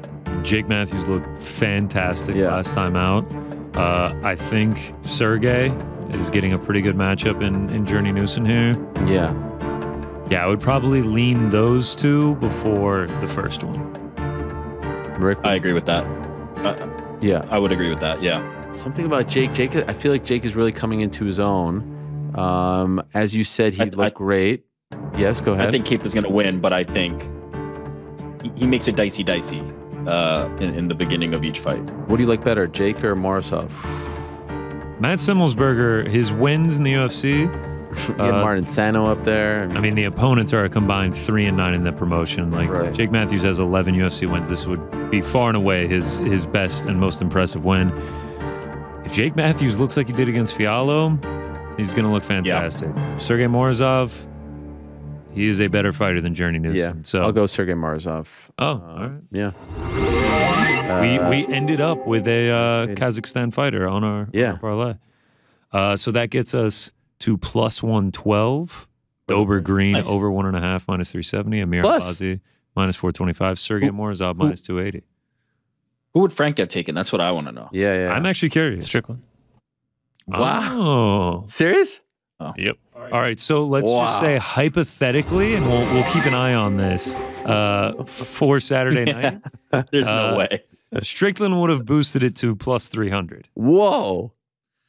You really Let's think just keep an eye on practically even money. Of all the choices out there, you really like Strickland? Oh, was I supposed to break down each option? And No, I just that was your pick. That's who you would have. Thank I'm you. just glad to hear who you had in the holster. That's admirable of you, Frank. I love it, by the way. Yeah, I love the picks that you guys did. I'm looking forward to making some money this weekend. Well, you can do ours and then sound so add genuine. in Strickland. Yeah, I'll probably do a little bit of both, just to ride with you guys. Were you hoping to get back in before the new year? Nah, it's fine. I understand. We'll get Killishaw back in before Frank. I get it. Wow. That would be funny if we had fans as like the fourth before we let Frank in. Let's see. Is Killshot in the chat? I see old friend Alex Weber here in the YouTube chat. Yeah, he's claiming that because Connor's jersey is fake is why France still won. Wow. Yes, I see this. GC is wearing a fake France jersey, hence the curse. Hence the curse didn't work. Is this true? Is this a knockoff? False.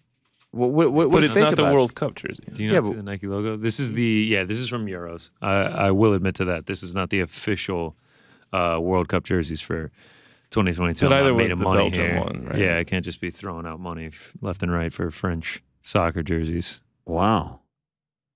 Well, it's good to see Killshot back. Yeah, great to see Jack Bowen is there. Cross is there. Brandon is there. We got the whole crew over there. Yeah, shout out to Brandon. Eric, Olajuwon. It's a good group.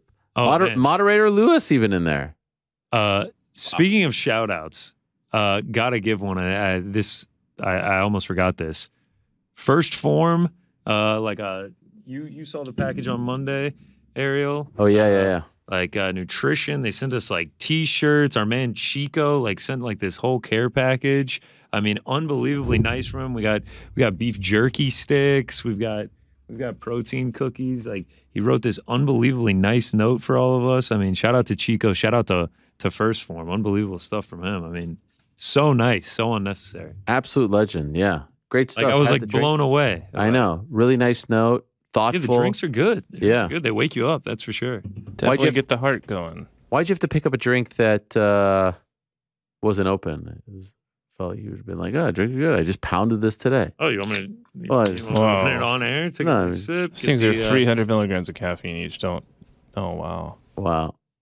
Oh, this is a blue raspberry. I had the citrus surge earlier. It was fantastic. Yeah. Blue raspberry, just as good. Wait, you're having your second one? Like we're doing an ad right now. Yeah. I know. Hashtag not an ad. All right. Yeah, shout out to Chico. I feel good about this. And Monday will be our second to last show of 2022. We'll have a Monday show, a Wednesday show, then we're off till January 4th. And of course, we return for the highly anticipated, highly prestigious MAR Awards. Should I hint at the potential in-studio guest next week, or should I not go there? Absolutely. Wow. Of course you should. Well, I'll just say this. I referenced this at the beginning, right? Forgiving, not forgetting. But a feud that started on January 1st, right? Yes. Might come full circle on December 23rd, last show. It just clicked in with me. I didn't realize that was still a thing. You didn't realize what? That was still a possibility. Oh, yeah. Listen. Yeah, I didn't know what you were talking about at first. I now remember. Further proof that I will forgive. I won't forget. I can't wait. Could be contentious, could not be contentious, but I would say watch this space next Wednesday. We'll see.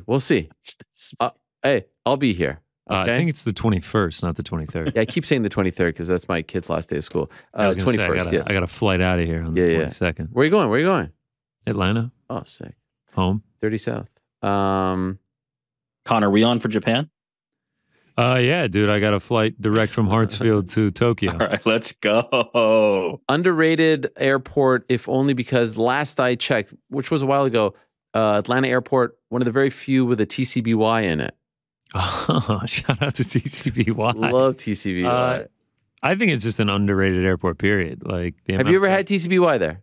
Not there, but I've had TCBY. And it's a very sort of like prepackaged TCBY. It's not like you could get the shiver. You could, but why are you shaking your head? TCBY is fantastic. I didn't know you were such a TCBY I'm sure TCBY fan. is great. I haven't had it in 20 years, but the fact that you're like vouching for specifically the Atlanta Airport TCBY. It's the only airport that I've ever seen that has TCBY, number one. Number two, TCBY, there's one TCBY left in Montreal, and it's on Côte Saint-Luc Road, and any Montrealer knows exactly what I'm talking about. It is an absolute staple hangout spot.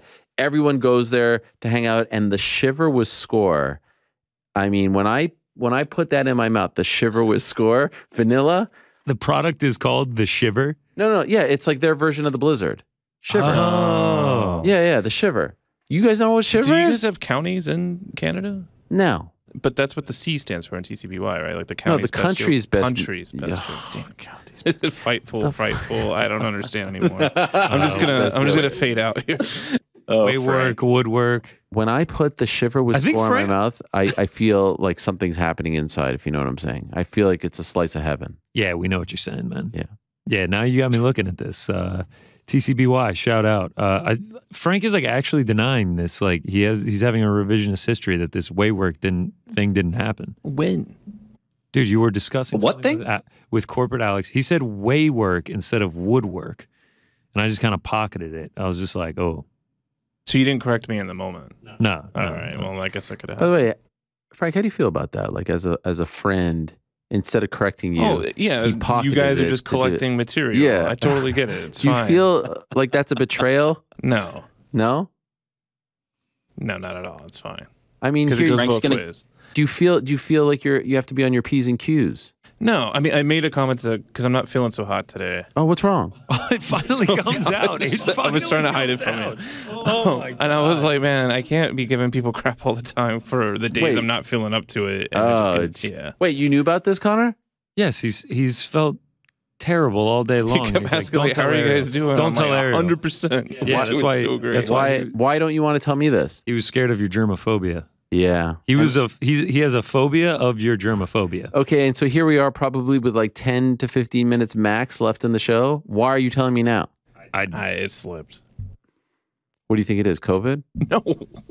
Can we move on now? Something in his throat, he says. Yeah. I started coughing during the show too. Did you blame, is it true you blamed someone in the yeah, studio? Absolutely. The person sitting next to me gave me COVID last year. I will take messed up. Oh my God. I will take that to court. Wow. That is crazy. All right. That was weird last year when I came back from the holiday and everyone had it over the break. I was like, hey guys, how was your break? Oh, we all had COVID. We're like, what? Crazy. I think I was the only one that like didn't have it back in the control room. Knock on some wood. Yeah. Anyway, all right. Thank you, New York Rick. Appreciate it. The floor is yours, GC. We need to know who you're picking. Obviously, you let us know a few of those picks, but what do we got? Ooh. Start with it. Yeah, a little holiday theme, a little winter celebration. This is the last time I'll be giving. There it is again. See you, Rick. This is the last time I'll be giving out picks here in 2022. We start with Sergey Morozov. You just picked him in the parlay. Let's go. I mean, I just think he's a level above Journey Newson on the feet, grappling exchanges, getting takedowns. I think this is likely going to be a very clear decision for him. 30-27, 29-28. I think he's going to get this done without too much trouble. Next up, Manel Kape versus Dvorak. We're going to go under 2.5. Obviously, it's a flyweight fight. We're going to have to take the under. But just statistically speaking, Manel Kape, last 2 fights, first round victories for him. 5 of his last 7, dating back to his Ryzen days, have finished under the 2.5. Dvorak, he does go to more decisions, but 17 of his 24 career fights have not gone to a decision, so they've ended inside the distance. Manel Kape also at minus 250, minus 260. He only has 1 win by decision in his entire career out of his 17 victories, so I feel good that he might get this one done inside the distance. Next up, Renat Fakhretdinov. Oh, wow. Well done. Yeah, it's a tricky one. I took this one as soon as it opened at minus 150, and I thought I got a good line, and then it like shot back up to like even money. It seems to be coming back down to like that minus 150 range, so I don't feel as bad about it. I should have just waited on it though. Brian Battle, he's coming in on short notice. I know he's looked great, that fantastic knockout of Takashi Soto last time out. But going back and watching his fights, like Tresean Gore, he went for 3 takedowns. He landed 2 of them. When he did land them, they came with like pretty relative ease. He got taken down twice by Gilbert Urbina. And like Renat, some people might say he's a can crusher. The level of competition isn't fantastic, but when he fought Andreas Michailidis, who is a wrestler himself, the takedowns look fantastic. Got 5 of them, 13 minutes of control time. He's very active once he gets on top. If he can land these takedowns, I think this is going to be one-way traffic, and I'm going to lean on the side of him being able to do so here, especially with Battle coming in on short notice. Battle wins. Fantastic victory for him for the resume. Keep it moving. Julian Marquez. Yeah, it's just with Deron Wynn fighting at middleweight, he's always going to be at just a massive size disparity. This time it's 8 inches of height, a few inches of reach, but when you're that much shorter than your opponent, The reach becomes more of a thing. You're now punching up. You're losing some power on your shots. If he can get the takedowns, which obviously he can, that's his only path to victory. If he can get the takedowns, that's how he gets the victory. I know Julian Marquez isn't the greatest takedown defender in the world, but if it stays standing, this is Julian Marquez all day. If it does go to the mat, he's still alive for a sub. He's got 3 submission wins in his UFC career, 11 submission attempts across those fights, so he stays active when he's on the ground. So I don't think it's a shut and closed case if Deron Winn does get the takedowns, but I'm going to assume that this does stay standing. I mean, Julian Marquez, he beat Phil Hawes. Phil Hawes brutalized Deron Winn on the feet. So at a playable math, price, be careful. I know it usually doesn't work, but at a playable price with this giant size advantage, I'm going to side with Julian Marquez here. Next up, you mentioned him, Jake Matthews. I mean, I played this right when it opened. The way that he looked against Andre Fiallo at UFC 275, I had to play him again. It was like almost like a high. He was a dog money against Andre Fiallo, and like when you talk about flow state, that was flow state. Like just the confidence that he was fighting with until he got the knockout, the shrug after he gets the knockout. I mean, he looked fantastic. I'm going to trust that he's on his way up. I mentioned it earlier about Simmelsberg. He hasn't fought the greatest competition in the UFC. His opponents that he's beaten, 3-9 within the promotion. Jake Matthews, he's been around for a minute. Maybe getting a little overhyped this week. I don't know, but I think he's good enough to get it done against Simmelsberger. So I will ride with him. Mikhail Oleksiejczuk. Last time out against Sam Alvey, just threw the caution to the wind. He said, we're not going to hang out here for long. Gets it done in under 2 minutes, just throwing giant punches. Jed Meshew on No Bets Barred called him a kitchen sink fighter. He just throws the kitchen sink at it until it's done. And I'm just going to assume he's gonna take the same route here. If Cody Brundage tries to wrestle, I think he's just going to stuff the takedowns and be able to find the knockout. Cody Brundage, nice knockout last time out, but I do just rate Oleksiejczuk as the better striker in this situation. So I think he gets it done here, and I think he gets it done by knockout. So I took him at inside the distance at -125. Julian Erosa, man, has really turned it around. I've actually faded him before. He lost 4 of his first 6 UFC fights. Now he's won 5 of his last 6 and had a fantastic performance last time out against Hakeem Dawodu. Made me pay for it. Thought he was really impressive. He just makes fights battles, dude. He makes them dirty. I think he's going to be able to close the distance. Caceres, I think he needs to keep it at range, use the kicks, try and get the back of Erosa. I think Erosa has too good a grappling of his own. I think he's just going to close the distance, like I said. Just be able to make it nasty, and I think he's going to get the best of an aging Caceres, despite them being near the same age. Another flyweight fight on this one. Amir Albazi versus Costa. I'm going to go with the under 2.5 in this one. Albazi is an up-and-coming prospect. 4 of his last 5 fights have finished in the first round. 13 of his 16 fights in his career have gone under the 2.5. Costa, if he is going to win, I think it's going to be by knockout. I mean, he's got big-time KO power. 3 of his last 4 have gone under the 2.5. 10 of his 14 fights in his career have gone under the 2.5, including 8 of those being first-round finishes. So I think this one is going to be fireworks. I think Albazi probably gets it done, but if he doesn't, I think Costa would be finding the chin on that one. And tell me if I'm wrong here. Amir Albazi, just looking at him and then going directly to Arman Sarukian, it's almost like the people do the Pokemon Evolve thing. Like they both have the red shorts, similar body types, similar hairstyles. They look pretty similar. I don't know why. Just by the way, I'm colorblind, but previous slide, Albazi. Yeah. Is Costa black and white?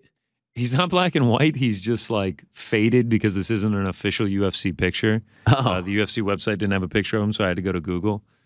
But yeah, good catch there. I actually think it's, I mean, it probably is not worth the time, but if, let's say you picked Albazi and he was in color and then the loser is in black and white. You know what I mean? Actually, it wouldn't take that long. I kind of like that idea. Yeah. Or you could just kind of color match them. I don't know what that means. 2023 production value takes another step forward. All right, co-main event. I mean, in my opinion, this is the fight of card. This is the fight of the card. This is the maybe not the people's main event. Maybe that's Drew Dober versus Bobby Green. But I mean, this fight is super high level. These dudes are absolute monsters. I think it's going to be an incredibly close fight. I think it's going to be an incredibly close decision. And in what I think is going to be a very close contested decision, similar to that Sarukian Gamrot fight. Demir Magulov, 19 fight win streak. 16 of those guys had winning records. and he's a plus 160, and it's probably going to go to a decision. I mean, in Vegas, it's like minus 200 to go to a decision. I want to be holding the dog ticket on the guy with the 19-fight win streak against high-level competition in a very close decision. So that's what I'm going to do. I'm going to go with Damir Ismagulov and hope that he gets it done by a close, exciting decision. Very high-level fight. Cannot wait for that one. I'm also on the over 2.5. These guys just, I mean, Damir Ismagulov rarely ever gets finishes. He has never been finished. Sarukian, if someone's going to get the finish, it's going to be him, but I highly doubt we see one. And then lastly, for my singles, a very interesting bet. First time doing one of these. Shout out to our friends at DraftKings Sportsbook for even providing this one. I'm going with Sean Strickland by decision or Jared Cannonier by KO TKO. So if Jared Cannonier knocks him out, I get the win. If Sean Strickland wins by decision, I get the win. It's minus 165 right now. But I mean, I just feel like those are the two. Is that a first? Yeah, first time I've ever done something like okay. This. I just feel like those are the two most likely paths to victory here. 6 of Cannonier's, 8 UFC wins by KO, 8 of Strickland's, 12 UFC wins by decision. I just imagine Sean trying to walk him down, using the boxing, outpointing him, out-voluming across the rounds, or Cannonier finds the shot. Like, I feel like those are the two ways that this fight goes. All right. And then quickly, parlays, Sergey Morozov, Amir Albazi, Dober Green over 1.5, Sarukian Ismagulov over 1.5. And then last but not least, the Extreme Couture parlay. Ooh, that's fun. But a little something, a little sprinkle, a little something fun. Wow, Manel 6 Kav, guys. Saeed Nurmagomedov, Cheyenne Velismus, Julian Erosa, Amir Albazi, Sean Strickland. Wow. Ththose are the picks. Plus 1424. Yeah. Knock on wood. We'll see if that hits. Those are the picks. Final UFC event of the year. I would love to know. I don't know how we could find this out. I'm sure the stats and info team at ESPN can find. What's the most amount of wins on one card by a specific team? Like, would, I wonder what it is. Would 6 be the record? It would have to be up there, right? You would have to think that's up there. And what's the most amount of wins by a coach on a card? Is it 3? Is it like, is Eric Nixick in all those people's corners? Maybe not. I don't know, but that would be wild. He did tweet. He's the one that like made me notice that he tweeted out. Oh, really? All 6 of these guys are going. Big weekend for Extreme Couture to end the year. 6 guys. Yeah, 6 dudes. One in the main event, one in the third fight. Yeah, I mean, they'll be sprinkled throughout the entire card. Who do you think wins the main event? Man, if I had to make a pick, I'd probably say Sean Strickland by decision. Jared just never finds a shot. Really? But I don't know. I don't say that confidently. That's why I got the double hitter. It's weird because going into July and their fights on the same card, right? International Fight Week, they both look pretty bad in those fights. But going into those fights, they both were looking quite good, right? Strickland was on a roll. Cannonier was on a roll. And so I'm not sure how those performances would affect them. I think there's a better chance of the July performance affecting Strickland because he got knocked out and that could change you as a fighter as opposed to Cannonier. But I could also see a world where Cannonier is affected because he just couldn't get going. And does that affect your confidence? Does that make you gunshot? I don't know. It's kind of a fascinating one. It's just amazing what time does. Going into that fight, Sean Strickland was like a slight favorite over Alex Pereira. Now if they're rematched, what would the line be? Like, it's just crazy to think about. That is crazy. I'm looking, you might know off the top of your head, what time does this card start? 4 o'clock. Beautiful. 4 o'clock main card? No. Okay. No. 4 o'clock. So 7 p.m. Yeah. Done by 10-ish. Done by 10-ish. Beautiful. No college football. Or does the... Bowl games start. They started already? Yeah, they start on Friday. Wow. Jeez. Not that Georgia has to worry. I mean, we'll see at the Beach Bowl on New Year's Eve, college football playoff. Someone get a phone call? What's going on? It's Alex's alarm. What's he worried about? Going home. It's supposed to Wow. be, Gee, what, 9 to 5? Yeah, strict. All right. He tried snoozing it, but... Okay, well... Bills game 8:15 this Saturday. Yeah, Saturday night. Yeah, I mean, wow, Saturday's shaping up to be a good one. Under the lights. Yeah. And, you know, it's amazing because we all remember back in, September, you know, we pretty much lost to the weather that night, or that day, I should say. It was boiling in Miami, just outside of Miami. Now we get them. Oh yeah, mid-December. Oh yeah, under the lights in Orchard Park. If I'm not mistaken, they needed heaters last game, and it was like 55. Where were they? They were in freaking LA. Yeah, they were in Inglewood, and they needed heaters. Soft. I mean, we need to get these last 4 wins. Let's go 13-4. Oh my God, 14-3. No, 3. Yeah, I feel good about all of them. Feel good about New England, obviously. Feel good about Miami. Feel good about the Bears. The Bengals won. Bengals. We need to win that because we'll lose the tiebreaker to them. Oh my God, I'll tell you what would be nice. Lot to play for. Who do you not feel good about? The Bengals won. Oh, okay. No, it's not that I don't feel good. I feel like that will be the toughest one on the road. Chiefs lose another one, that would be very nice. Massive. If Chiefs lose another one and we beat the Bengals, feel good. It's going to be a hard time to not get that 1 seed. I want that bye. You have to have it. You need the bye. You need the home. Getting home the 1 seed is so huge. It's so huge. We have to have it. Why'd they go away from having 2 buys? I hate that. So they could get more football in, more money. I hate that shit. I don't mind it. I love how much the 1 seed matters now. Not if you're the 2nd seed. Then it's annoying. But if you're the 1 seed, it's incredible. You get the golden ticket. You get the bye. You get the home field advantage. Right. All right. Well, a lot to watch this weekend in addition to the World Cup final. I look forward to all of that. And we'll be back on Monday. Frank, any parting shots before we go? No, man. I hope you have a good night. How are you feeling? I think I'll be fine once I get some rest. Just got to get some rest, get it out of his system. Okay, well, let's wrap this up. Frank, you can hit my music. That was not a very positive response. Oh, that was great, man. I'm excited. How close were we when we were talking earlier? We weren't. Oh my gosh. I'm just going to stand here. You don't even have to say goodbye tonight. I'll just... That's why when you were telling him how good he looks, we were all kind of laughing. Oh my God. You guys have no... So everyone was keeping this from me. Well, I asked for nobody to say anything. Well, he threatened us to not say anything. To cough also, on them if they didn't. You know how excited I was to have that little candy thing that you gave me from you? Yeah, but I didn't touch that. Yeah, you did. You gave it to me. I think we need to leave this one alone. I'm gonna go take a shower right now. Luckily, there's showers here in Fox Media HQ, so I'll be okay. Wash my hands. I mean, it's gonna be a whole procedure. I hope you feel better, though, honestly. I appreciate that. It's not that big of a deal. All right.